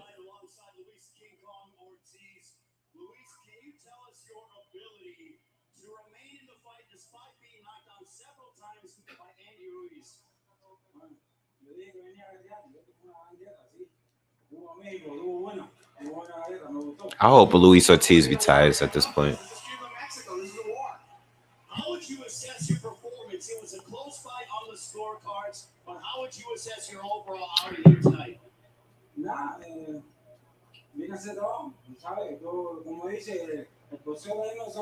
Well, first of all, I don't think the second knockdown in the second round should have been a knockdown.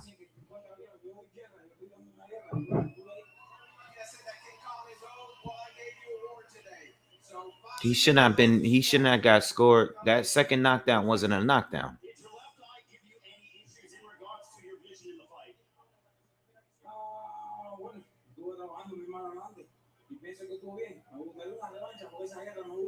I love those. I would want a rematch. I was keeping my hand. Oh, come on, bro. We're not getting a rematch, bro. We're not getting a rematch. Yeah.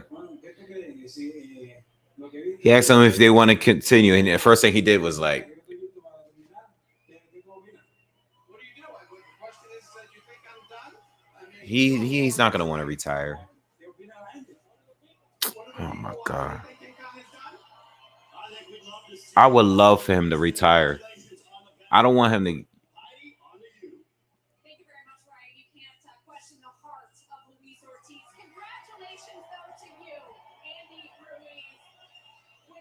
When you let's start with the second round. You knocked him down twice. What was going through your mind? You know you can't count a guy like Luis Ortiz out.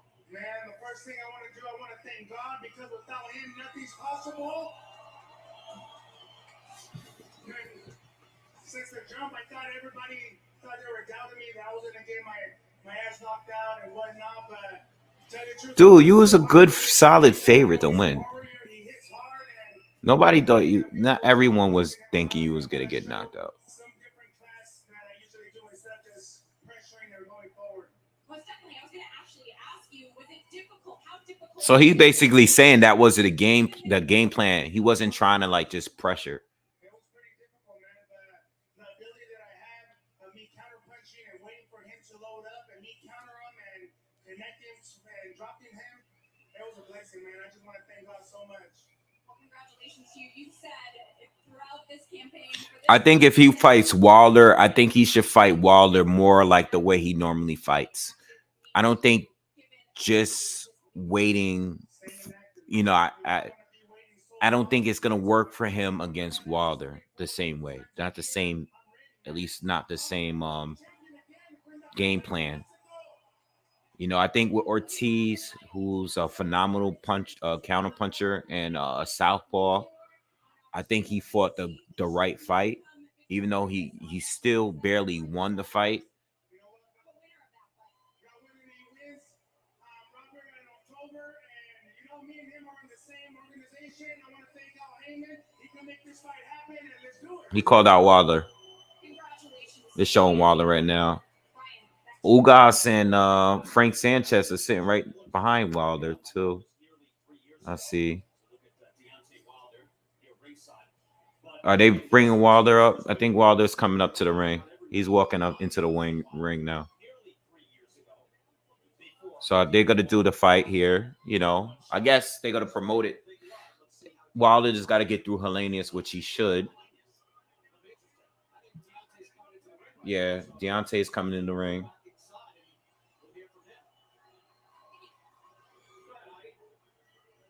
Ortiz son is just shake Wilder's hand. Made his way into the ring. I have a feeling you have something to say to Mr. Ruiz. I mean, it was a great fight. It was a hell of a fight, and this is what all the fans came to see a magnificent fight, and that is exactly what these guys gave you. A great fight. So that right there deserves all the respect. And you know, the gameplay. I always have love for Ortiz because we share the ring and what we're doing for our daughters. In the situation that we was in, you know, I always have love for him. And he came with a game plan, and he seemed like he executed the game plan. And much love to him, and you know, we wish nothing but the best for him moving forward. Is that the fight you would want next? Should you be victorious on October 15th? And Deontay Wilder's back. You know, he always looking for great, exciting fights. That's what he love to get the fans. So if that's what lined up next, I got to have the business out of that, man. We can get it on. We'll be looking forward to it. Thank you so much, Deontay. Brian, back to you. All right, how do you thank you? I like the respect that he shows us to come in. The big help for He showed Andy respect. He shook his hand. All right.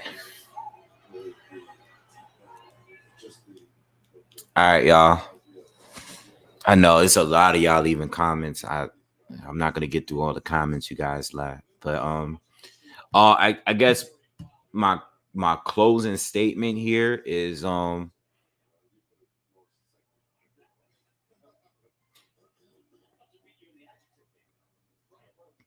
mean, Andy's the last man standing. I mean, outside of Deontay Wilder. In PBC world, Wilder's the best, and Andy's the second best. You know, Luis Ortiz. At the end of the day, you know, as much as many of us liked him, and we assumed that he was the boogeyman, and you know what? At one point, he might have been a boogeyman. By the time he really started getting these bigger fights, it was a little too late. You know, he's kind of aged out. He's 43 years old at this point, and he's just now fighting the second best fighter that's on his resume. You know, he beat Brian Jennings, he beat Charles Martin, and everybody else he beat was just decent. But I mean, as far as Luis Ortiz, obviously he can still fight. He's still good, but the thing is, he's just not durable. He's getting knocked down in multiple times in fights. Um, Whenever he gets clipped with a good shot, he's going down. So it's nothing we can really do here. I mean, he started pro really late. He was a good amateur. Um, right now, who would I like Ortiz to fight? Um,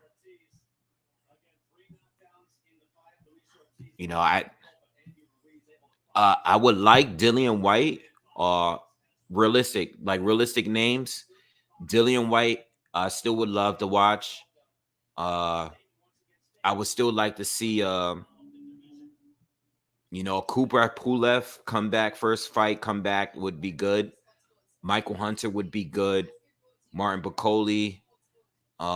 Wouldn't want to see Frank Sanchez right now because I think Frank would beat him. I coming off of the loss, really. That's all I really can really think of right now. Fights that I would want to see. If he's not going to retire. I would like for him to retire, but he's already shown us that at the very, very elite level that he's not going to get it done.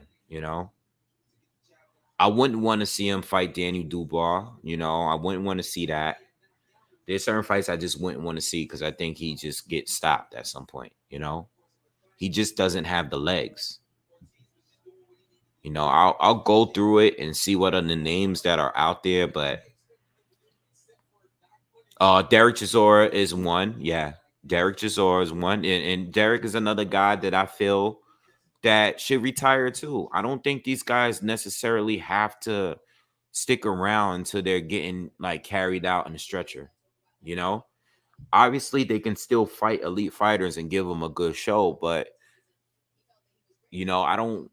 What do we wait? Like same thing with Chris Arreola. Like I don't feel like we have to wait until you're beaten badly.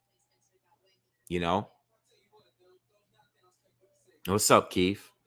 Yeah, I don't feel that way. So, that's just I think Dillian White is great for Dillian to get a comeback win. I think Derek Chisora is great. Michael Hunter is going to be fighting Fury. I don't know why I named him, but Martin Bacoli is cool. He's coming off of that win against Tony Yoka. That was a big win for him. That's a realistic fight to me. But that's really just about it, man. I would really prefer him to just retire. I would just like for him to retire. Because I don't think he's in a position to start from scratch. I don't think he could drop too low, because if he dropped too low and beat like a Gerald Washington or Trevor Bryant or Jerry Forrest, it's not going to prove anything, because if he wins those fights, it's just like, okay, you beat them, but we know that you can beat guys on that level. So I would like for him to retire. Maybe he wants to retire with another win. If he wants to just retire winning a fight and then leave after that, that's cool. But Andy and Wilder is going to happen if Wilder beats Helenius, which he should. Who wins between Ruiz and Helenius? To be honest, I think that's a very good fight. I think that's a very, very good fight. I don't think that's an easy fight for Andy Ruiz. I'm going to go with Ruiz to win that, but it's another fight that I just, I'm still not completely sold with Andy Ruiz. I still believe that Andy was better at some other point. He was better at some point. I think he was better from Joshua 1 and before that. I still don't think he's at his best anymore. Just my opinion. But I like White and I like Chisora if Luis Ortiz is going to stick around. But I don't think neither of those guys are both British fighters. They don't really need to deal with Luis Ortiz at this point in their careers. I just don't see it happening,